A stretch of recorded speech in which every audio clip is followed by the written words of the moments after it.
Welcome in everyone. Hello, hello. Hopefully you guys had a wonderful day so far. Happy Lunar New Year's. Year of the Horse has started.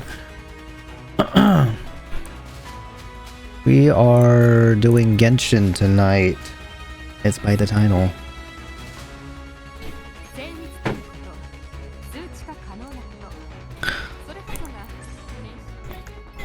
Ooh, are you kidding me? Upgrade and echo, I guess. Or...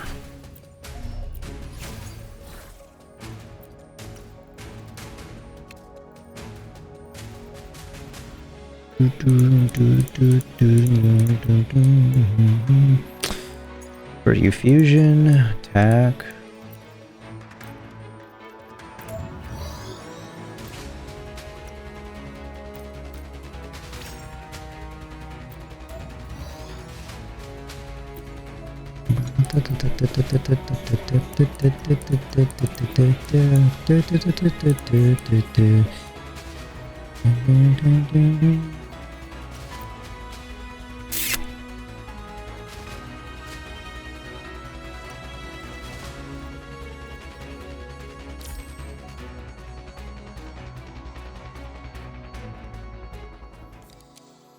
Ohayou gozaimasu.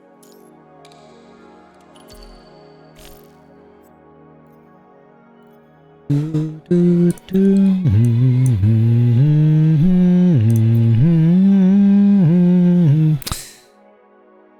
don't know this.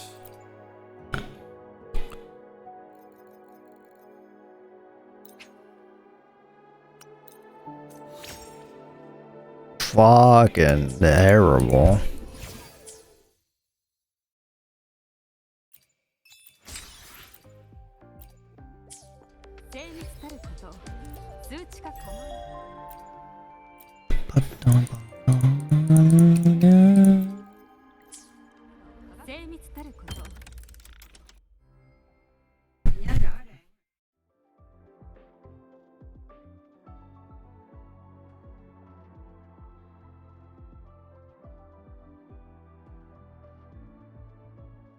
Like you can be nope na ya.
Alright, we have a week left.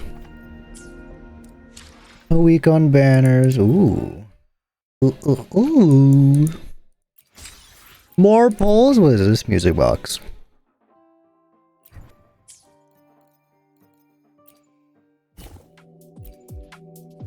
Simon and One.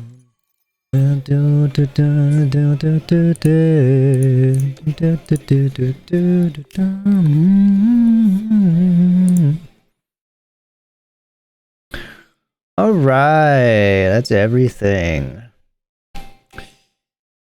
Yep. I just have story to worry about for tonight.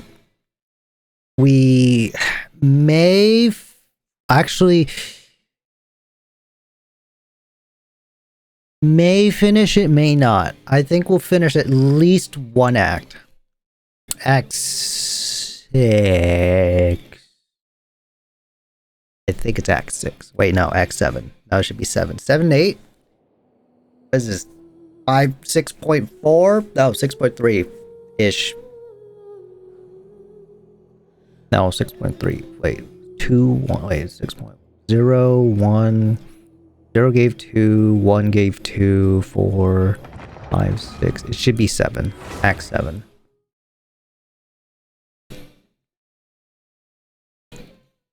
Oh, I never changed it. So I was in the right category. Yoga sky, good morning world.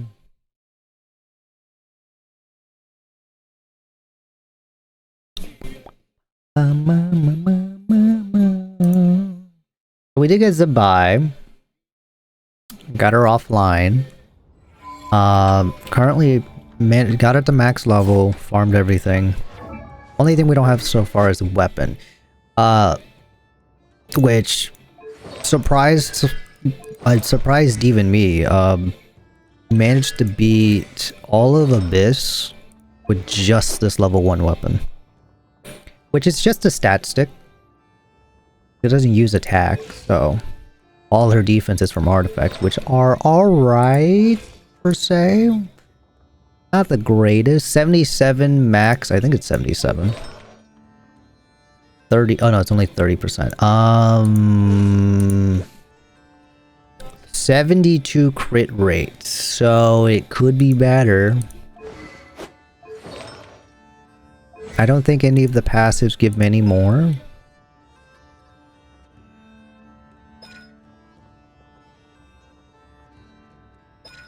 No. Yeah, no more pass. This is a team I've been using, so I don't think they give any.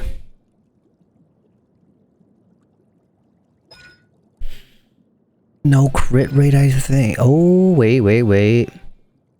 That's her crit rate. It's an additional 15. No, everyone else doesn't give anything. So yeah, so you only get 72 right now. Mirror, hello. Reduce increases defense, elemental mastery. It's alright, elemental mastery with could be higher defense, which I think her max is. Hold up. Which one was it? This one.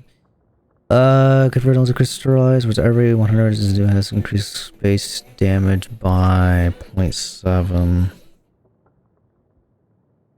Use 1.4 times 10.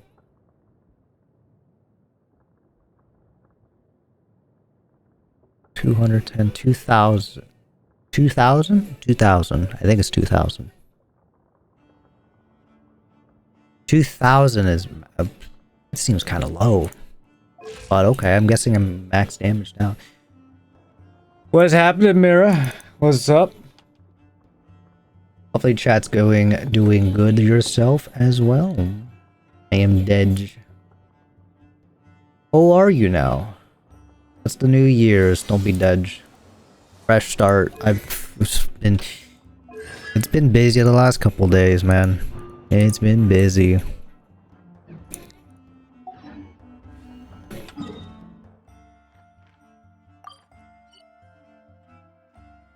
Gotta get things prepped for the New Year's. Oh, we got festivities.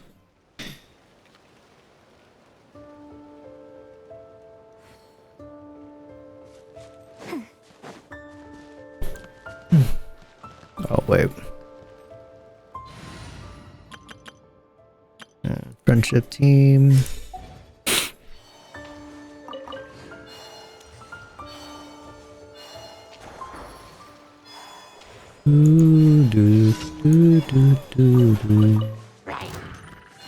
No, not doing that today.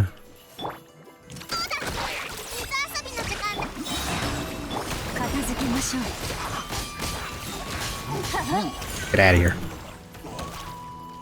Baby, you fuck.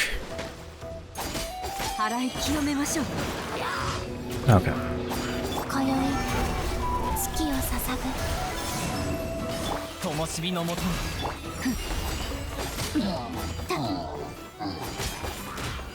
Okay.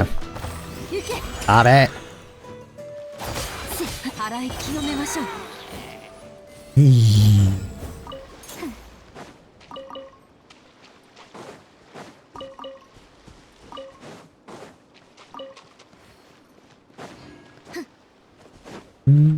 Give me Mr. Crab.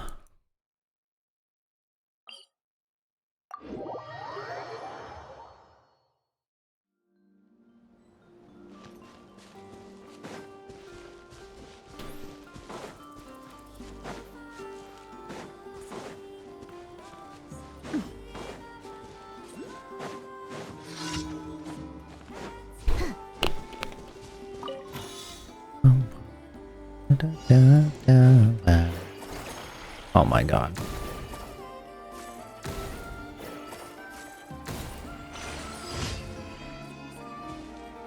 Oh, she gets a different form, does she?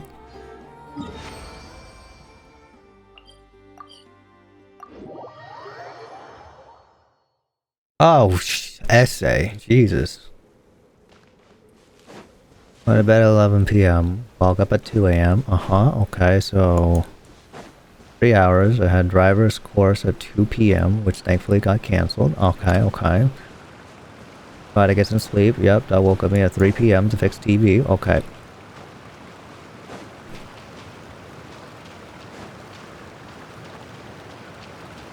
Went to sleep again around 4 p.m. My mom calls me to go pick up a delivery for work. I do that. Come home, eat, and now I'm not EP anymore. Went to bed at 10 p.m. Woke up at 3 a.m. Now it's 6 a.m.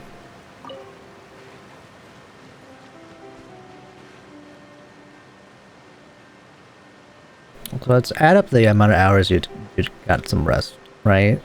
3-ish. Which got canceled, and try to get some sleep. Woke you up.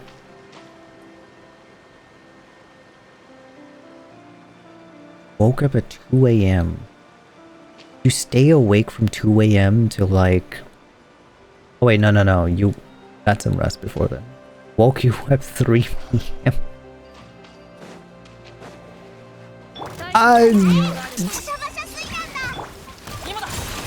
Sounds like an average day for me.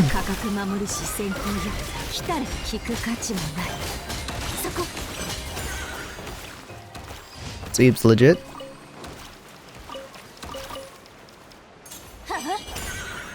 Horse. I got horse.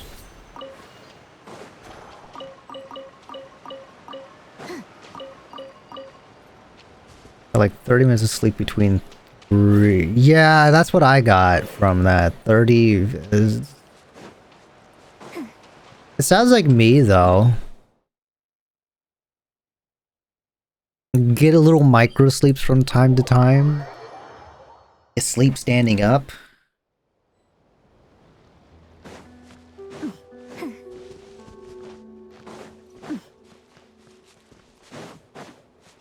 Oh, the moon's out. Or, well, I guess the moon's not out, it's just night out. It's cloudy. What does that look for? You get a bonus movement speed at night? I know she gets the energy regen. There's energy regen. Why does this heal so fast?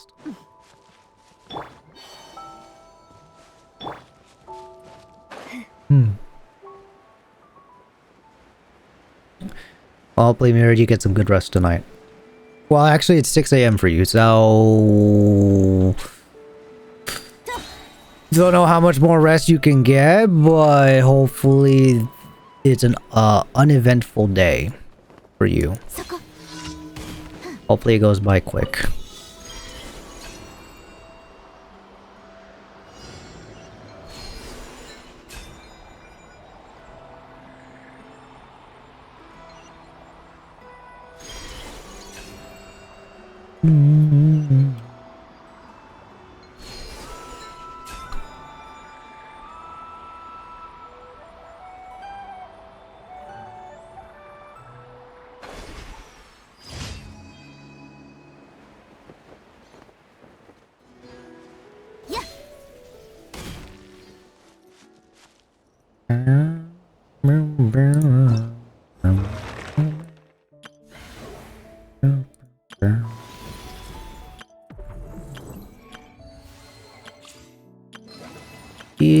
We have a couple days left.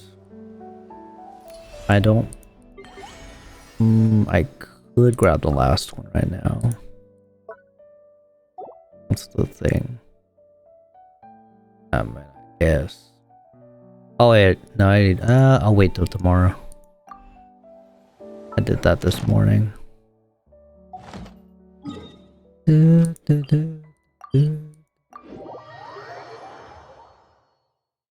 been chilling on Minecraft since you woke up.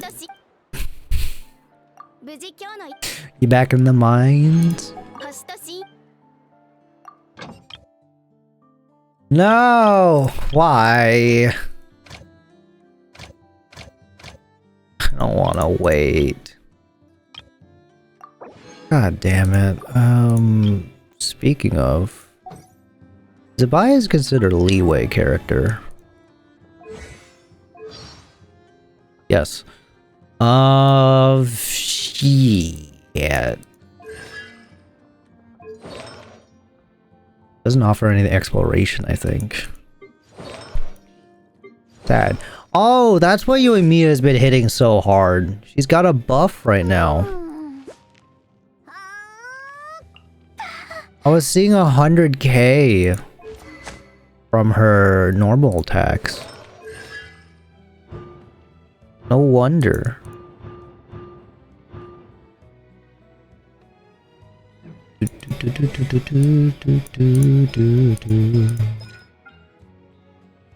Normal attack damage.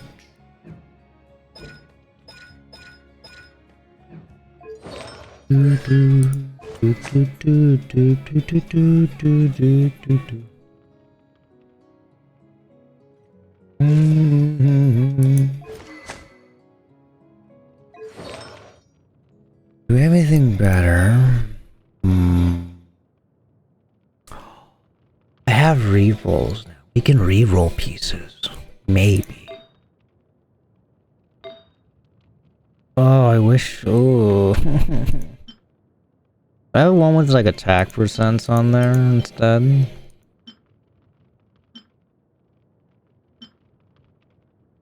EM is a good option. Jesus.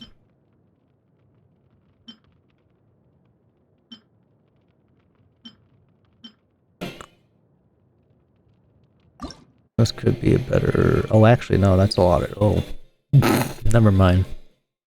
That's pretty good. That's pretty good. The Tamaya is Tamayang. Hello, Caleb.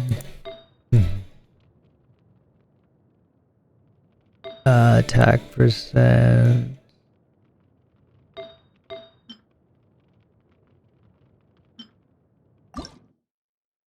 One, two, three. Maybe I should focus you and Mia again.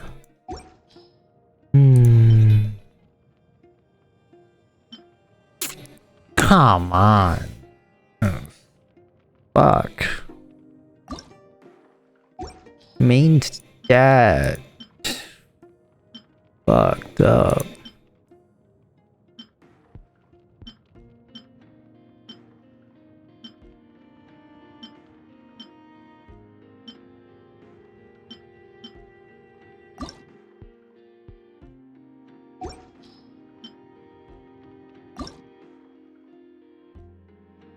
That's a 5 roll. That could potentially be a 5 roll.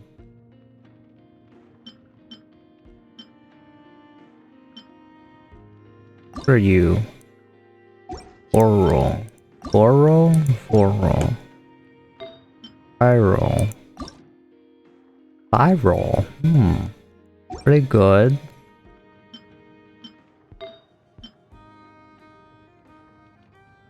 Five roll? That's a 5 roll. I could like, you know, get more crit rate, more attack. That'd be great. Do I reshape it? It can come out pretty good. Actually, I might go get some sleep. I'm so not as dead during the day. Hey man. It's 6 AM right now. That's the time I usually go to bed, so might as well, man. Get some rest, alright? Beat upon Dortre to the ground. I just started. I haven't started up questline yet. Soon, we will punch Dorte to the ground. We'll do it.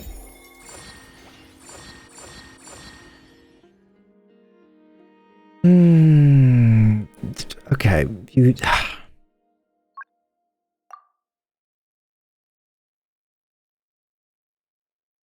Again. Oh, come on. Again.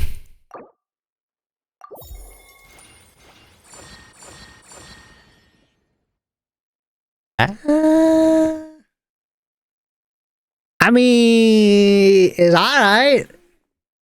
It's alright. It's not. It's 1 extra percent of crit rate, but like...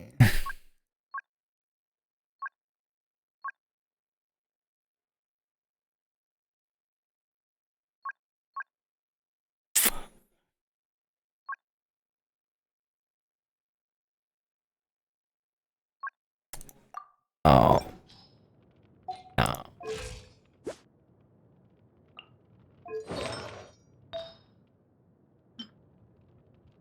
Anyone else have anything that's just low-key busted?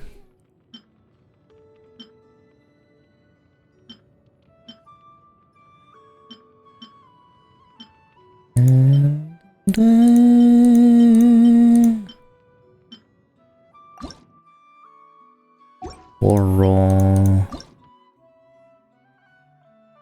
Oral.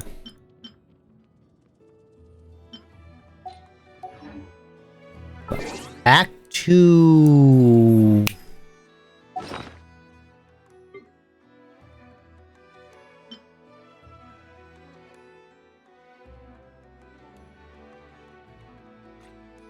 Oh.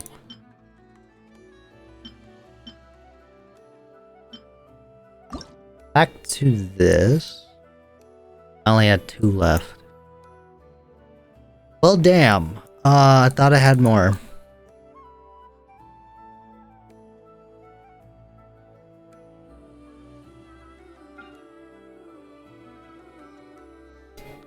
Thought I had more. I could make one. One of everything. Oh. Strong box. Maybe. Alright, for now. Main quest line. That's what we're here to do today. Story team. We want...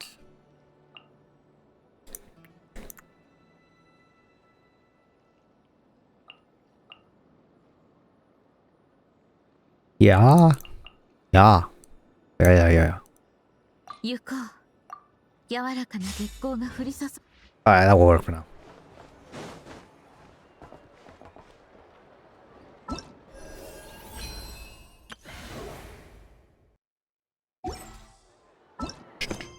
Moonless Night, Act 7. Visit the Curatorium of Secrets. Enable!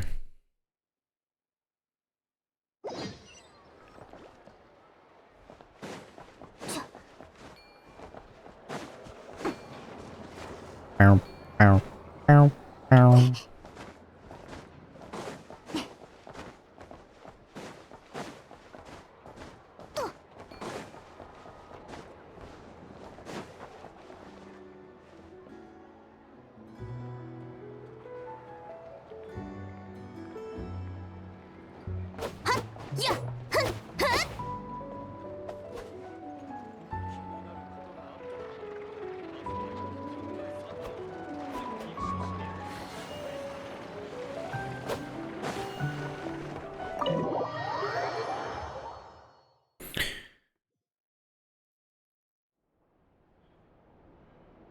Alright.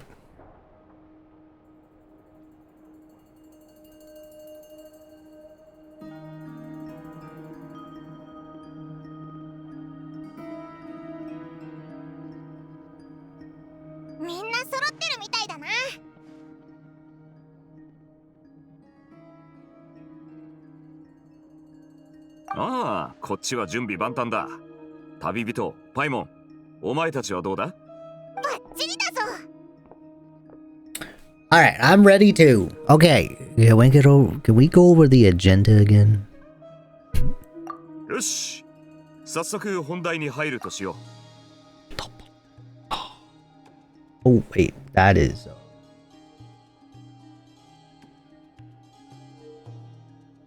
Pause. Eee, so much.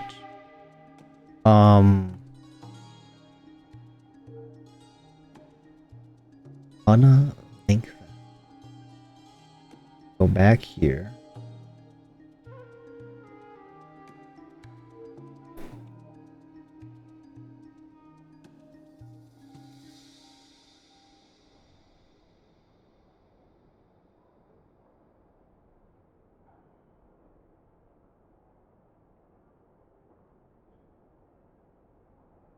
Do, do, mm-hmm. う。そんじゃ、まずは。Yes, Yahoda? 誰かいるみたいだね。 Someone's 足音 here. が隠せてないよ。ただ敵意は感じられませんね。しばらくそこにいらっしゃるようですが、もしや旅人さんについてきたんでしょうか。入 Hello. ったらどうだい？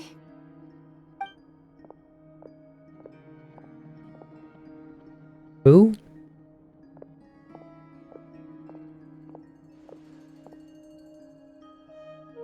やはり簡単にバレてしまいましたか。召使い様の命により伝言をお届けに参りました。ド Oh. ットーレはスネージナヤに戻ると思われたが、そうではなかった。そして空爆実験設計局にもナシャタウンにも姿を見せていない。ということは、おそらく北にある研究所にいるはずよ。どうして個人で使える場所を申請したのかと思えば、最初から何もかも計画していたってことね。彼らにこう伝えてくれ。私とサンドローネが先行する。もし君たちも気になるようなら、ナドくらいの最北にある研究所で会おう。Mm-hmm. コロンビーナと仲のいい二人だが、行動を起こす前にわざわざ俺たちに情報共有をしてくれたってことか。ファドゥイの協力に礼を言わないとだな。少女様はすでに組織を離れましたが、上層部があの方を気にかけていることに嘘偽りはありません。それに今の博士様の行動は不可解極まりない。我々も目が離せません。立場上人々と衝突することも多々ありますが、我々とて義理も情も理解しているつもりです。あなたたちは少女様のご友人ですので、もちろん知る権利があります。さすがアルレッキーノ。状況判断が早いね。おかげでだいぶ手間が省けた。地図はここに置いておきます。北の研究所へ向かうのであれば、くれぐれもお気をつけください。どうか忘れないように。少なくともなどくらいでは、召使い様の部下はあなたたちの味方です。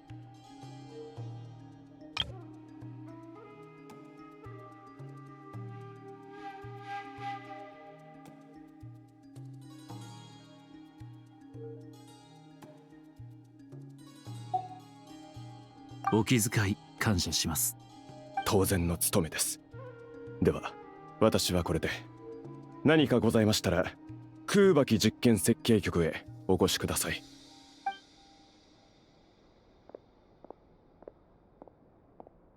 博士は実験設計局じゃなくて、一番北の研究所に行ったんだな。傀儡の推測が正しければ、ナドくらいに来る前から計画してたってことか。徐行のためというのはおそらく建前で、別の思惑があるのだろう。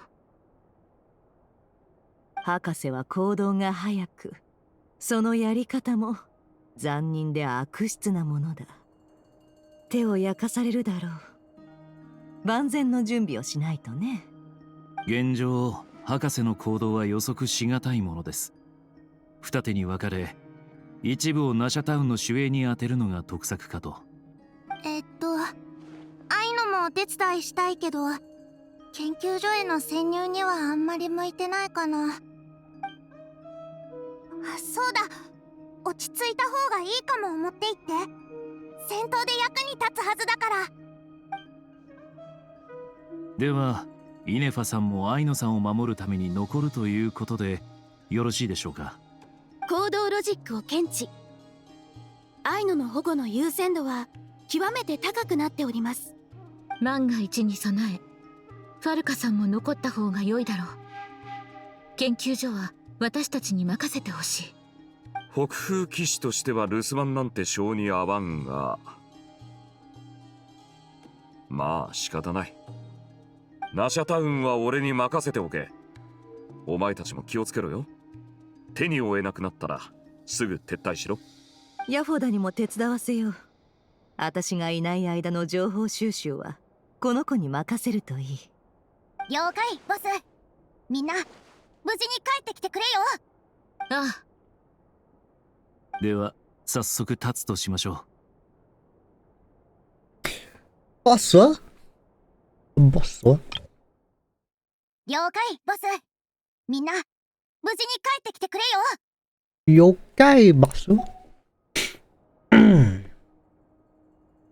This is going to be very, very dangerous mission. Paimon, you should stay behind to help everyone here. Exactly. 研究所への潜入か。わかった。お前たちが本気でやり合うつもりなら、オイラは他の奴らの手伝いをしてるぜ。More Lumine voice lines. Pause. 全力でことに当たる必要がありそうだ。行く前に何かやり残したことはあるかい？ While the Archon quest is in a special phase, certain systems and functions will be unavailable. To ensure you have the best experience, it is recommended that you experience the next part of story when you have ample time to complete it. Oh.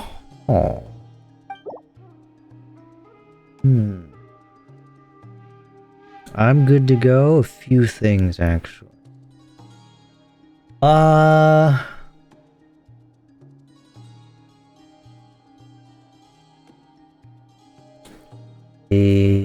don't think I have anything, but I'll double check real quick.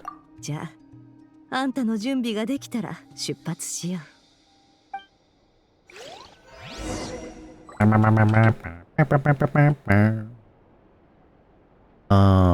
Already did daily. Yeah. That's not it.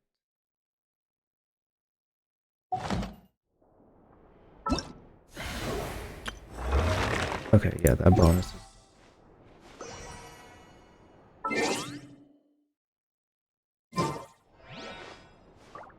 Alright, we're good to go then.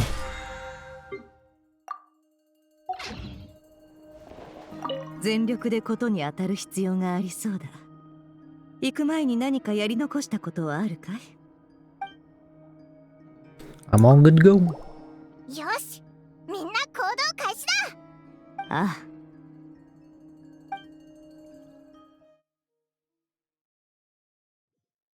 装置が破壊されてる。アルレッキーノとサンドローネがやったんだろうか。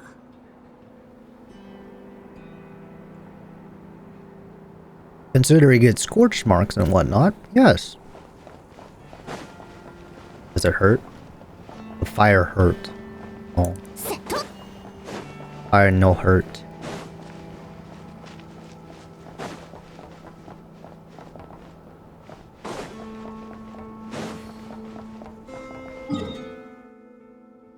Oh, wow. Oh, damn. It's all the way up here. Oh, okay. Enter the facility.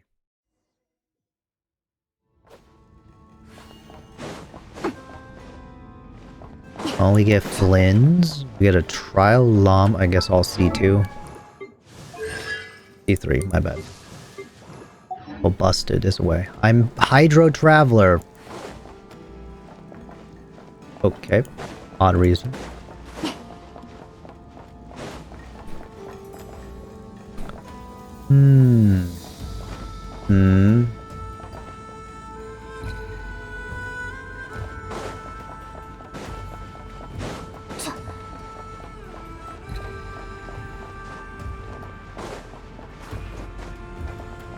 Oh, jeez. Oh, Jesus. Gladabatis. How much chaos did you guys rain down in this place? Damn. I mean, I would too. I'm freaking furious, if anything.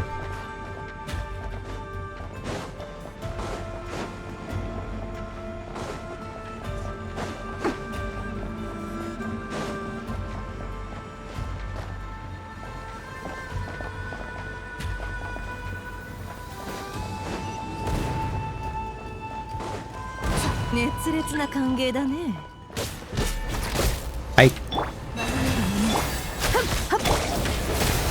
さあお静かに。やっ。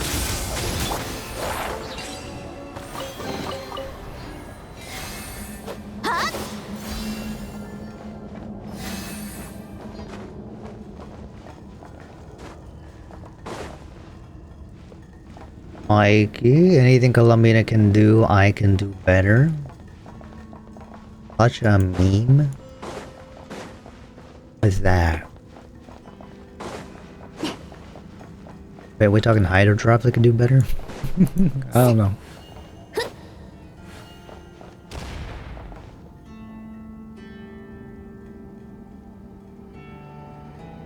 Oh.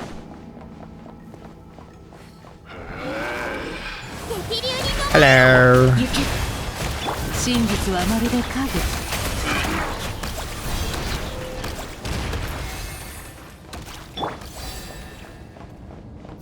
下がれ下がれと言ってるだろ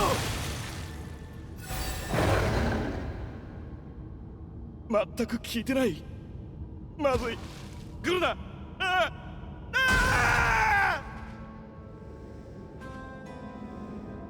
Okay.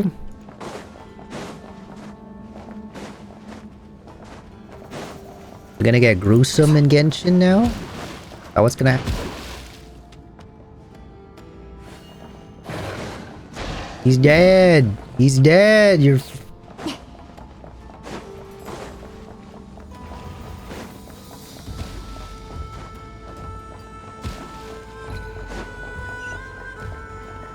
A gacha game? Any gacha game that will provide semblance of gore, blood?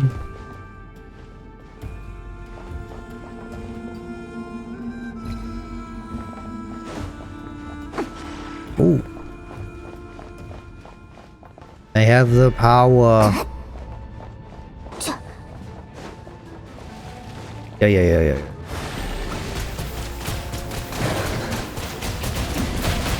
Embrace the pew pew. 掃除の神リングにとわの安寧。夜分に失礼。かわいそうに安らかな眠りがあらんこと。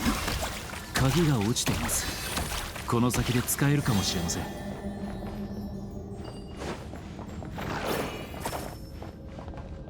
Hey God.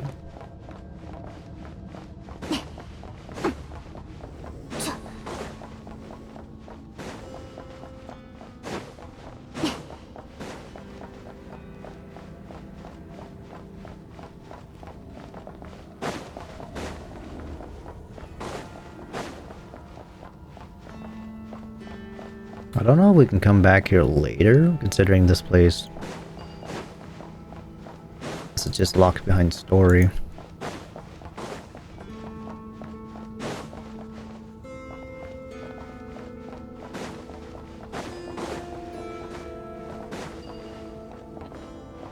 Gruesome and Genshin? Never.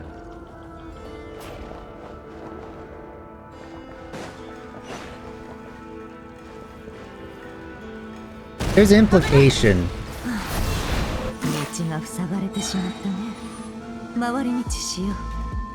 There's implications of how gruesome it can get, but just they never show it.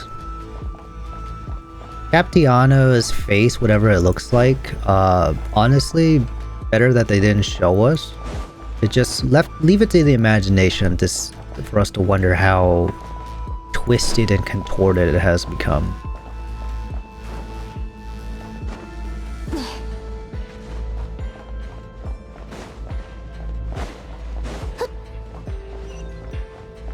Because our minds make it out to be much worse than it actually... Well... Our minds tend to imagine things better.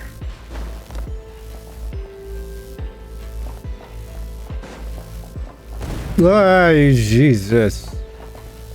Please stop with the explosions.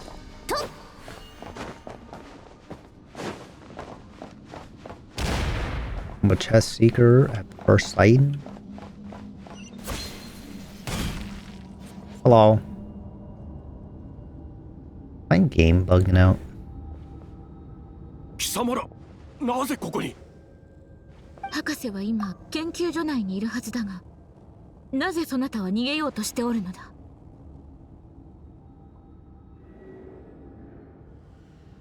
What's wrong with you people?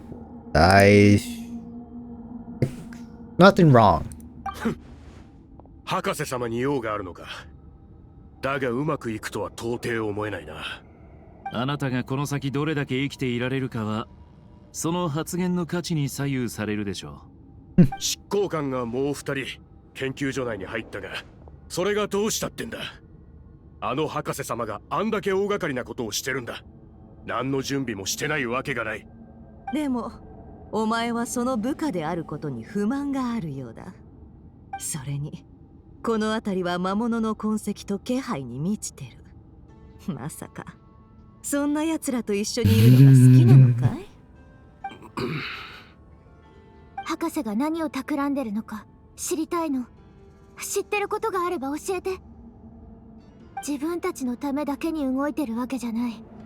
博士の行動はなどくらい全体、あなたたちのスネージナヤにも影響を与えるかもしれないの。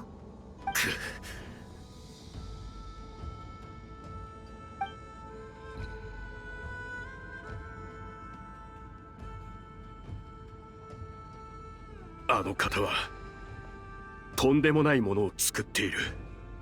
その計画のために長い年月を費やしてきたようだ。少し前博士様はスネージナヤに戻ると言ったが、思いのほか早く帰ってこられてな。その手には宝石のように輝くものが2つあった。月髄。博士はコロンビーナさんからそれを奪ったのだ。少女様から？あの方はもう組織を離れたんだろう。いなくなる前に女皇陛下の命は果たしたから自分のすべきことをすると言っていたらしいが、組織を離れることが必ずしもいいことだとは限らない。俺の尊敬する隊長様だって計画を遂行するため、上は博士様、傀儡様、少女様の部隊をこの地に派遣した。俺は当時少女様の隊に所属していたんだ。あの方は俺たちとほとんど会話せず、周りにも無関心だった。かといって心ここにあらずってわけでもなくて、ただこの世界がどうなろうと気にしていないようだった。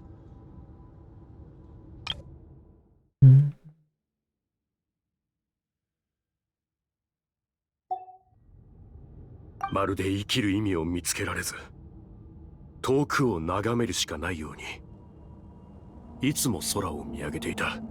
博士様はいつも少し離れたところから彼女を見守っていた。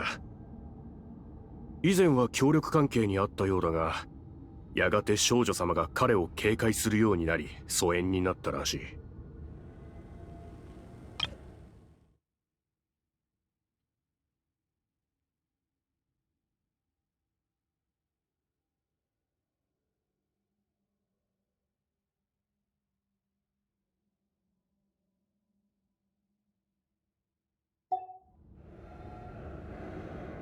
少女様が組織を去った後、俺は博士様の隊に移動した。だがあの方もまた同じように周りのことに無関心で、ただ月だけを見据えていた。今の博士様は3つの月を何よりも欲している。月が足りないのなら自分で作ればいいと。月髄を作る？もしかしてヒュペルボレイヤの虚栄から得た知識かい？詳しくお話しいただきありがとうございます。そなた、本当はコロンビーナさんの部下のままでいたかったのではないか？いや、あの方はもう執行官じゃない。それに俺たちファドゥイが忠誠を誓うべきは女皇陛下ただお一人だ。これを貴様らに教えたのは博士様を完全に信じきれなかったからに過ぎない。あの方の行動は俺たちがナドくらいに来た本来の目的と食い違ってる。分かった。彼のことは必ず止めてみせる。召使いの部下が空母機実験設計局にいるから合流するといいよ。月髄を作るね。おまけに完成も近そうだ。ドットーレの技術がそこまで進んでるなんて。ここからは苦戦を強いられるでしょう。皆さん、心の準備を。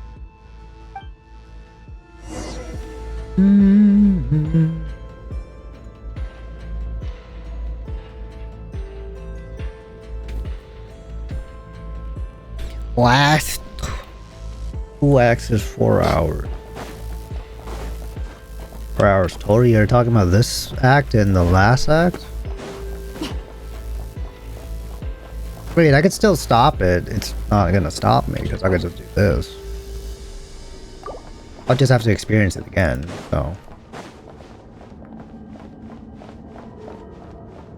Or Alt F4, you know. Explosions! Hey now. Hey now. 迷える者、目を閉してお静かに。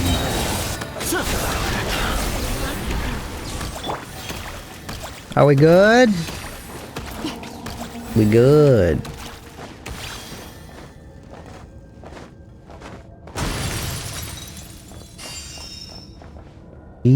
Oh, hi. Is that what you guys were doing up here? Don't like it. If you press it, you relay everything. I know, because I did it right here. I mean, that's fine. I just gotta spam left click.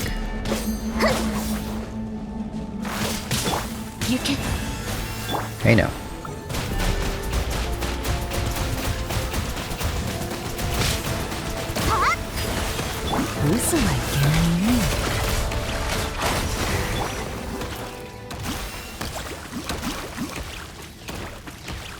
Pew pew pew pew pew pew.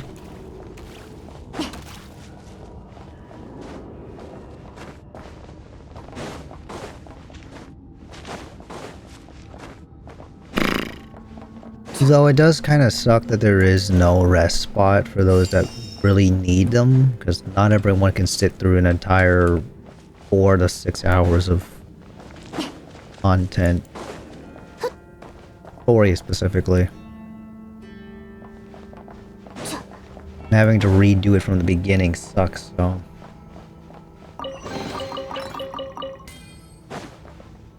For me, it's not so bad if I have to redo it again, but I mean, the quickest way to resume where you're at is Alt F4. Like, literally. If you Alt F4 at least, you will still be in this section and not taken out of the actual quest line. Unless I'm wrong, unless Alt F4ing will actually just remove you from this special story quest zone. You have to restart from the beginning.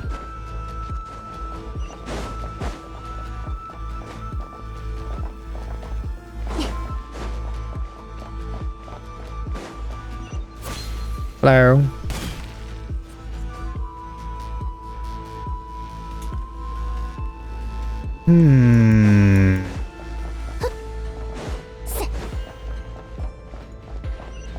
Alright, now what is that?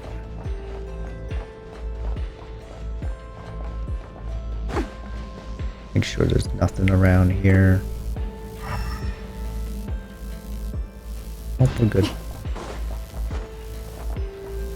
We could have fight him now, or I guess maybe a mech. Oh, hi! ようこそ待っていたよ。この小さな研究所を気に入っていただけただろうか。I hate it. I want to burn it to the ground. 魔物だらけだったじゃないか。よくそのように悠長に構えられたものだ。何も焦ることなどなかろう。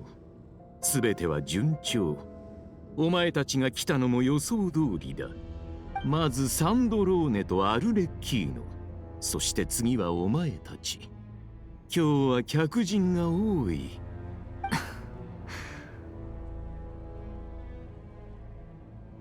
その二人をお探しかな。ならアルレッキーノは研究所に入ってすぐ姿を消してしまったよ。サンドローネの方はさっきまでここで大声で私に詰め寄っていた。彼女はいつもそうだ。礼儀知らずで困ったものだよ。だが他人を気にかけるようになるとは意外だ。お前たちと交友のある者は皆そうなってしまうのか。しかしそれは研究者からしたらいただけない。客観性を失ってしまうからな。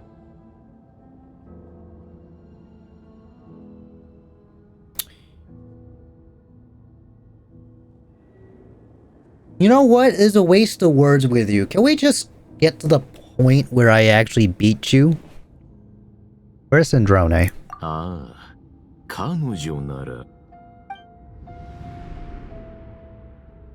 ずいぶんと大きな夢を見ているようね、ドットーレ。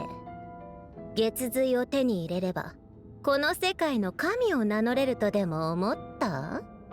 名乗る？その言い方は好ましくないな。自称ではなく事実だ。研究者であるお前ならその差を理解できないはずないだろう。はあ？あなたごときが？あら失礼。淑女も時には出現してしまうの。気にしないで。同僚なんだし、あなたのやり口くらい分かっているつもりよ。ああ、同僚だからお前ならそう言うと思っていたよ。言葉を尽くすより事実を見せた方が早いことをお互いよく知っているだろう。今の私の次元を理解してもらうためにちょっとしたプレゼントを用意した。プレゼント？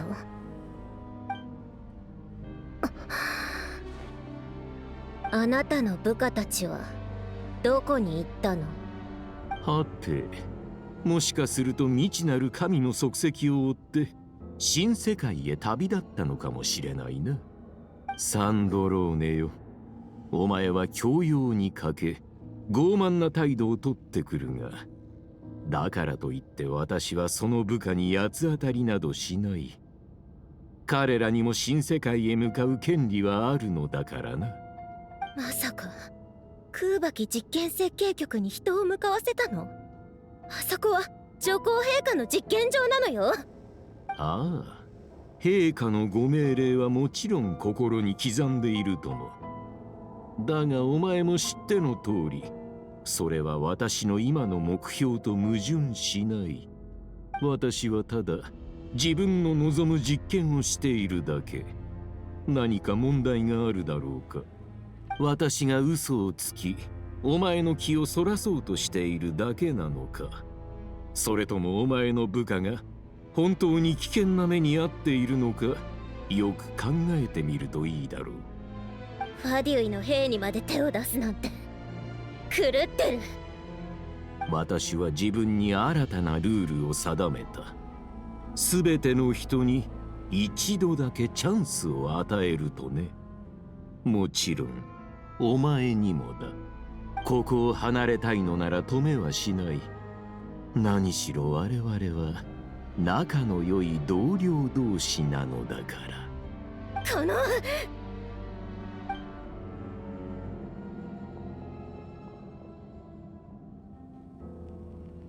まさかサンドローネまでこの世界の人を案じるようになるとはな。実に残念だよ。自己中心的なところが彼女の唯一の長所だったというのに、たかが実験設計局を守るために躍起になる。そんなことで一体何を成し遂げられる？人質を取るなど褒められた行為ではありませんね。それとも今のあなたにとって対面など重要ではないのでしょうか？対面？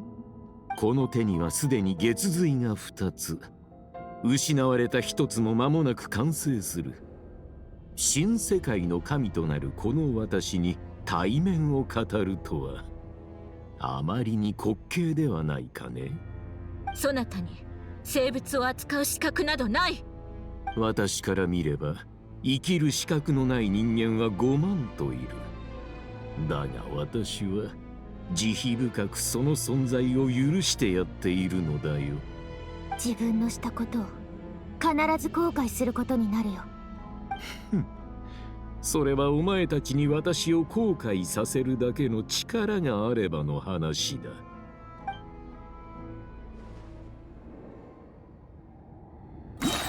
Oh shit! 離れろ。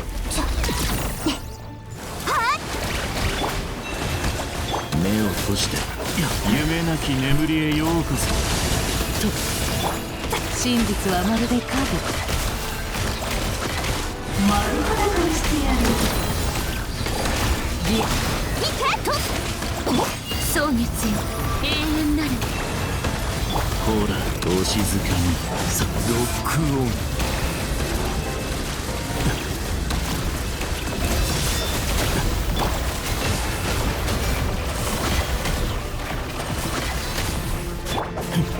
Motherfucker, stop moving. 聖地なる儀式。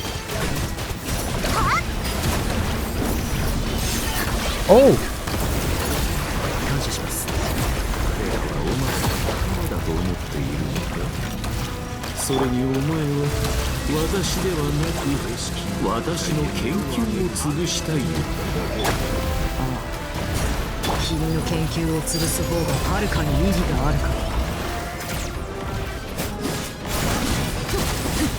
掃除の加護。ほら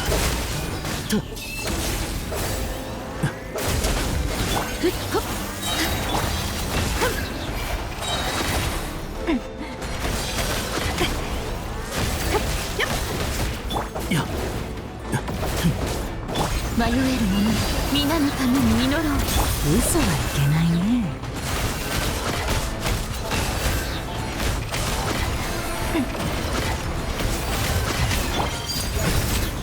これならどうだ。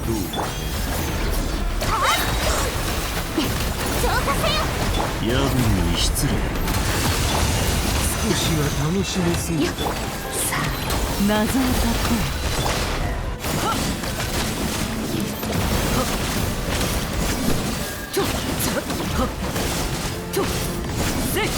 貫く法律の落ちる。却下する。輪廻の永遠の安寧を。実にお静かに。ほら死のそば。Cowie? 真実はまるで影。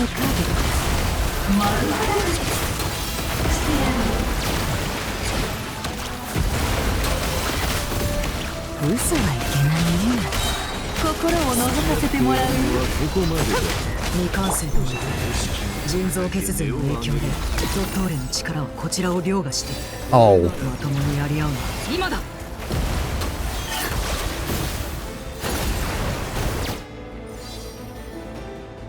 引きましょう。確かに降伏よりも撤退の方が賢明だろう。まずい。これは私のことはいいからみんな逃げて。旅人。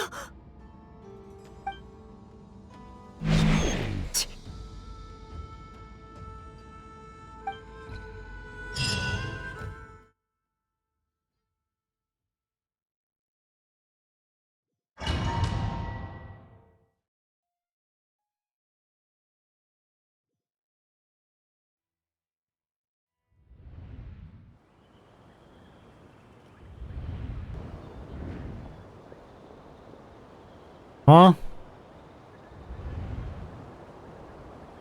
さっきは一体ナッシャタウン、どうしてここに？おかしい。戦いでドッドーレに捕まったはずなのに、どうしてナシャタウンに？どういうことか、まずは近くを調べてみよう。おや、旅人じゃないか。こんな時間にどうしたの？今日は何にする？ホットドッグ？それとも違うやつ？最近キャンペーン中でね。どうだい？ごめん、今はお腹が空いてないんだ。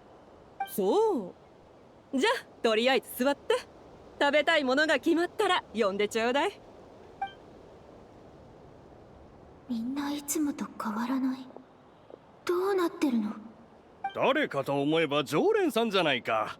何かサービスでもしないとな。あの人、なんでここに？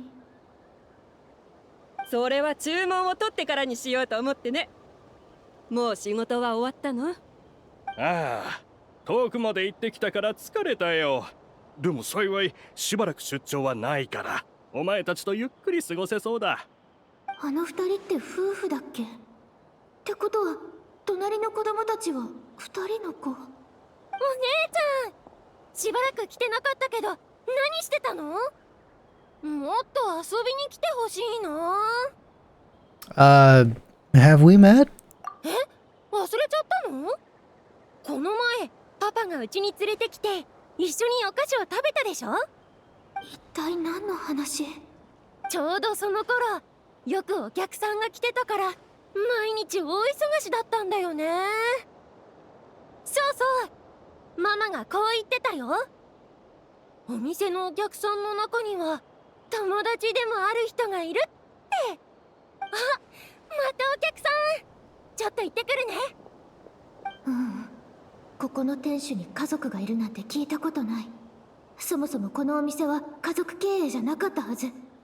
それにあの子の話にも覚えがない。これは偽物の記憶。 Implanted memories.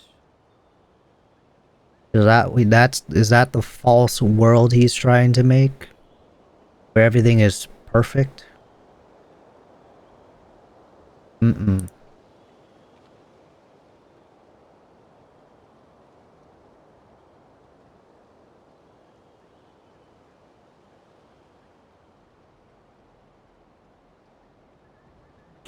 Where legends meet legends.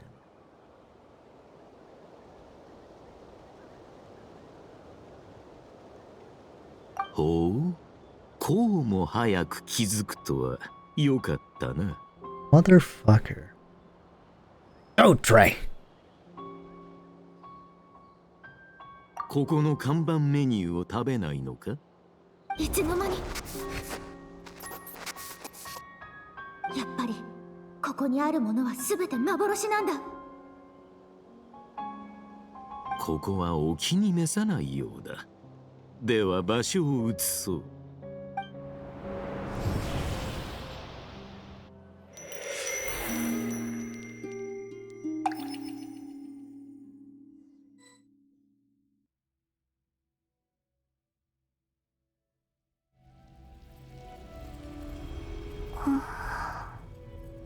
私まだ生きてる？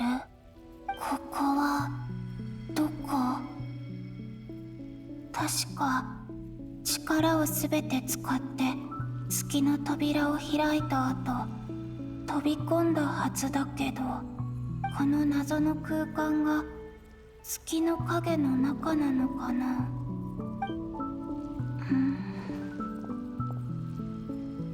ダメ、何も感じられない。もう一度月の扉を開いてみようかな。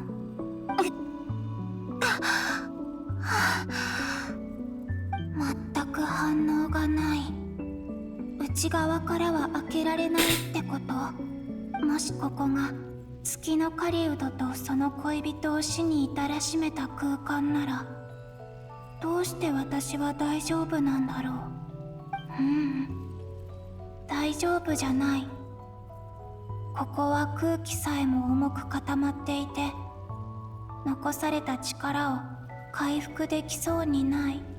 力を温存しながら慎重に進もう。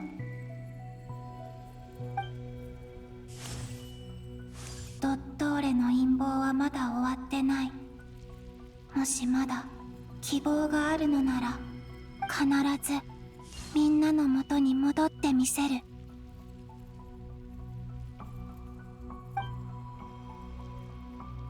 虚無、静寂。ここは一体どこなの？あるいは何のためにある場所？あれは私の力に反応してるみたい。Mysterious.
Just straight up giving out fucking free characters. Hmm.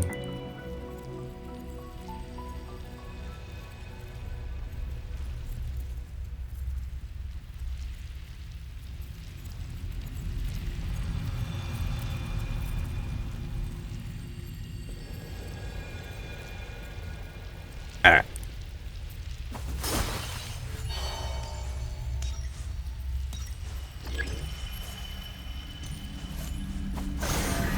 金色の空爆機、なんだか導いてるみたい。それに知ってる気配がする。辿ってみよう。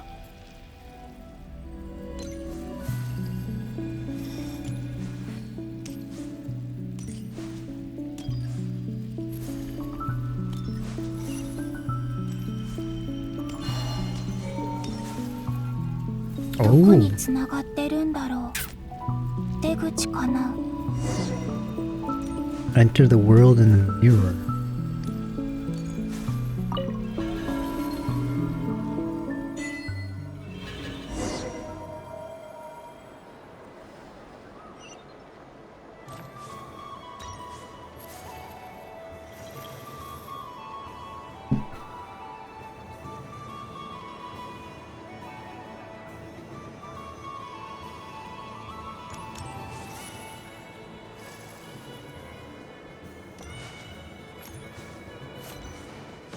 Broski.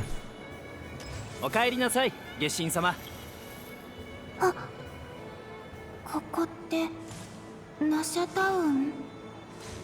期月の夜はもう終わったはずだよね。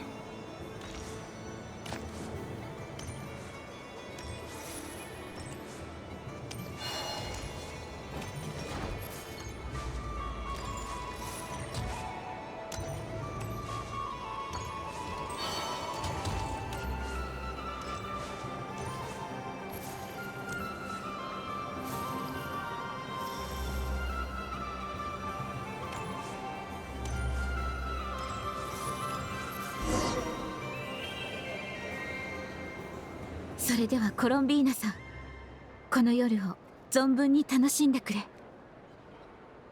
うん、そうする。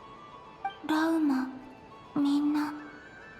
それに私、これもしかして私の記憶？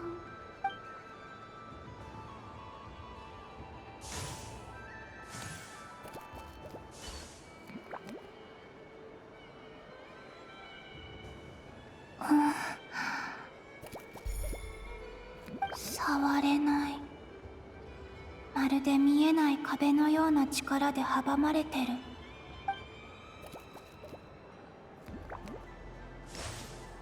こっちこっ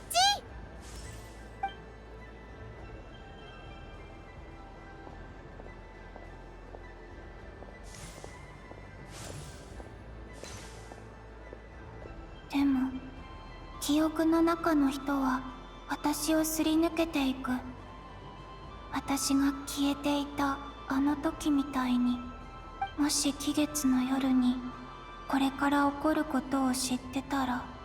とにかくまずは周りを調べてみよう。ここに戻ってこれただけで前へ進む力が湧いてきた気がする。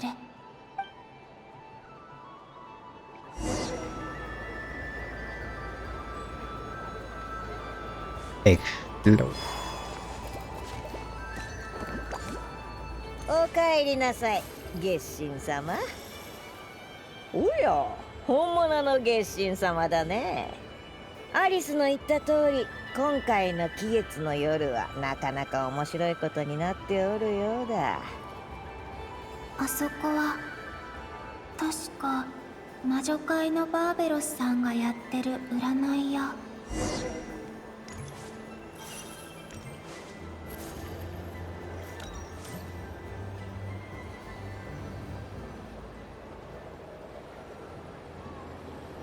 まず1枚目の月油のアルカナを引いとくれ。それを運命の箇所に置いて今回の占いの土台とする。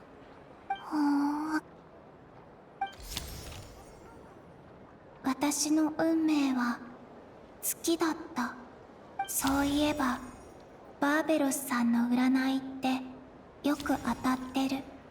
あ、次は最後の未来を示すカード。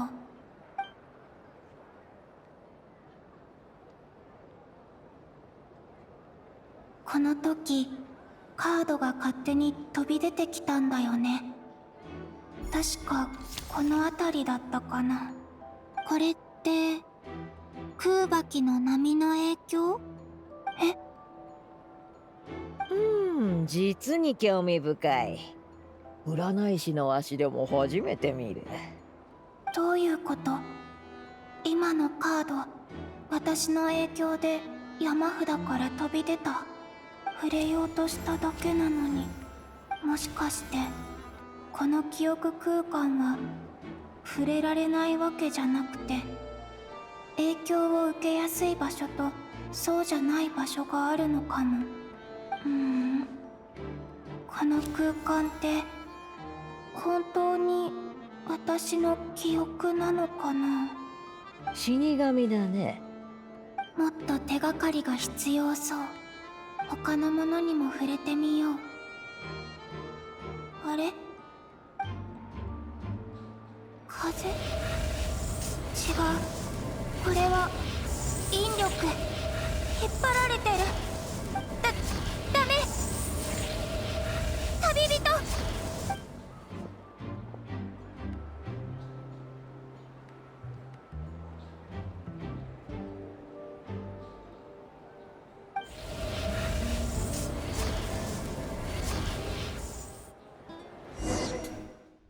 Interesting. Oh.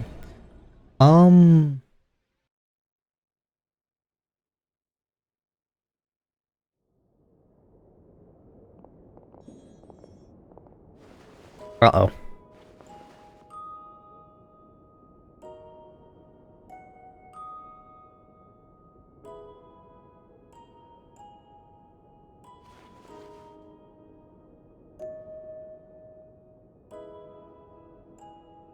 すまないパイモン。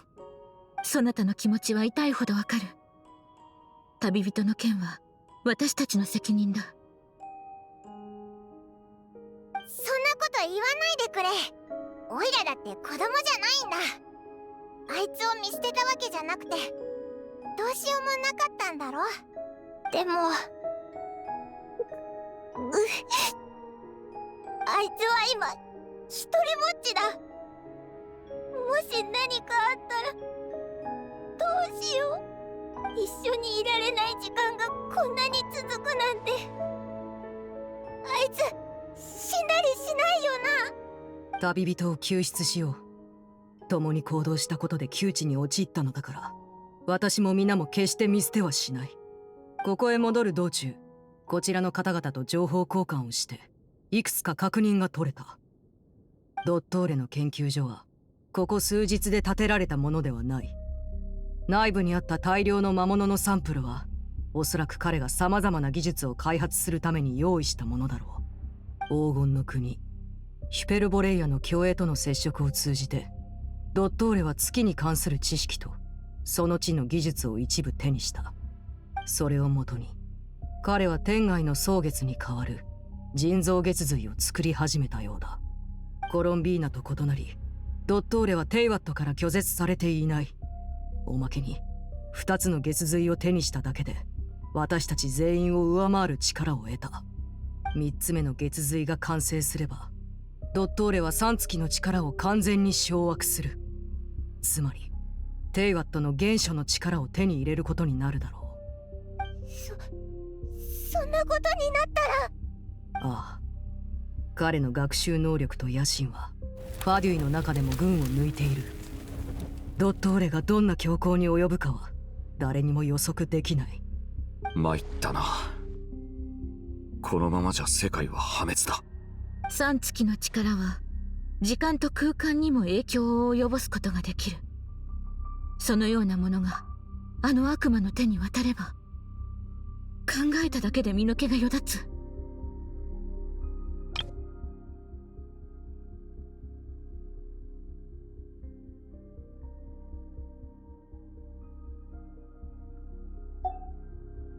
しかもすでに影響は出始めてる。ここに戻る途中などくらいの一部地域が正体不明のエネルギーに包まれててね。内部の様子も確認できない状態になってた。証拠はないけどドットーレの仕業だろう。ただその意図は謎だけど。悪い出来事に直面するよりも必ず起こると知っていながらそれがいつ訪れるかわからないことの方がよほど心を疲弊させるものです。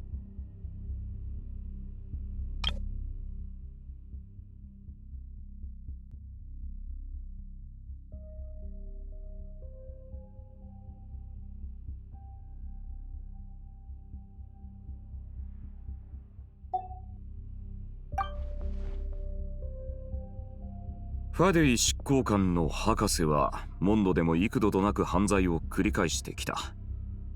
俺たち騎士団のメンバー、いや元メンバーの親父さんも博士のせいで亡くなってる。ドットーレ。奴の思想と行動は一般人はもちろんどの国にとっても危険だ。仲間にすら容赦なく手を下す男だからな。あの男の世界には仲間なんて存在しないのさ。信じてるのは自分だけ。そして利益にしか興味がない。ドットーレの人間関係は全てが利得の上で成り立っている。執行官たちは各々の利益を追求してきた。女皇陛下の慈悲によりそれらを保有することも許されている。しかしその慈悲も無尽蔵というわけではない。ドットーレのこたびの行動はファデュイの枠をはるかに超えたものだ。力を奪い神になろうとするなど、女皇陛下の進化としてこれほどの不忠と僭越があるだろうか。3月の力を有したまま女皇陛下に忠誠を誓うわけもない。執行官の中でもドットーレは最も利己的な人物だからな。よりによってそんな奴に捕まるなんて。ダメだ、早く助けないと。お願いだ、オイラと一緒にあいつを助けに行ってくれ。パイも必ず共に行く。だから今は冷静になってほしい。気持ちはわかるが相手はあのドットーレだ。軽はずみな行動は命取りになる。もっと情報が必要だ。それに博士が研究所にまだいるとも限らない。助けに行くにしてもまずは旅人の居場所を突き止めないと。私が何とかしよう。オイラも冷静にならなきゃってことは分かってるけど怖いんだ。もしあいつに何かあったら。旅人は強い。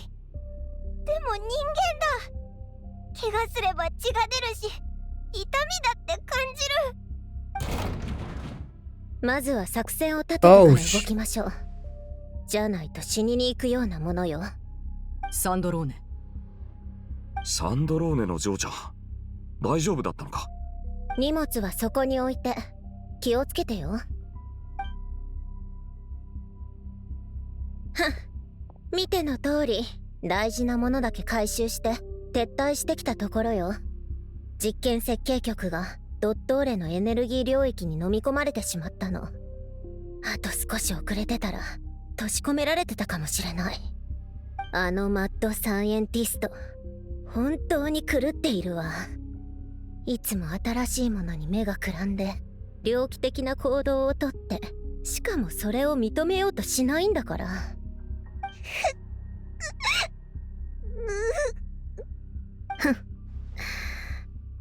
泣きたいなら好きなだけ泣きなさい。ごめん、うるさいって分かってるけど我慢できなくて。パイも思い切り泣くといいさ。恥ずかしがることなんてない。怖くてどうしようもない時はそうやって発散するのも大事だ。すっきりするからね。この子が涙を流している間に大人の私たちはやるべきことをやりましょう。ちょっと手を見せてもらえる？何か分かったのか？プロニア、スキャンして。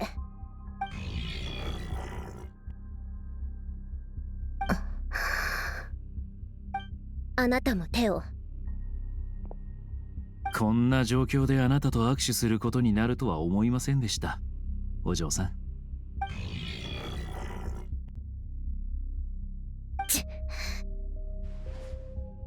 あなたとあなたも。So Jornai scans everyone who took part in the battle. ドットーレのやつ、私たちに細工したみたい。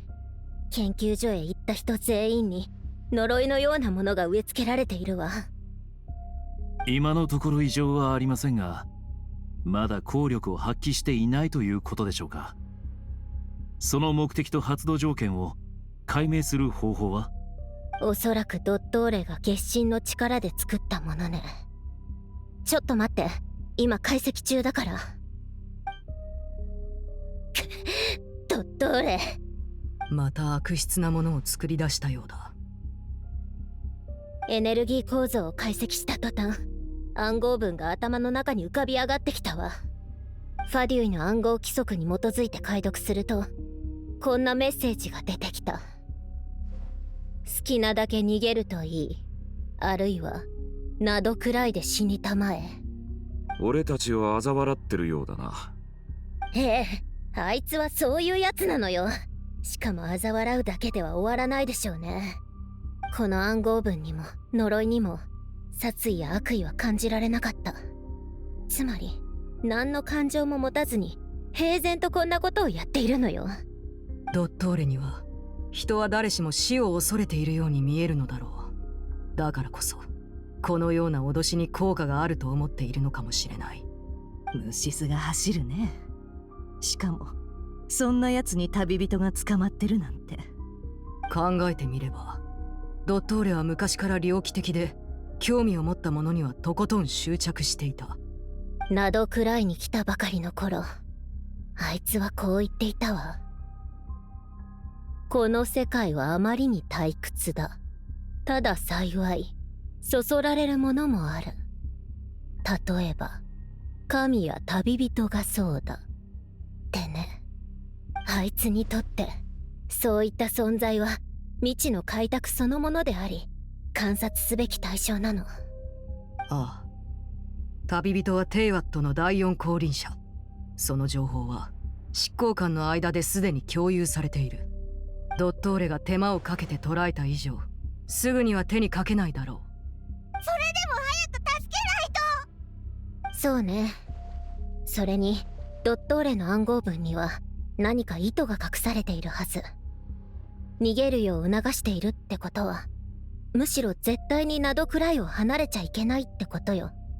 あいつの呪いはナドクライを離れた途端に発動するのかもしれない。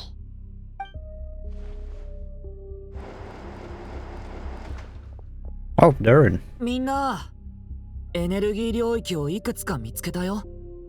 アルベドが今その結界の構造を解析してる。僕は先に戻って報告するようにって。博士が作り出した領域はゆっくりと広がってる。しかもそのスピードは最初より増してるみたい。もしかするとなどくらい全土を飲み込もうとしてるのかも。まったくとんでもない野心だな。このままじゃなどくらいどころかテイワット全体に影響が及ぶ。よりによってこんな大事な時にコロンビーナさんまで。あの方は本当に消えてしまったのだろうか。彼女は自分で月の扉を開いて、レリルとソリンディスが足を踏み入れたあの謎の空間へと落ちた。残念だけど最悪の事態も覚悟しておいた方がいいだろうね。冗談じゃないわ。コロンビーナみたいな面倒な子がそう簡単に死ぬわけないでしょ。そんなの信じないわよ。いずれにせよ大きな戦いを前にしてこちらは要を2人も失ってしまいました。旅人の手がかりを探さなければ、それにやらなければならないこともある。ああ、ドットーレの行動がどんな事態を招こうと住民の避難は必須だ。旅人の救助と避難誘導同時に進めていこう。隣国の指導者たちに取り継いでくれる者がいれば助かるのだが、などくらいの人々には一時的な避難所が必要だ。スネジナヤの方は私が最善を尽くそう。旅人がいればもっと簡単に解決できたかもしれないけど。いや、オイラも行くぜ。あいつと一緒にたくさんの人と知り合ってきたんだ。みんなの役に立てるかもしれない。だってもしあいつがここにいたらきっとそうしてるはずだからな。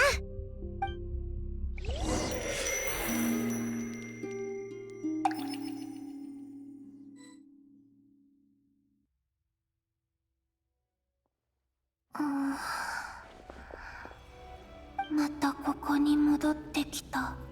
私を引き戻したあの力はこの空間のものなのかな。あの記憶の中、期月の夜で私は現実に干渉したみたいだった。あれは偶然？それとももしあの夜みんなに忠告できていたらドットーレの計画を未然に防げたかもしれない。体が重い。あの空間に入るだけでこんなに力を消耗するなんて。それでも前に進まないと。ここまた荒れ果てた状態に戻っちゃった。もう一度記憶の入り口を探してみよう。Paimon crying has made you more annoyed? The last time... Actually, I don't remember. There was another time where I believe Paimon was like really scared for us.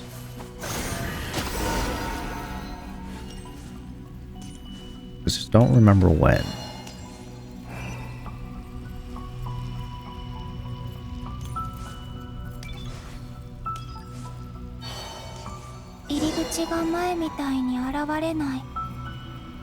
何か条件があるのかな?" 散らばった破片を集める必要がありそう。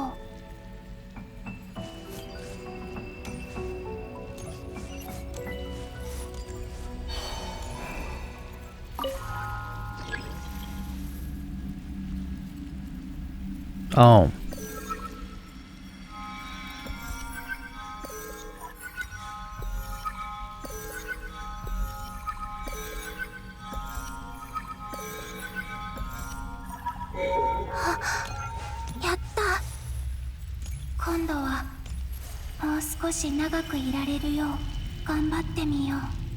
That doesn't look like the festival anymore. Well, yep. Your average day.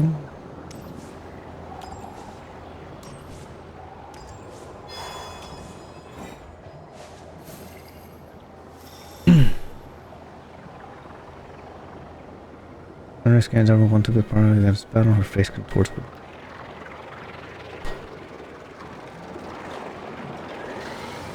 some sort of curse on it.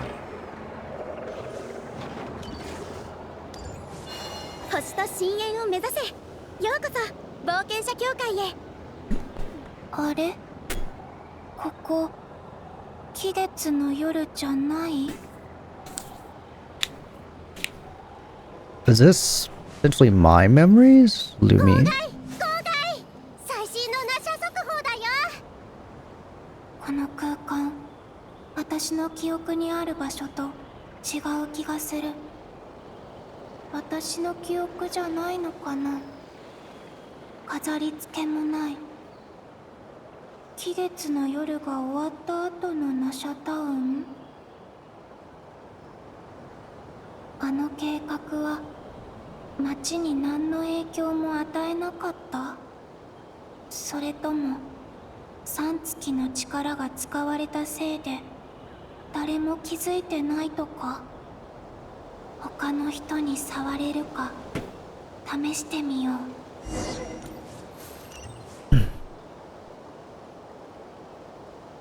じゃあ次は何をすればいいんだ？あ、この声はパイモン？まずは何より魔女を見つけねば。それにラウマと旅人ファルカも。やっぱここはファドゥイのとこに行くべきか。旅人。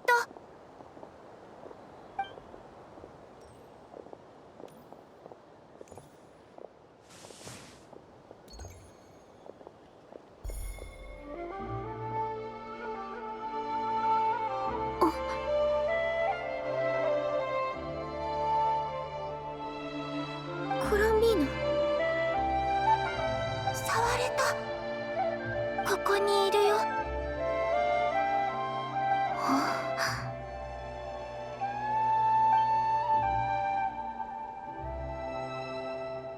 旅人？行こう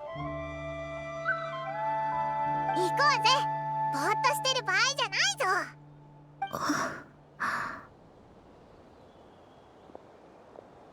あれ、待って。この光景見覚えがある。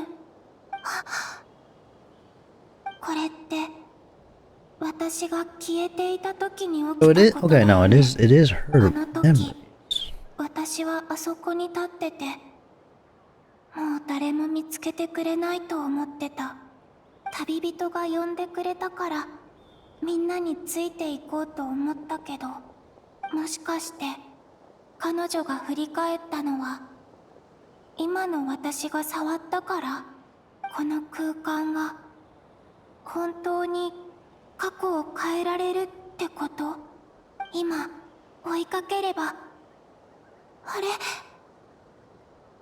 また引き戻される。うわ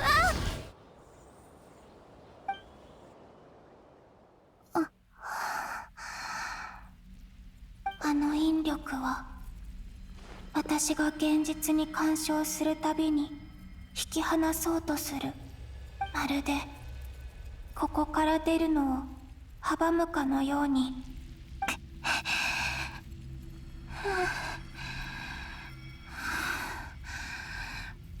力がどんどん弱くなってく。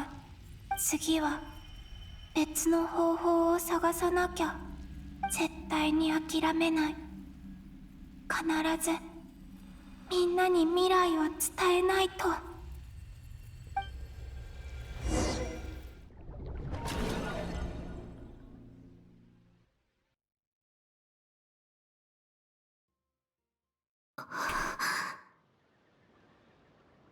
We're jumping around a lot. 暗闇の中に取り残された。どうなってるの？まるで何かに囚われてるような感じ。ドットーレの力はもう空間さえも支配できるようになったってこと？そうやってじっとしているお前は見慣れないな。ごきげんよう、旅人。ドットーレは機嫌がいいみたい。あれ、後ろにあるのって。ああ、気づいたか。これは完成した3つの月だ。本物の月髄が2つと人造月髄が1つ。警戒しているようだな。よろしい。ぜひその畏敬の念を Your toy is 持ち続けて dumb. もらいたい。先ほどの戦いでは実に素晴らしいパフォーマンスを見せてくれた。相変わらず勇敢で無謀だ。勇敢は英雄の証であり、無謀は向上心のある者だけが手にする栄冠。おっと、これは決してお前をけなしているわけではないぞ。大半の生き物は臆病だからな。You know, I don't know if we still have our sword, unless he took it away from us, but I am... The fact that you're standing next to me and your little special device is right there, if I had my sword, I could potentially just whack your whatever little toy there is. You'll probably have something set up to protect it. But then again, it's kind of dumb for you to actually move in that close now. Because of your arrogance. 3つの月。まさか腎臓月髄が完成したってこと？どうだ、腎臓の月とはいえ本物と見まがう出来だろう。 It does not. It looks so dumb. まさかここで現実とは違う幻影の世界を作ってるの？そんなことを気にするより目の前にあるものの本質を理解してもらいたい。この美しい町では人々が平和に暮らしている。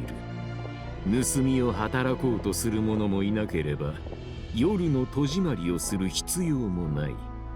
まさに多くの者が夢見る理想郷だ。これまでに集めた情報によれば、お前の考え方や認識は一般人の範疇にある。つまりこのような光景を好ましく感じるはずだ。偽りの幸せなんてただのごまかしに過ぎないし、誰も喜びはしない。モラルが高すぎるのか、それとも現実に期待を寄せすぎているのか。一つ質問をしよう。もし生まれた瞬間から夢の中にいて苦しみを知らずに過ごした者がいたとしたら、その人にとって夢と現実どちらが幸せだろうか。そんなの詭弁だよ。あなたのしたこととは何の関係もない。予想通りだな。お前はまだここの本質を分かっていないようだ。そんな話をするために私をここに連れてきたの？のんきなものだ。ただ会話をするためだけにお前を捕らえたとそう思っているのか？私を殺さないのは何か目的があるからなんでしょ。だってあなたはもう絶対的な力を手に入れてるんだから。ほう、ちゃんと事実を理解しているようで何よりだ。前回お前と対峙したのは確かスメールでのことだったな。懐かしい。時が経つのは早いものだ。お前も私も随分進歩した。アルレッキーノとサンドローネがお前と手を組んでいるのは少しも意外ではない。お前はいつもそうやって誰とでも自然に関係を築く。人々はお前を英雄と称えるが、私はそれだけではないように思う。おっと、これは褒め言葉ではないぞ。今までもそんな風に敵のことを評価してきたの？ああ、そうだとも。私はあくまで研究者。観察対象に客観的な評価を下すのが務めだ。ただお前は勘違いをしている。今この瞬間、私たちは敵同士では。We have always been opponents. The fuck are you talking about?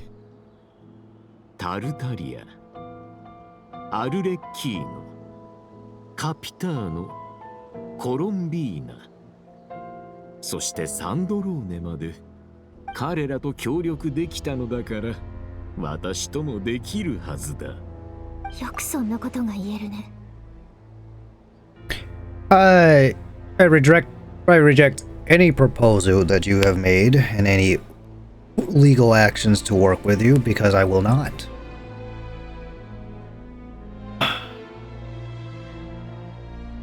And yes, what makes you so sure that I would work with you?「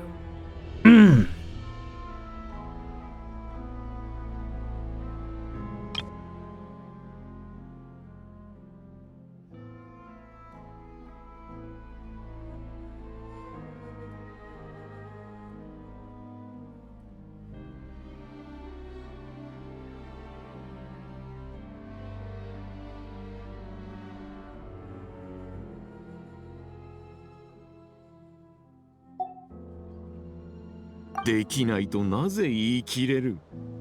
善人は善人とだけ付き合い、悪人は悪人としか交友関係を結べないとでも言うのか？私たちならもっと実りある関係を築けるだろう。まさか交友関係を結ぶ基準を友情や尊敬できるか否かだけとは思っていまいな。世の人々は利害関係で結ばれている。お前が認めた人は必ずお前に何かしらの利益をもたらしているはずだ。モラル、志、尊敬、関係性を美化するための言葉はいくらでもある。しかしそれらの枠を外すと、結局のところ人と人との間にあるのは相互利益に他ならない。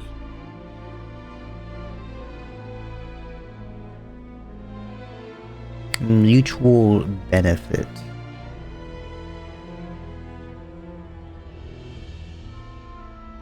No. Not at all. Bro has gone beyond delusion. Just punt him already. All this useless happened, and this is why I couldn't bring myself to play this.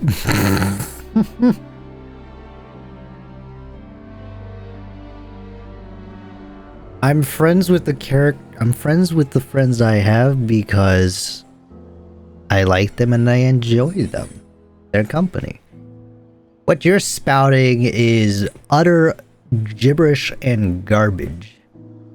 Only ones that care for themselves. Don't force your ideals on others. Projecting. 利益の上で関係を結びたいのだ。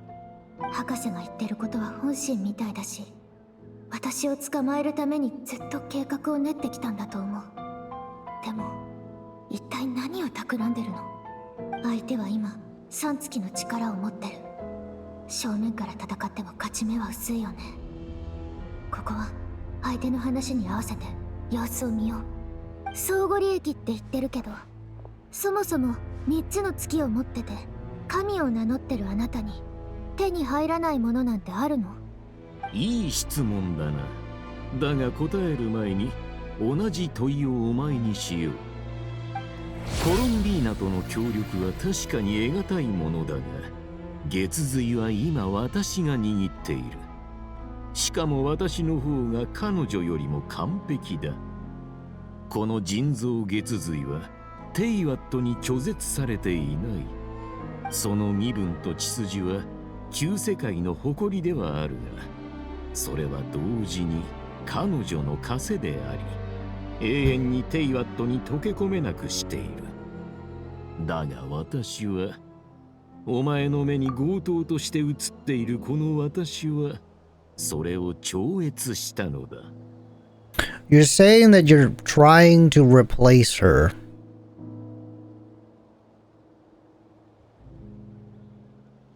With this artificial moon. Yeah, you're delusional as fuck if we think we would actually accept you. 3つの月の神がお前に与えられないものなどあろうか。いや、ないだろう。欲しいものがあるのなら私を頼ればいい。嘘つきの狂人なんかと取引するわけない。Based. I agree. I don't make deals with lying psychopaths. That's what you are. Fucking crazy motherfucker. そこまで非難されるとは。もしや怒らせるためにわざとやっているのか？そういえばさっき言った進歩とはまさにそれに関することだよ。過去の私は未熟だった。些細な挫折に落ち込み、苛立ちを覚えることもあった。例えば、暗草なりデビがお前と協力し、私に歯向かってきた時もそうだ。だが今は違う。裕福な者が貧しい者と争うことがないように、私もそんなことで思い悩むことがなくなった。人と人との関係は、所詮感情や利害関係から抜け出せないものだ。だが神と人であれば違う。つまりお前と私のことだ。私は極地へと至り、かつてない視点を手に入れた。そしてお前もまたそこらの存在とは一線を画すものだ。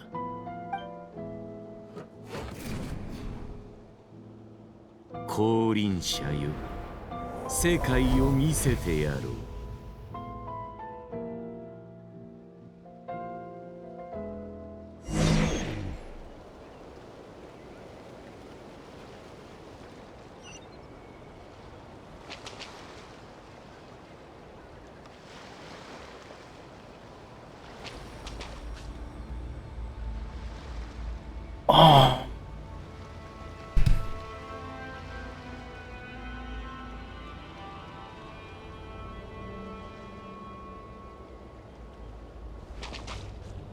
立つ、歩く、飛ぶ、座る、寝る。これは最も一般的な行為だ。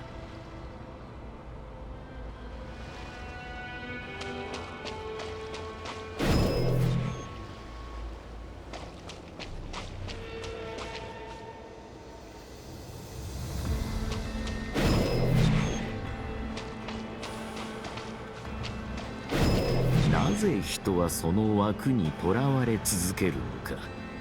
歩く代わりに飛んではいけないと誰が決めた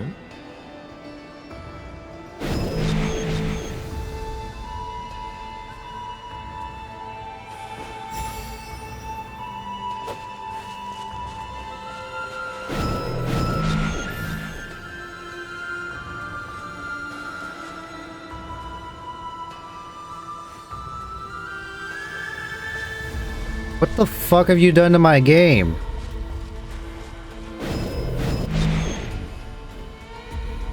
Excuse me? Excuse me?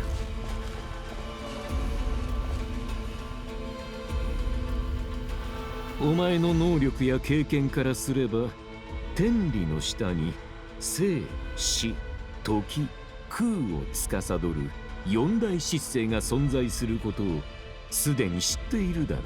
Yes. 刃物で傷つけられた者は失血や感染で死に至り、湖に落ちた者はもがき苦しみながら溺れ、追いゆく者は孤独となり、孤独な者は老いてゆく。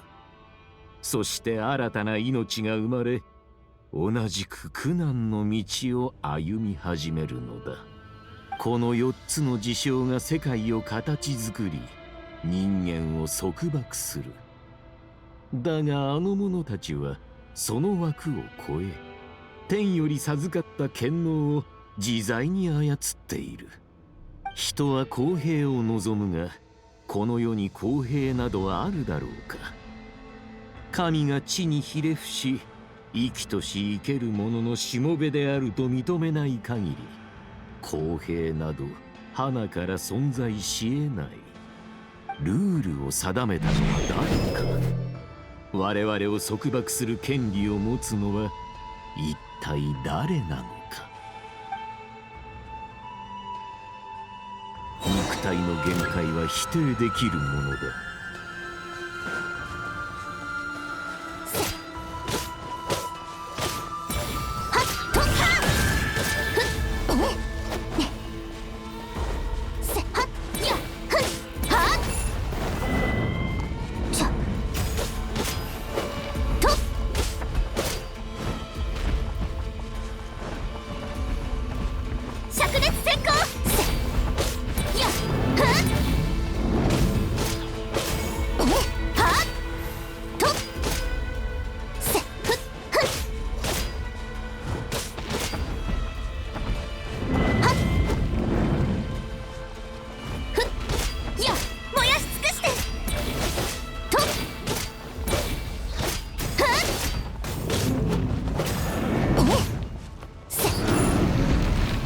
Fuck.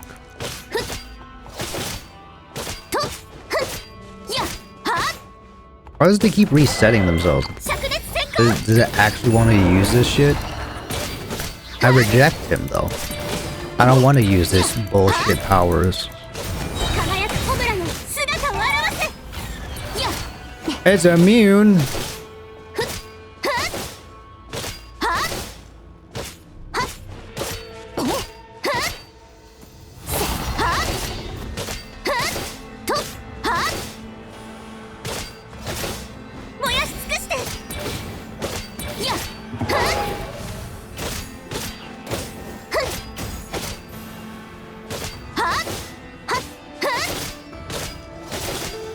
Don't you fucking dare.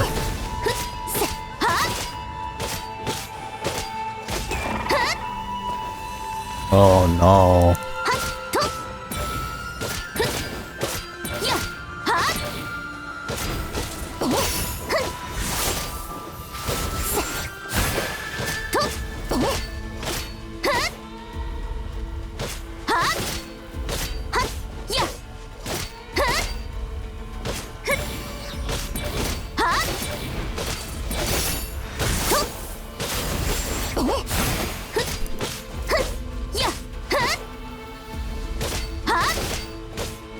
I'll do it my way, Doctor. Your methods? I don't give a fuck. 絶対的な強者となった気分はど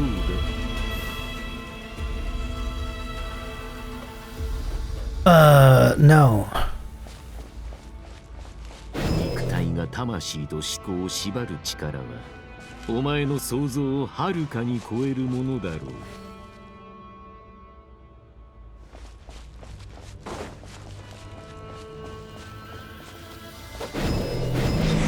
おし。無駄で原始的な目を捨てることで新世界を覗ける。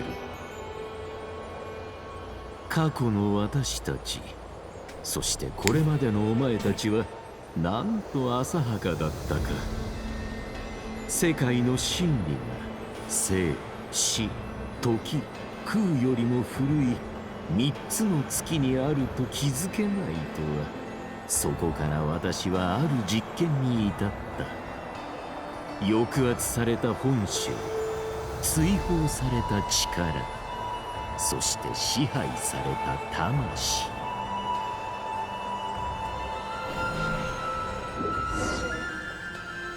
つい先日このような話を耳にした。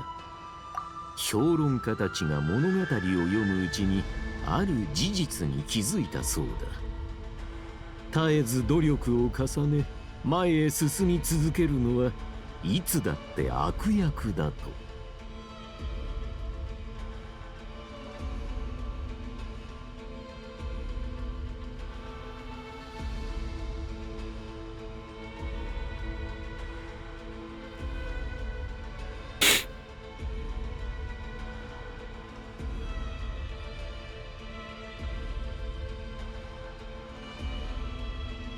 昔教令院の持論にも似たようなことを書いた者がいたよ。私はその言葉が好きで、そういった役を買って出ることを恐れなかった。だが狂気に落ちた者はその僭越な行いゆえに踏みにじられ、超越した者はその無礼さゆえに鞭打たれてしまう。そうして大半の臆病な生物たちは恐れを抱き、私に追随することを選べなかったのだ。しかし実験の犠牲は無意味ではなかった。見ただろう？私は今お前にかつてないものを与えられる。その理由はまさに私が悪役だからだ。相互利益こそが私たちを結ぶ永遠の絆だ。お前も心のどこかで悪を受け入れ、幸せな人間になりたいと望んでいるのではないか。胸に手を当てて問いかけてみろ。無垢で完璧なものに何の価値があるという。脆く退屈なまでに色あせている。欠陥だらけだった私の断片を神の心と交換したことは賢い選択だった。磨き上げられた悪こそが真の求道者となり得る。きっと多くの者にこう言われてきただろう。お前は特別だと。私が降臨者だから。その通り。でもそれがあなたに何の関係があるの？私は自身の悪行も私心も欲望も隠さない。真の研究者とは私のようであるべきだ。でなければ真実を理解し語ることなどできない。だが私のような求道者でさえテイワットを研究するうちに次第にうんざりしてくるのだ。各地を巡り多くのものと出会ってきたお前は冒険の中でさまざまな瞬間を過ごしてきた。誤解されたり追われたりありふれた仕事を日々こなしたり、あちこち駆け回り私の友人パンタローネからもちっぽけな報酬を受け取っている。お前は戦い勝っても負けても探し続け、それは永遠に終わることがない。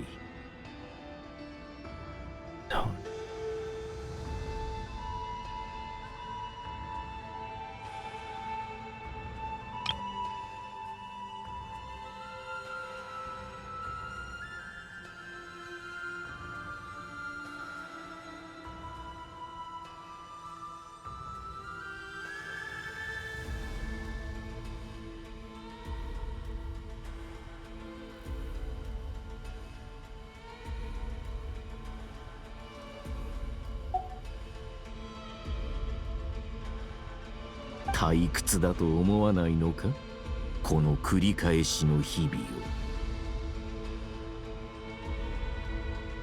Same loop all the time? It's the journey, my man. It's the journey that's enjoyable. I don't care if it's mundane as fuck. It's the journey. I get to meet a lot of exciting people every day. You, on the other hand, you're bored as fuck. 私はあなたと違って生きることに真剣に向き合ってるし、この旅を楽しんでる。何も違わないではないか。私も生きることに真剣に向き合い、興味のあるものは何でも研究している。Embrace what life brings? Oh, really? Oh, do you? Oh, do you? How delusional are you? これまでに数多くの面白いものを作り上げてきた。人造月髄もその一つだ。コロンビーナの生まれ持った特別さなど、替えの利かないものではない。Unique special she was, even COLUMBINA is not irreplaceable.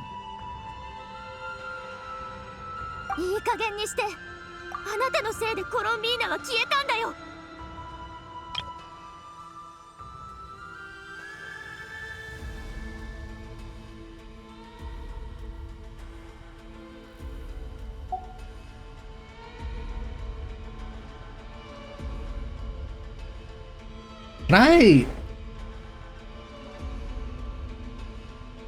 Is there a time stone of sorts that I can have?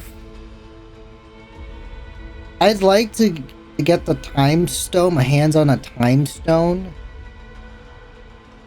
Kill Dotre over and over. Have him in agonizing pain, or just have him in an infinite loop of his death. Maybe he'll enjoy it. Maybe. I don't know, he seems to like a lot of pain going his way. He's about to feel it.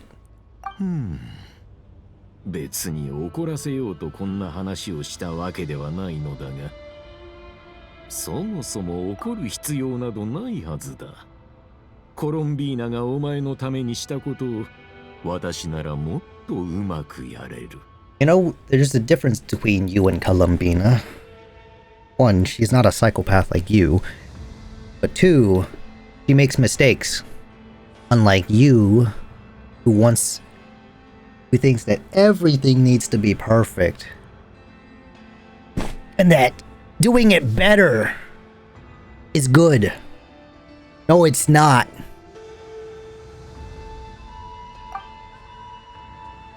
お前の旅の最終目標は知っているぞ。血縁者が歩んだ道をたどり、旅の終点で彼から答えを得るのだろう。あなたみたいな人に誰かを思う気持ちなんて理解できるわけない。理解できないからといって助けられないとは限らないではないか。例えば今すぐお前の兄をここに連れてきて目の前で答えを聞かせてやることもできる。ふざけないで。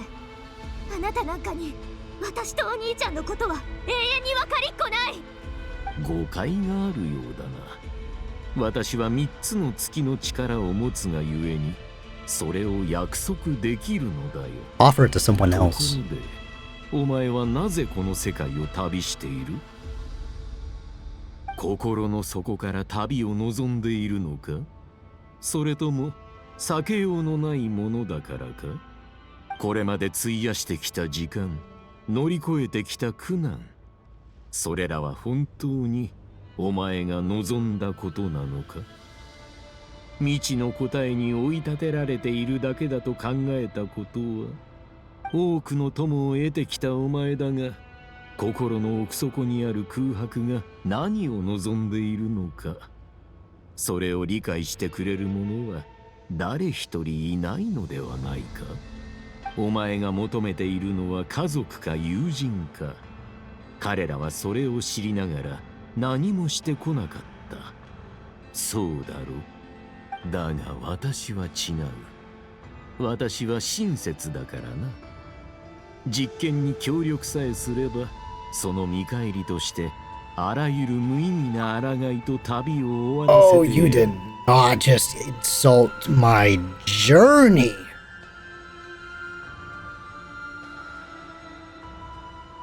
Oh. Now that's another low blow. この誘いは悪意に満ちてるけど、博士の言葉は人が望むことを的確についてる。私だってわかる。感謝の気持ちを知らない他人、処理しきれない面倒ごと、終わりの見えない創作。お兄ちゃんに会いたい。こんなに長い道を歩いて、これほどの経験をして、私がお兄ちゃんにどれだけ会いたいか、どれほど一緒にいたいか、私自身が一番よくわかってる。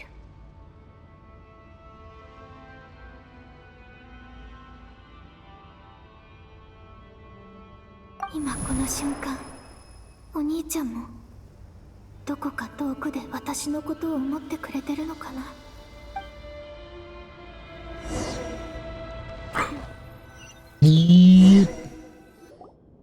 さて、やるべきことははっきりしたな。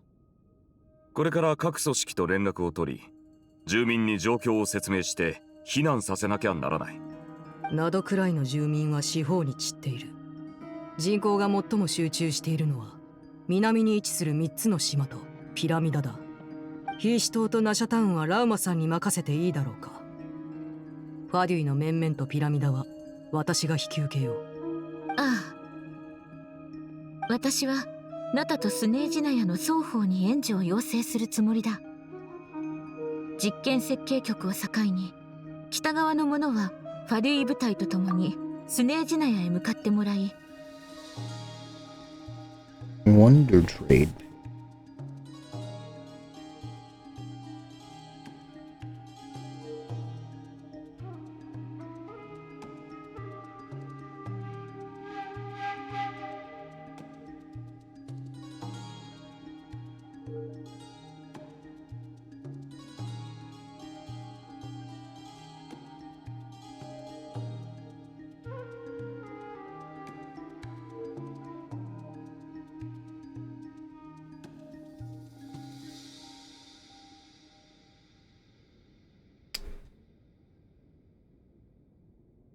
Bro, this fucking the TCG fucking game app, they gotta fucking fix its loading time.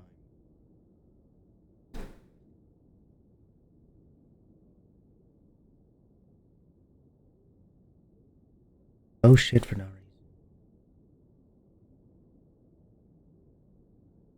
You know the best strat against Dotre is an apple, because an apple a day keeps the doctor away. No. Best that is one strategy, true. If you want him away from you, right. But if you want him to come to you and beat the ever living shit out of him, because I need to get close to beat the shit out of him. Alright? That's the difference between me and other people, potentially. In order to beat the shit out of him, I need to get up close and personal. 南側の者はボイニッチ商会に協力を求めよう。私は信者たち、それからファルカさんと共に住民をナタまで護送する。ボイニッチ商会は碑文の館と親交がある。英月氏が信頼と主導権を握れるよう手紙を書こう。Okay, Nat Lindenですね。あや。ヤフォだ。あんたも手伝ってやりな。ラウマ一人じゃ手が回らないだろうからね。願いが叶ったようだな。まさかネフェルが自分の右腕を一日貸してくれるとは。一日くらいなら構わないさ。けどそれを超えたらレンタル料が発生するよ。ボス、あたい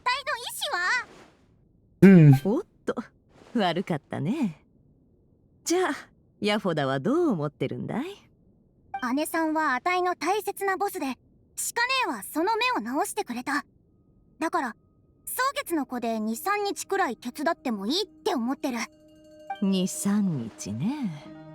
まったくいつの間にラウマに懐いたんだか。それとも自分を安く見積もってるのかね。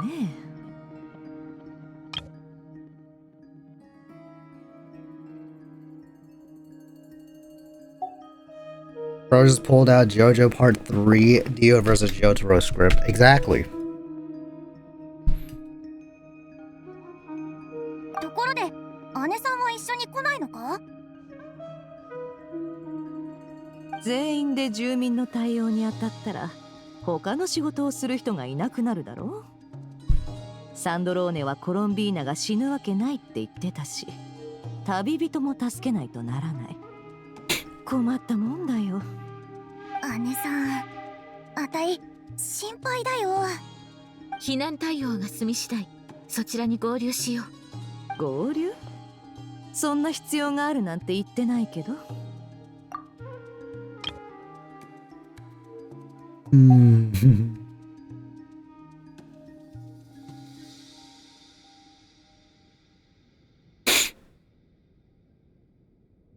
私には必要なのだ。それにそなたのやり方を見てきた限り共にいた方が良いだろう。つまりそなたを一人にするのは得策ではない。そんなの気にすることないってのに。今は自分たちの行動がうまくいくかを心配しとくれ。どんなトラブルが起こるかはわからないけど、アイノたちにもできることがあると思うの。アイノとイネファはナシャタウンの住民を手伝って物資の整理や荷造りをするつもりだよ。スケジュール確認などくらいの重要な研究成果と技術サンプルを保管し、住民をナタまで護送する。はい、了解しました。全力で任務を遂行します。ああ、頼んだぞジョーちゃんたち。ライトキーパーには連絡済みですので、後ほど同僚が手を貸してくれます。いわゆる人海戦術というもので、辺境地域をつぶさに調べ避難するよう説得しましょう。私はこの機会にスメールに戻らせていただきますわ。などくらいの現状を宗神様にお知らせする必要がありますからね。ああ、それとモンドへの連絡はドゥリンに任せよう。なんたって走るより飛ぶ方が速いからな。もし十分な速さをアピールできれば飛行免許の試験を免除できるかもしれない。任せたぞ、ドリン。本当？じゃあ頑張らないと。Oh 僕はしば shit! らくここに残ってサンドローネさんの研究を手伝うことにするよ。さっき錬金術について話を聞きたいって言われたんだ。サンドローネが君を誘ったということは、その知識を認めた証拠だ。二人の協力がうまくいくよう祈っている。ありがとう。実を言うと、サンドローネさんが機械以外のことに興味を持つなんて意外だったんだ。彼女は最近フォンテーヌの技術を研究しているようで、実験設計局を離れる時もわざわざその資料を運び出したそうだ。今も部屋でそれを整理しているだろう。そういえば一人ここに来てないけど、彼のことだからきっと自主的に調査をしてくれてるだろうね。今日のパイモンは物静かだが、旅人と共にナタの人々と絆を結んできたことを生かし、国境まで同行してくれるという。Oh. We have one other friend who isn't present. He hasn't made his position in all this clear. If you know anything about him, he's likely investigating on his own. Yeah. Okay. Very quiet today, but I know that she should come with us to the border. おいらも全力で手伝うぞ。ああ、それと忘れちゃならないのが呪いだ。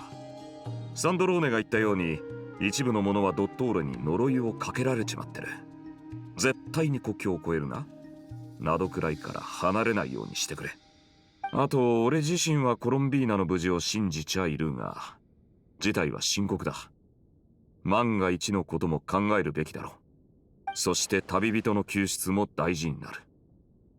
この二人は俺たちにとって大切な仲間だ。ネフェル、情報収集は頼んだぞ。よかった。みんなここにいたのね。Hey!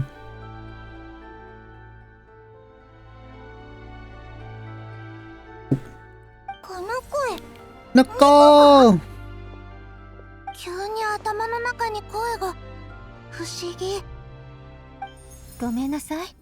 こんな形でしか話せなくて。時間がないから手短に話すわね。世界の境界で起きている災害は依然として収まりを見せず、アリスは連絡が取れる魔女会のメンバーを雑用として招集したの。私以外ね。ただ早く戻ってみんなの手伝いをするよう言われているけど、それからおしゃべり好きなあなたにぴったりな活躍の場を見つけてあげたの。これをみんなに1台ずつ渡してあげて。任せたからね。あ、それってドド通話機か？ It has wings now. 検索中、未知のデバイス。解析中、未知のデバイス。Conclusion. 判定。かわいい。かわいくていいものです。気に入りました。しかも今までのドド通話機とは違うのよ。私なりに改造しておいたの。例えば、ついまた話がそれてしまったわ。とにかくみんな持って行ってちょうだい。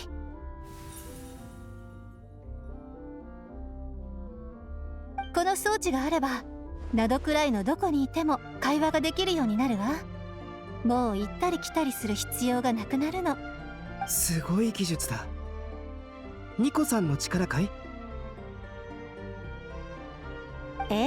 そうよ。アルベドったらほんと褒めるのが上手ね。危うくまた自慢話をしそうになってしまったわ。けどそれは今度にしましょう。とにかく私は通信を維持するためにみんなのそばにいるわ。さあ、準備ができたら行動開始よ。ここでみんなを見守りながら成功を祈っているわ。Let's go! So Mikey, Cujo owns Star Platinum. Yes. Hello, Nefer.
What the fuck is Fran?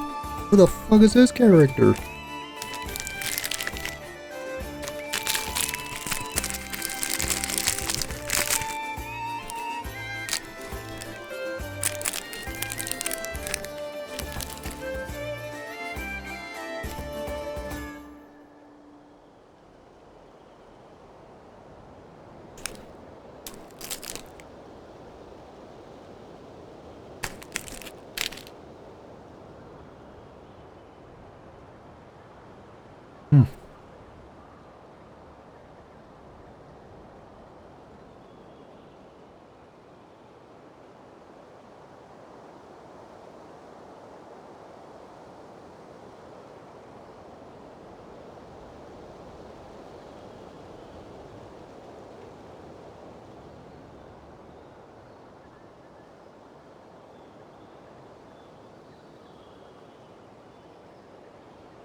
Ay, ay.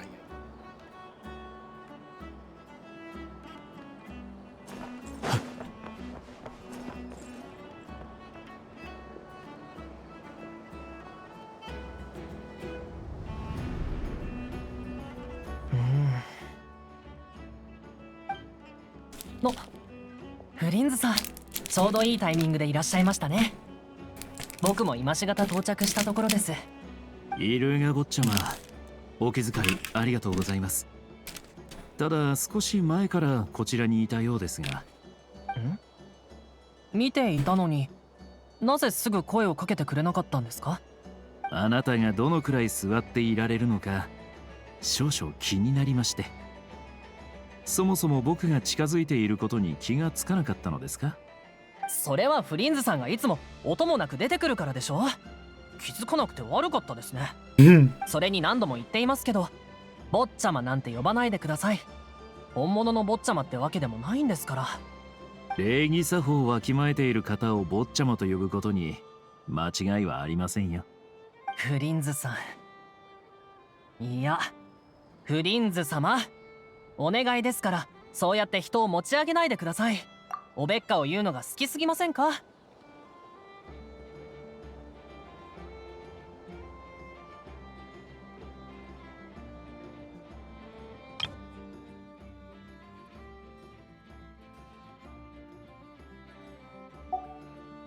やはりあなたは僕をよく分かっていらっしゃる。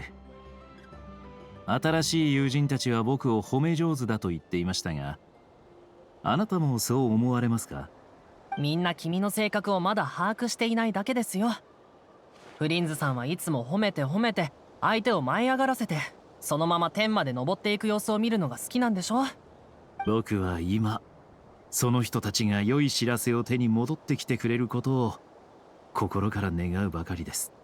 状況はかなりまずいんですか？作戦会議を先ほど終えたのですが、現状はこうなっています。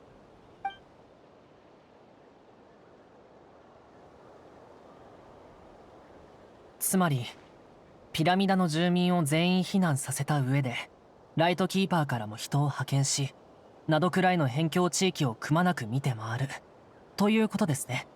ライトキーパーにそれだけの余力があればいいのですが。大丈夫です。父さんがきっと全力で助けてくれますから。よそでパトロールしている人たちも一旦呼び戻してこちらの支援に回してくれますよ。ありがとうございます。あなた方がいてくれればきっとうまくいくでしょう。それと任務が終わったら必ず本隊と一緒にスネージナヤかナタへ避難してください。フリンズさん。坊ちゃま、何か言いたいことがあるのでしたら僕の考えを当ててみてください。さっき他にやることがあるって言ってましたよね。それはとても大変なことなんですか？簡単とは言い難いですね。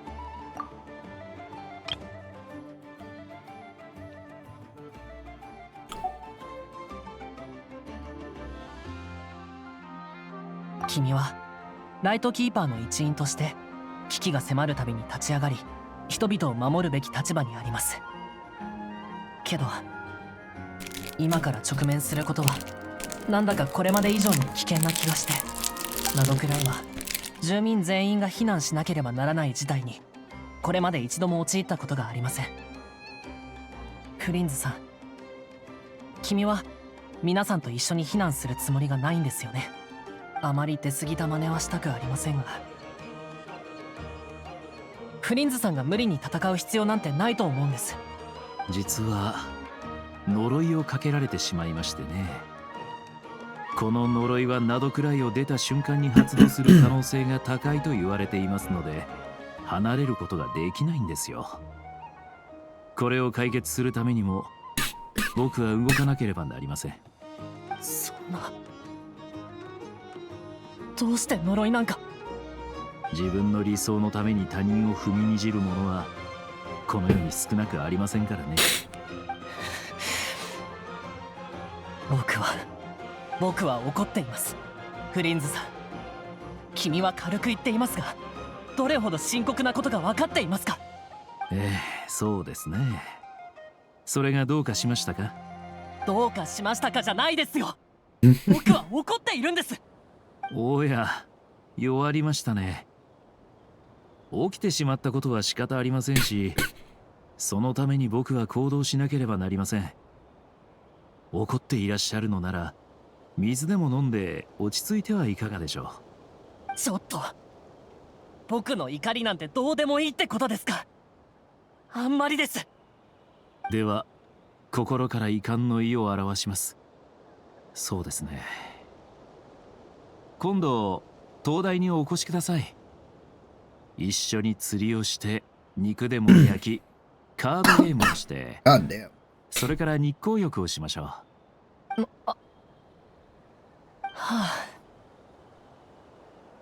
はっきり言った方が良さそうですね。ちょっとこちらに。あまり良い話ではなさそうですね。先日フリンズさんが恐ろしい事件に巻き込まれたと聞きました。無事で何よりですが、けど一部の人が噂していますよ。フリンズさんは人間じゃないのではないかって。確かにひどい目に遭いました。ところでその一部の人というのはあなた自身のことではありませんか？この際だから言いますが、フリンズさん、君は人間じゃありませんね。おやおや、なんと恐ろしいことを。もういいです。この話は全て片付いてからにしましょう。いいですよ。ですがその言い方はなんだか縁起が悪いですね。必ず生きて帰ってきてください。お願いします。そこまで真剣に言われては約束するしかありません。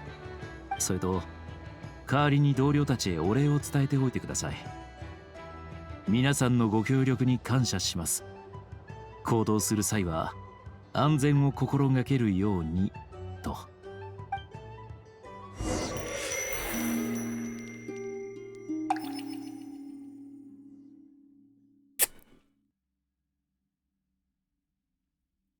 現実へ続く道をもう一度探そう。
現実に干渉したせいで空爆をかなり消耗しちゃった。今度は慎重により少ない力で手がかりを残してみよう。私が期月の夜に言ったことをみんな覚えててくれますように。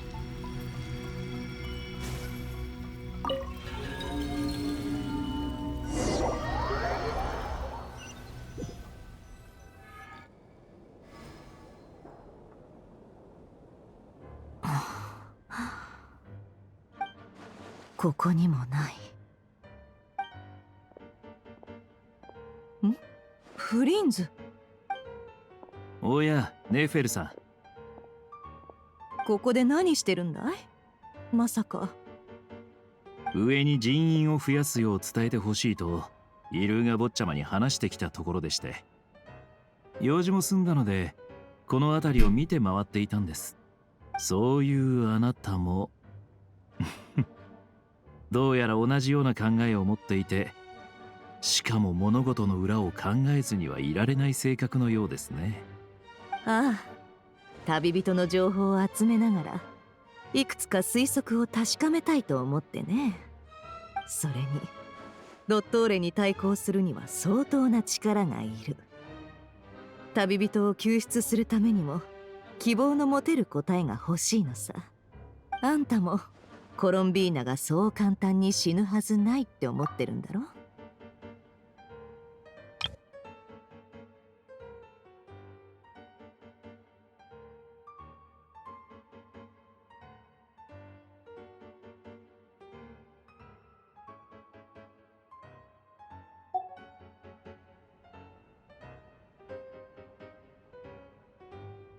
あなたと同じようにその可能性を視野に入れているだけです。ましてや彼女は神。僕たちに神のなすことを予測できるはずもありませんから。コロンビーナが期月の夜に言ってた、月光で私たちにメッセージを残すっていう話、覚えてるかい？もちろんです。僕たち二人がここで出会ったのもそれが理由でしょ。どの辺が調査済みだい？ナシャタウンの月光が指す屋外はほぼ確認しましたが、特に何もありませんでした。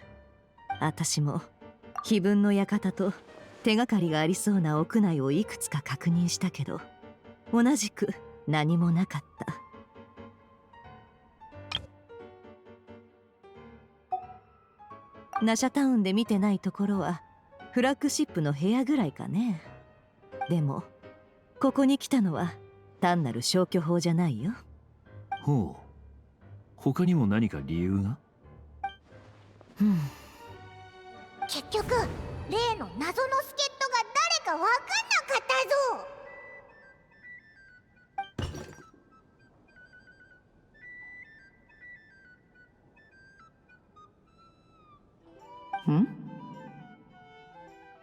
空耳か？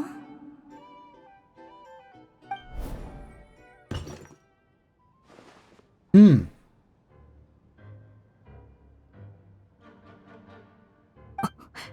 行くよ。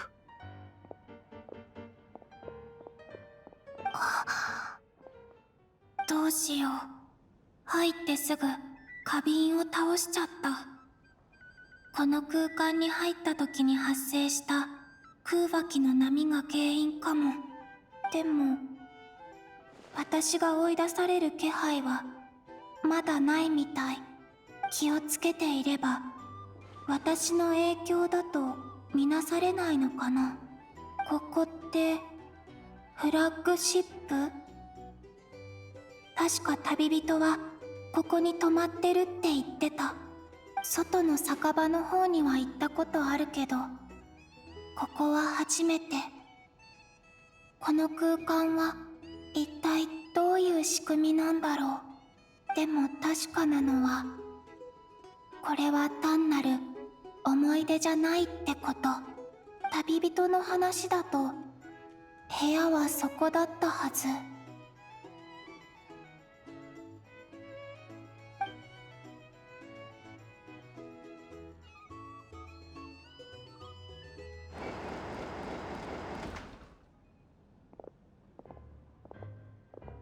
ドアが閉まってる。でも今の私の状態がこの前の消えていた時と似てるなら、もしかすると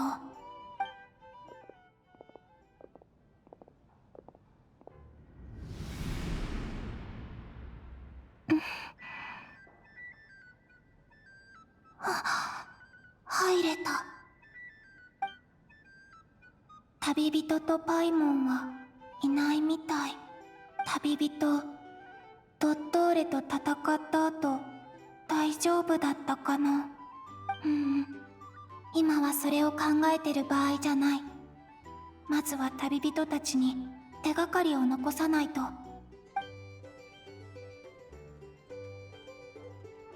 お願い、見つけて。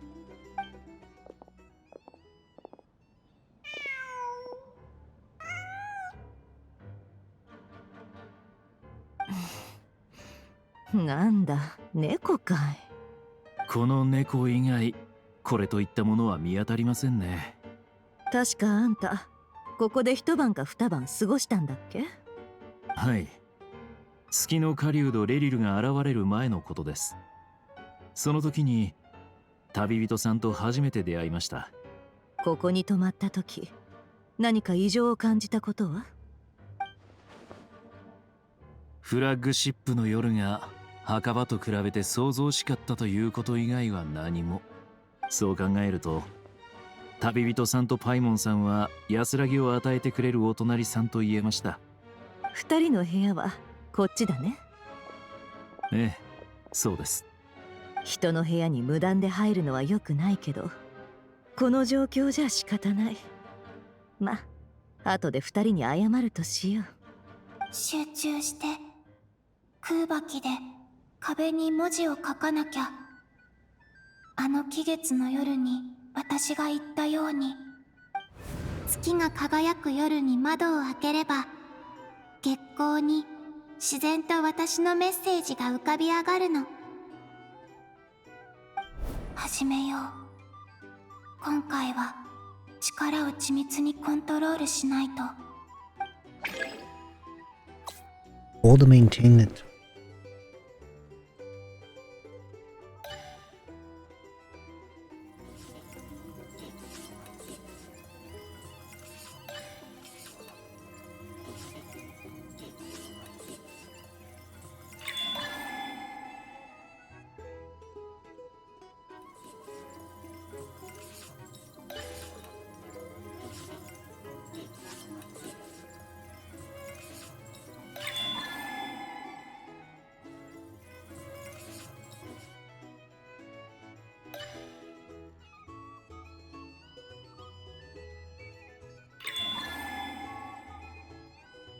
getting really small now.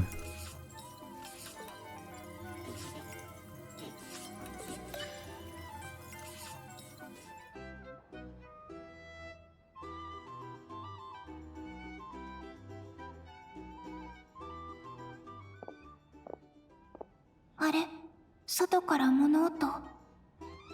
旅人が帰ってきたのかな。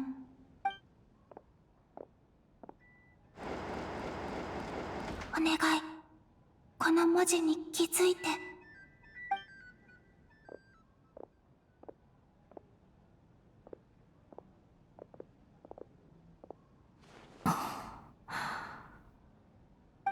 どうだい？何か感知できたかい？残念ながら。はあ、最後の場所も空振りか。ナシャタウンの最後に過ぎませんよ。コロンビーナさんは友人が寝泊まりしている場所にメッセージを残すと言っていました。ラウマさんの家や僕の墓所にも何か残す可能性は大いにあります。そうだね。こうなったらありえそうな場所を片っ端から回るとしよう。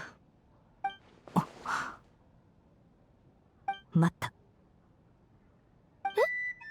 何を待つの？おいら食べ過ぎたみたいだ。そん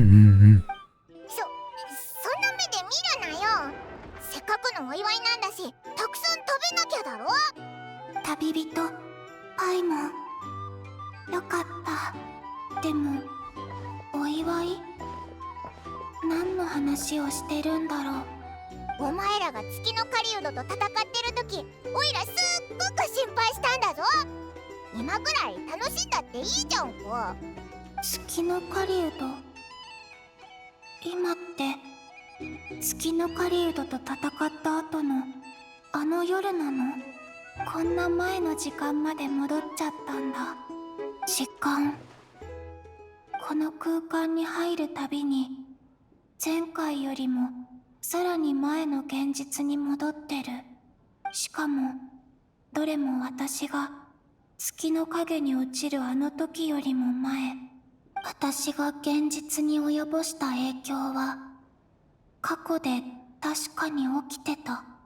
まさか月の影の中の時間は私が入った瞬間から過去へ向かって流れてる？もうすぐ期月の夜だな。きっと今夜よりもっと賑やかになるぞ。でもコロンビーナが帰っちゃうのは寂しいよな。あいつ本当はすっごくいいやつだし。パイモン、ダメ。前みたいに触れたとしてもきっと何が起きたのか理解してもらえない。それにまた無理やり引き戻されちゃう。やっぱり月光にメッセージを残してそれを見てもらえるよう工夫しないと。いや、期月の夜になるまで私だって月光で何かを残そうなんて考えなかった。今のみんなが思いつくはずない。本当に他に方法はないのかな。落ち込まないで。きっと何か方法があるはずだよ。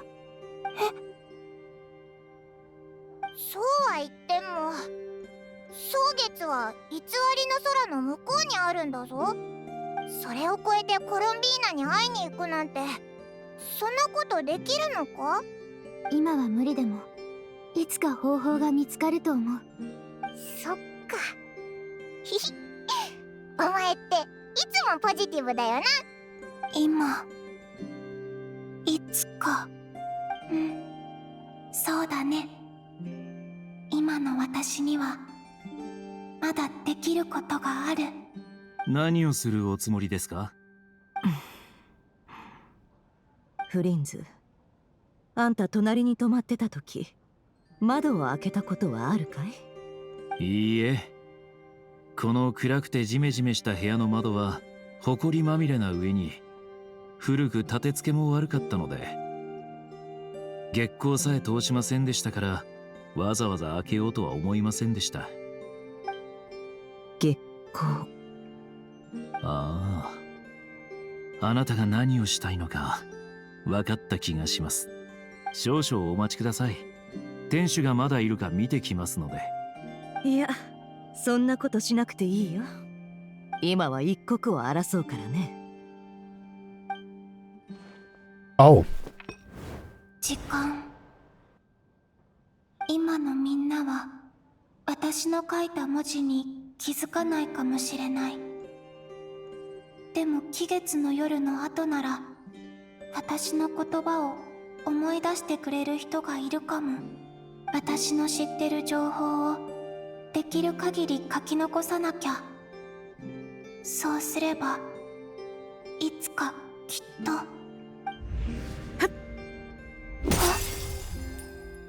うわっ、おいおい、コップを落とすなんて眠いのか？うん、ちょっと。じゃあそろそろ寝ようぜ。お前もここ最近は大変だったもんな。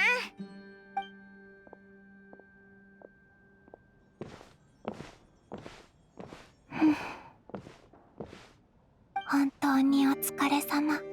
月の狩人に勝って私の名前を取り戻してくれて、みんなと一緒に期月の夜まで準備してくれた。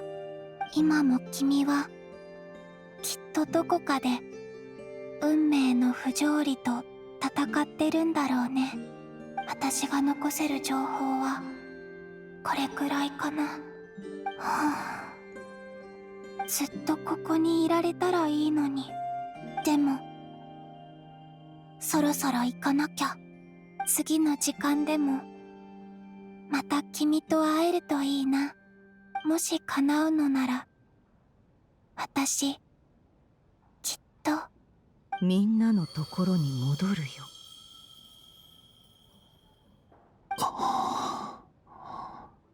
コロンビーナはまだ生きてるんだ。それだけじゃありません。壁一面に我々のために手がかりを残してくれています。彼女は期月の夜に起こることまで書き記していたようです。残念ながら僕たちはその時が来る前にこの文字に気づくことができませんでしたが、私はここにいる。この空間は時間が逆行している。私は進み続けている。彼女は空爆を使って過去に干渉する方法を見つけたようですね。Okay. Time flows backwards on the in the between.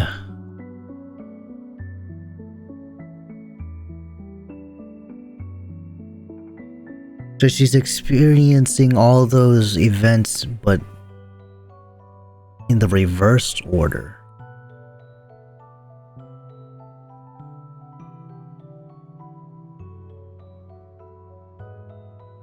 Okay.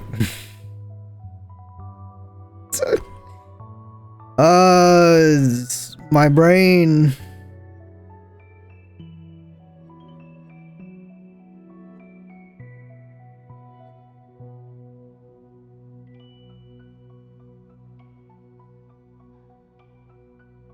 しかし、彼女にとっての未来は我々の過去。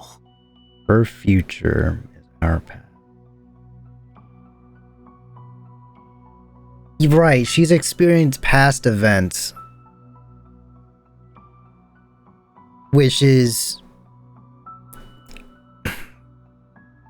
She's experienced past events that already happened, but that's her going for. When you involve time into this, it gets convoluted. Oh god. この文字は月の狩人を倒した時からここに存在していた。それなのに誰の目にも止まらなかった。Right. 鶏が先か卵が先か。あんたはこういう問題を考えたりするかい？ Yeah, okay, it's events. Yeah, so the question pops up. Which one came first, the chicken or the egg? Looking at past events while running through the road that she thinks she is moving forward in.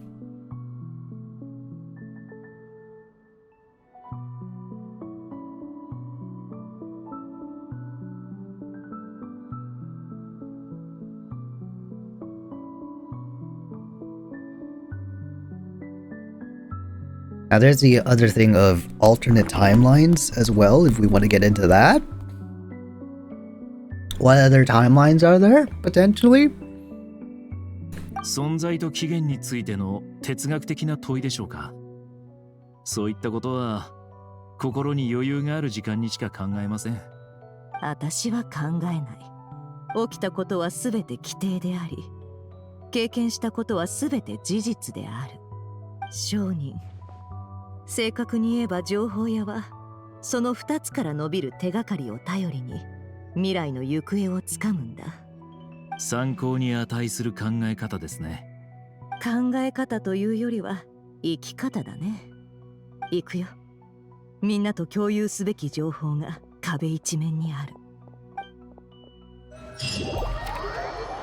A world where Scaramouche still exists. Let's not even get into that. And then what other path that could deviate from that? 今のところ博士のエネルギーの本質は空爆に近い体系に属しているものの異なる性質を持っているようだ。などくらいの空爆装置による影響はほぼ受けないと言ってもいい。君が錬金術に希望を託したくなる気持ちも理解できるよ。しかしこれらの本は実に難解だ。どれも部下たちがフォンテーヌから持ち帰ったばかりのものよ。水仙十字結社のものもあればペトリコール町の事件記録もあるわ。加えてこのゴミのようなマシナリーの実験報告書もね。あと私の術式が今いくつか頭にくるものを検出したわ。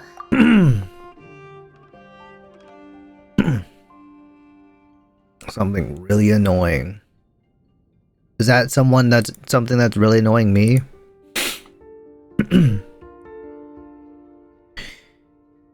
Oh god.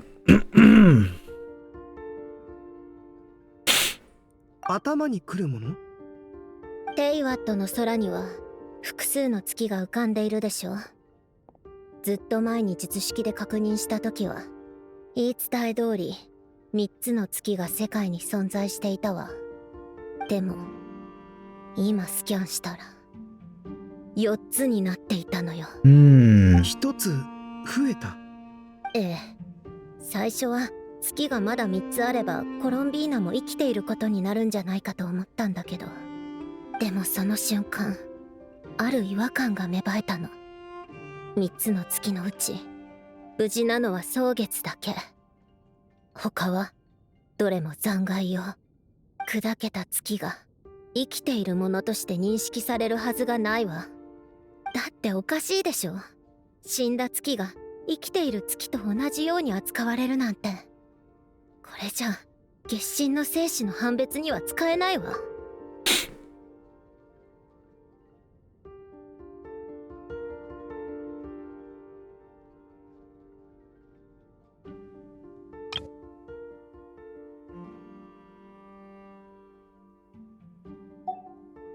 もしかするとそれぞれの月髄を3つの月と同一視すべきなのかもしれない。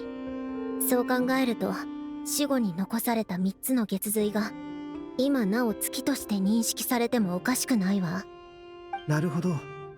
その推測が正しいなら君が検出した4番目の月はドットーレが作り出した人造月髄なのかもしれない。まったくそんなものを作るなんて厄介極まりないわ。やるべきことが多すぎるとどうしても焦ってしまうものだよ。サンドローネさん、少しリラックスしよう。イライラしているのなら気晴らしに散歩や深呼吸をして落ち着くといい。こんな時にどうリラックスしろっていうのよ。私には時間と結果が必要なの。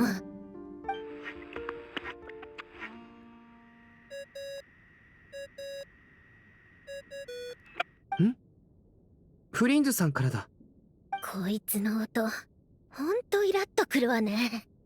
ああもうそれもこれも全部水仙十字の死証言と血髄のせいよ。おや、タイミングが悪かったようですね。淑女がそのように声を荒げるとは一体何があったのでしょう。何よ、今忙しいんだけど。皆さんまだ碑文の館にいますか？ええ、けど外に出ている人たちはまだ戻っていないし、何か用件があっても急ぐことはないんじゃない？私今とっても忙しいの。ちょっと一人にさせてちょうだい。すごく重要な情報が手に入ったんだけど、聞かなくていいのかい？そう。なら話してみなさい。ドド通わけで共有するのかい？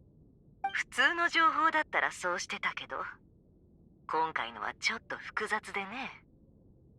直接会って話すよ。碑文の館で待っといてくれ。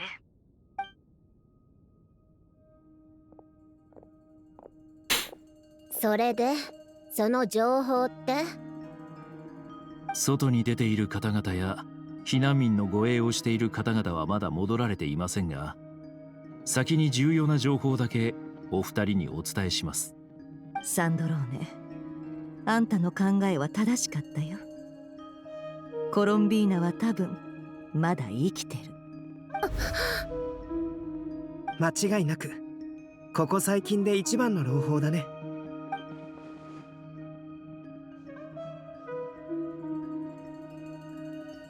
時間を逆行している上に現れる場所も不規則。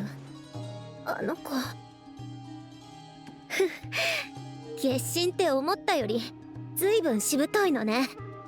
死んでないだけでも十分ありえないのに、そんな状況になっているなんて。やっぱり血髄であの子の状態を判断できると考えて良さそうね。サンドローネさん、嬉しい時は素直にそう言えばいい。別に嬉しくなんかないわよ。それにまだ何も解決していないわ。ここからが問題よ。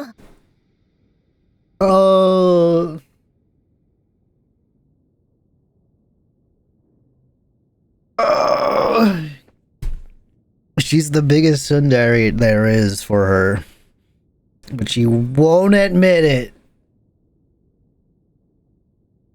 コロンビーナが時間をコントロールできない限り、あの子のいる空間の時間はどんどん過去へ流れていく。時間の流れが異なるということは、私たちが交わることもない。このままじゃ出口を見つけられないわよ。生命が一滴の水から始まったのだとしたら、時はどこから始まったと言えるだろう。星が生まれた瞬間からだろうか。いや違う。コロンビーナさんが行き着く先は彼女のいる空間が作られた瞬間のはずだ。でもその空間は外部から干渉できないように思える。どうやってコロンビーナを助ければいいんだい？しかもコロンビーナがまだ生きてるなら、レビルとソリンディスも生きてる可能性が出てくる。それなのに二人があの空間から出た痕跡はない。となると出口がないのかもしれないね。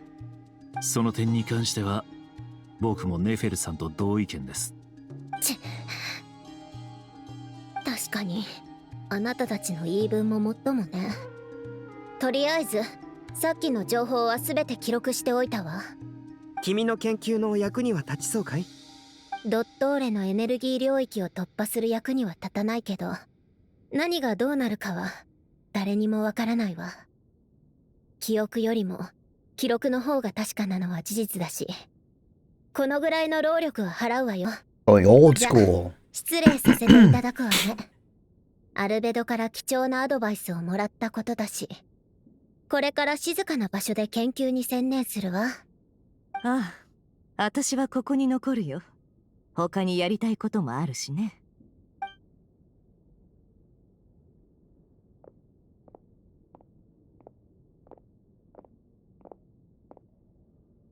パイモン、いるかい？ああ、そうだった。あの子はファルカたちとナタに行ったんだったね。でも幸い、旅人とパイモンの荷物はここに運んである。旅人は一体どこにいるんだろうね。ん？これはメッセージ。パイモンが残したものみたいだ。おいらちょっと出かけてくるぞ。この荷物の中に必要なものがあったら遠慮なく使っていいからな。旅人へ、もし先に戻ってたら休んでてくれ。早く会いたいけどお前が疲れて倒れる方がもっと嫌だからな。パイモンより。仲がいいね。パイモンの許可もあるし、遠慮なく荷物を見させてもらおう。二人がよく使うものはほとんどここにあるみたいだ。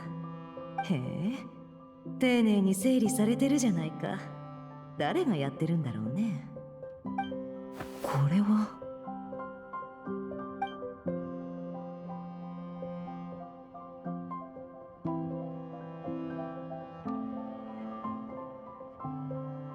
写真機が切り取ってるのはまさにきらめく一瞬ってやつだね。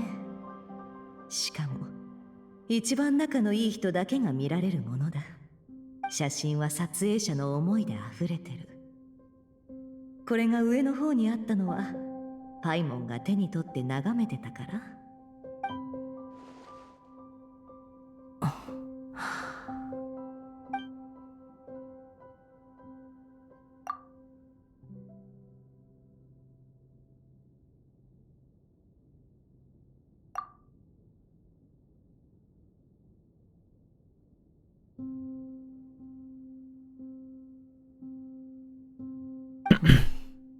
間違いなく旅人のものだね。これで決まりだ。頑張っとくれ。私たちが必ず見つけてやるから。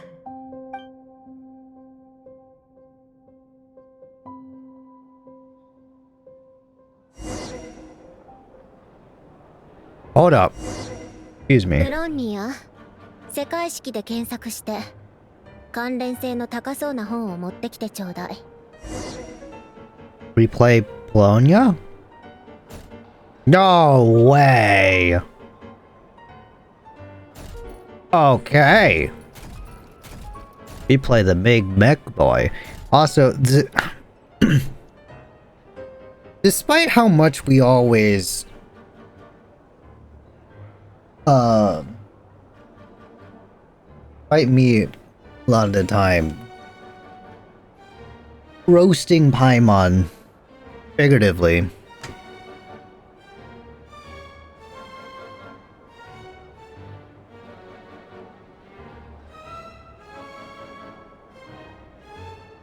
I wouldn't be here if Paimon wasn't the initial icon for Genshin.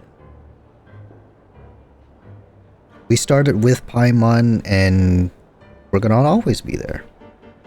It wouldn't be the same without her.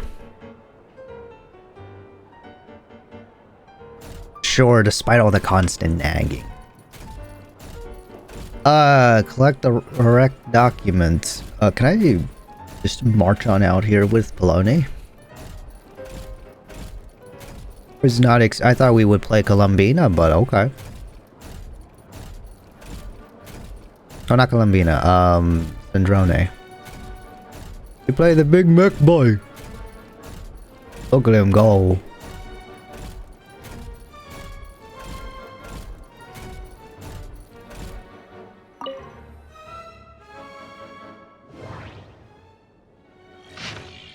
Oh. Wow. Ancient log, Carter Sherbius. Alright, before I get to reading. 25th.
We were assigned to the same lab. I was nervous at first since everyone said that he was a child prodigy. Since disasters, such people are more precious than ever. I had thought that an institute star recommended by higher-ups might be more full of himself. He's much better than I expected. He's just not the most sociable sort. No obvious symptoms.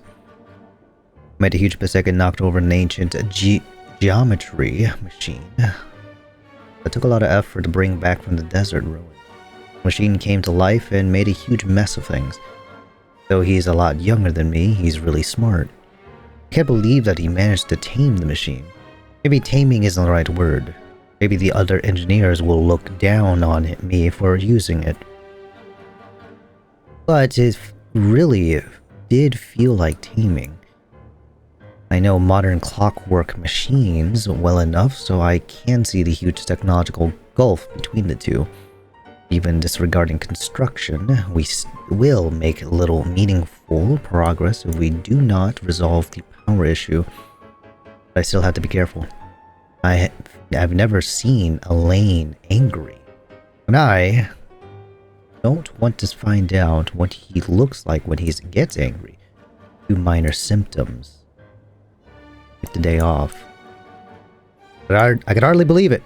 Elaine came in to visit me. He even brought his sister. She's a lovely little lady and unafraid of strangers. A fine day indeed. We discussed the idea of thinking machine based on gems and tape circuits. I used the word discussed, but actually, I just said things like, oh, or that's really amazing, or how will you do that? Whenever he paused and didn't make any real contributions.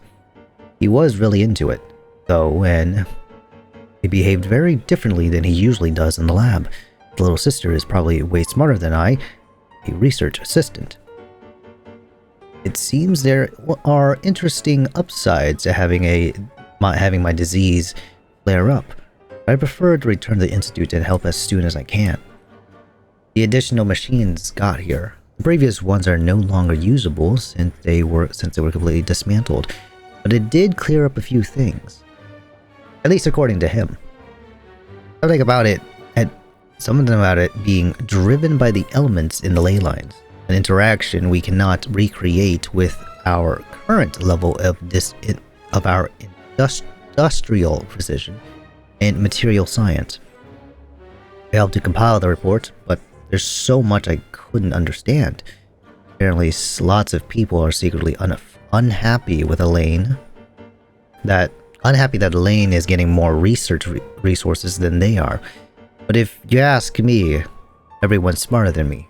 And they should all get along. We'll make the world a better place that way. His sister said that some of their friends will be joining the Institute. I'm looking forward to meeting them. No obvious symptoms.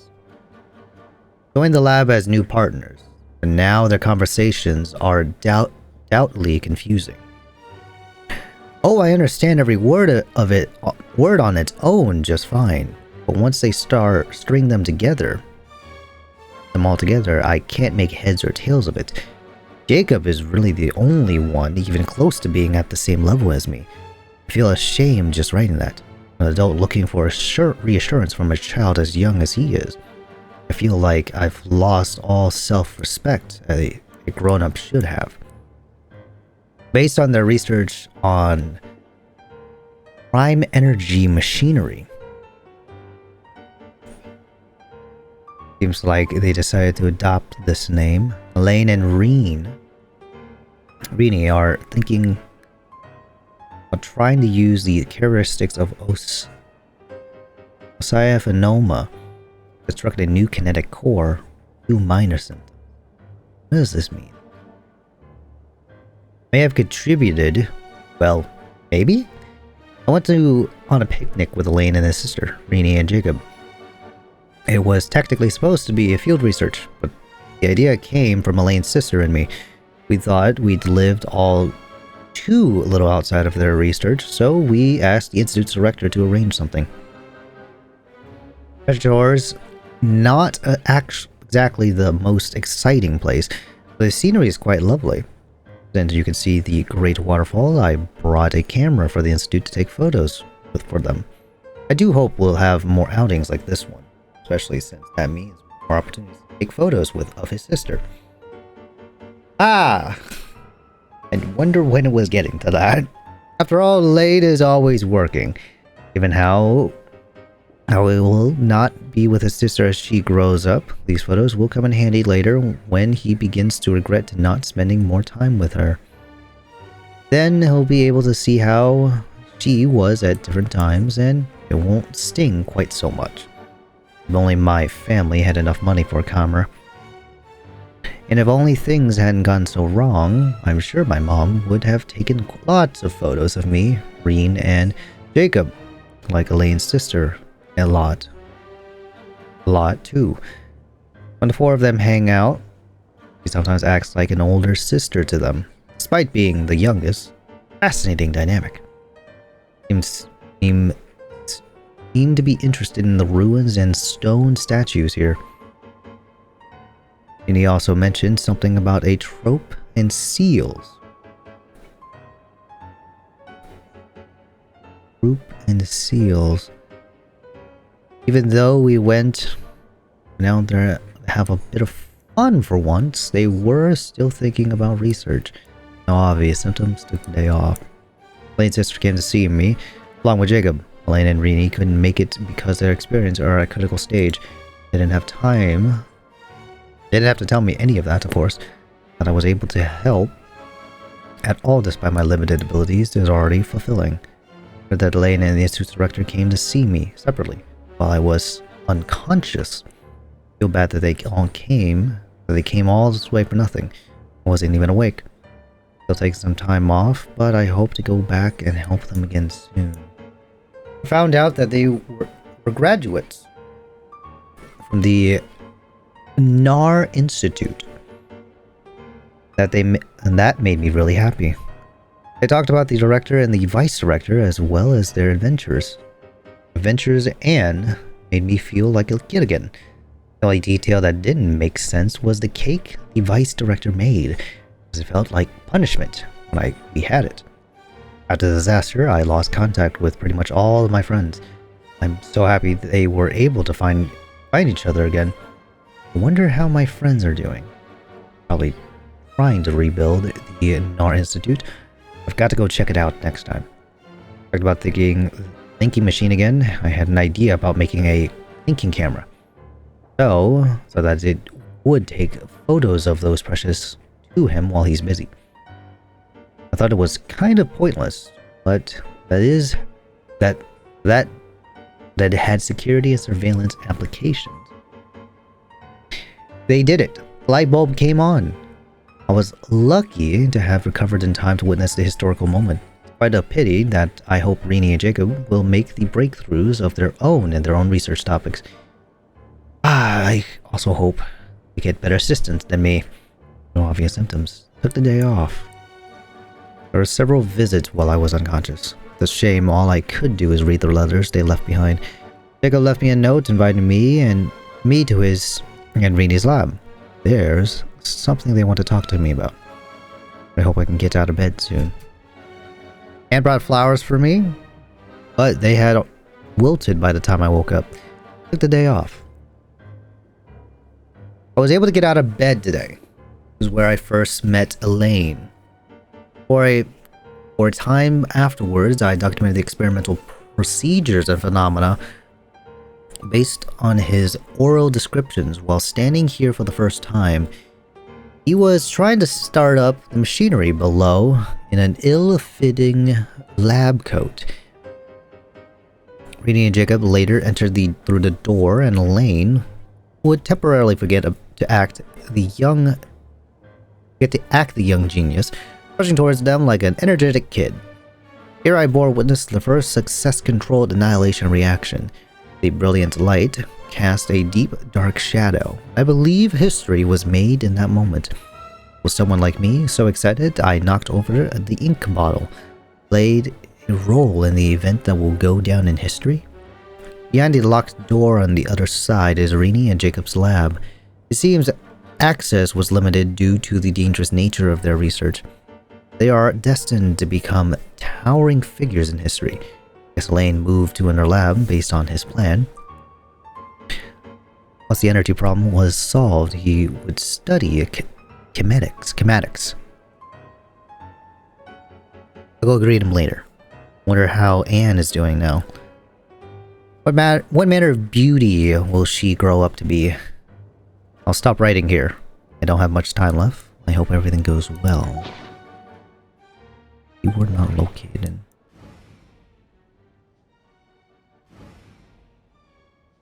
Hello, yeah. Ceremonial dictations concerning the apocalypse. Light of formal and rigorous proof outlined above. I believe the correct term for the situation is fortuna. It is an ancient Romarian technology, a wisdom unparalleled. Never imagined that Romarian ideas would be so similar to the computation graph that I have named the world formula. This is strong evidence. Human civilization is bound to lose its potential amid ongoing exploration and evolution. Humanity's decline is, in truth, an unfolding at this very moment. Put it bluntly, ladies and gentlemen, the apocalypse draws near. This is not the hallucinatory babbling of some wandering monk from Sumeru. Rather, it is a logical deduction grounded in reason and natural philosophy. Please take a look at this diagram. Beneath the most hidden of all hidden, the number of cycles. That is, the number of higher particles. Can now only be 4. No new world cycle can be generated through reconciliation.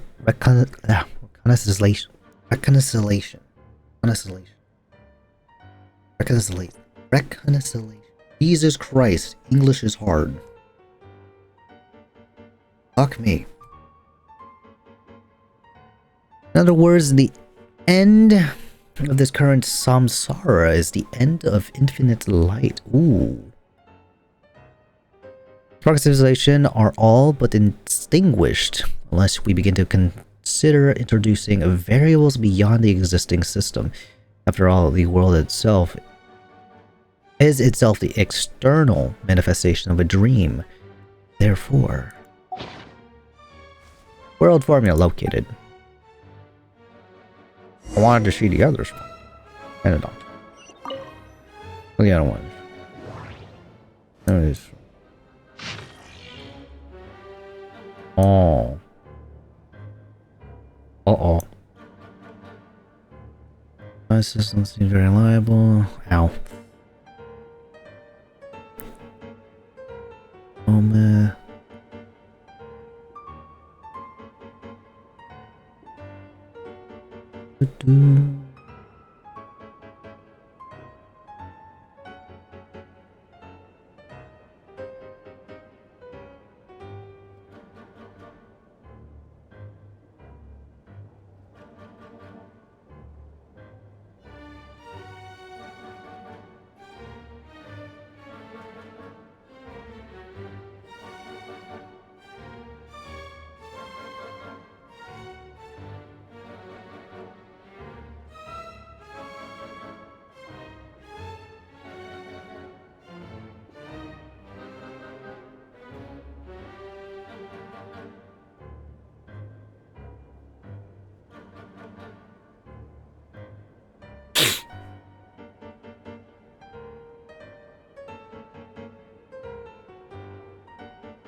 Visit. Visit. Move my life.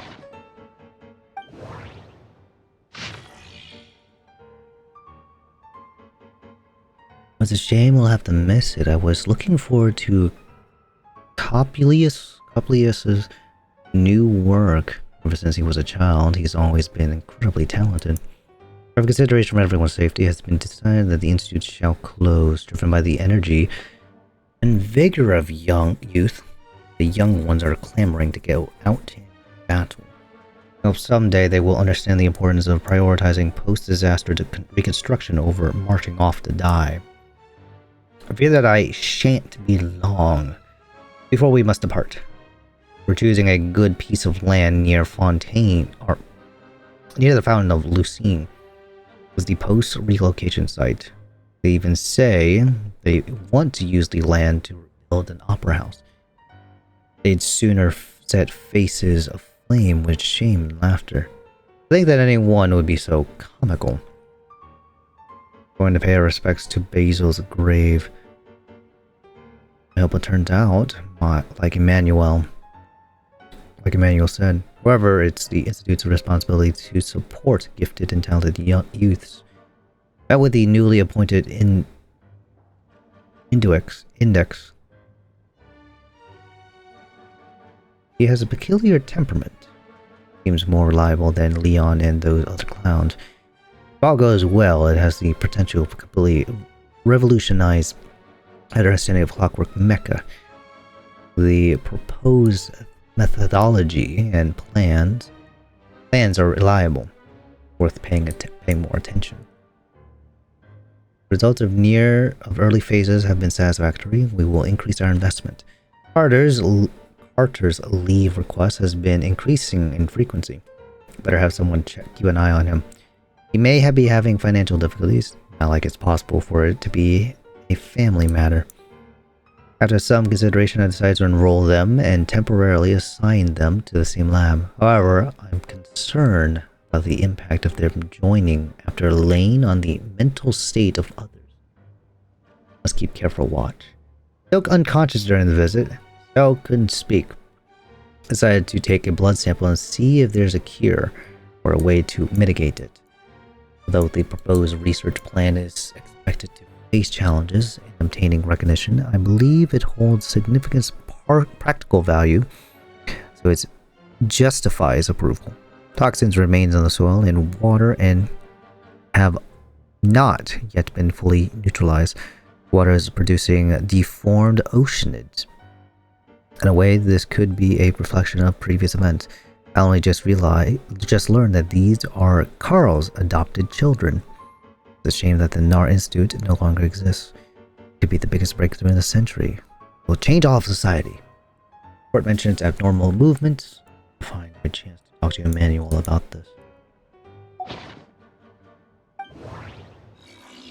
Relevant engineering blueprints cannot. Keyword cannot. Okay. Okay.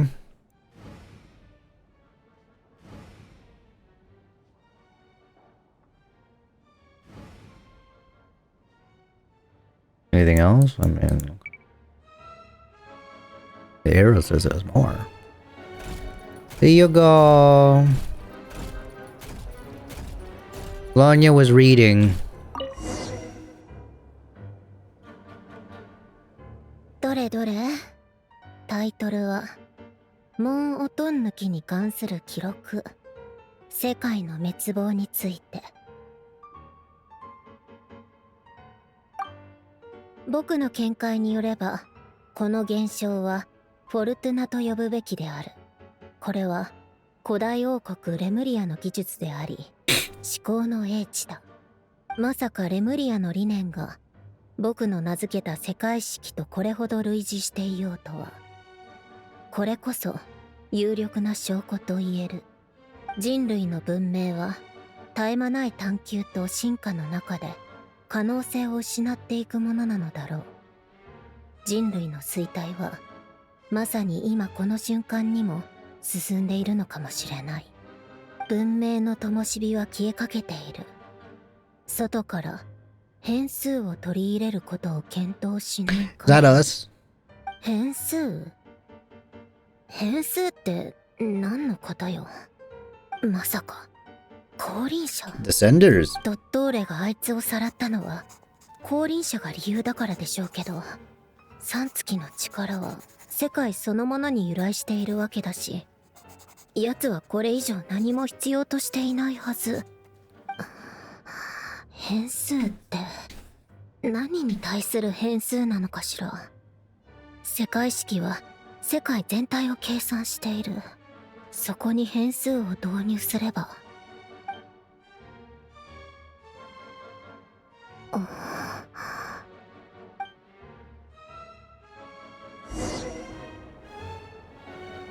プロンニア、キーワード、ルートで関連する本を持ってきてちょうだい。Earthworm?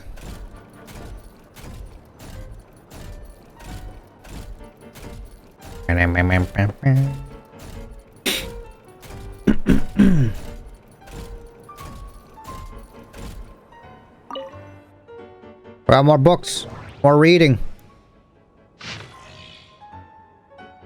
Following Gillian's instructions, the research went well. We've created a clockwork mech that could release energy. To be honest, we are no longer need to call it a clockwork machine, as it doesn't rely on elastic potential. It'll be compelling to see what results he achieves next in kinematics. There's no way old-fashioned clockwork mech can withstand such power output. Even young geniuses must stumble now and then. The thought of using this sort of unstable energy source is impressive. Though we have long observed these unique energies in Fontaine's atmosphere, water, and organisms, it has always been regarded as a latent threat rather than a potential resource. Aren't there a few young geniuses too many nowadays? The director is pleased, sure, but won't someone spare a thought for us ordinary people? I mean, not all of us are as simple-minded as Furbish.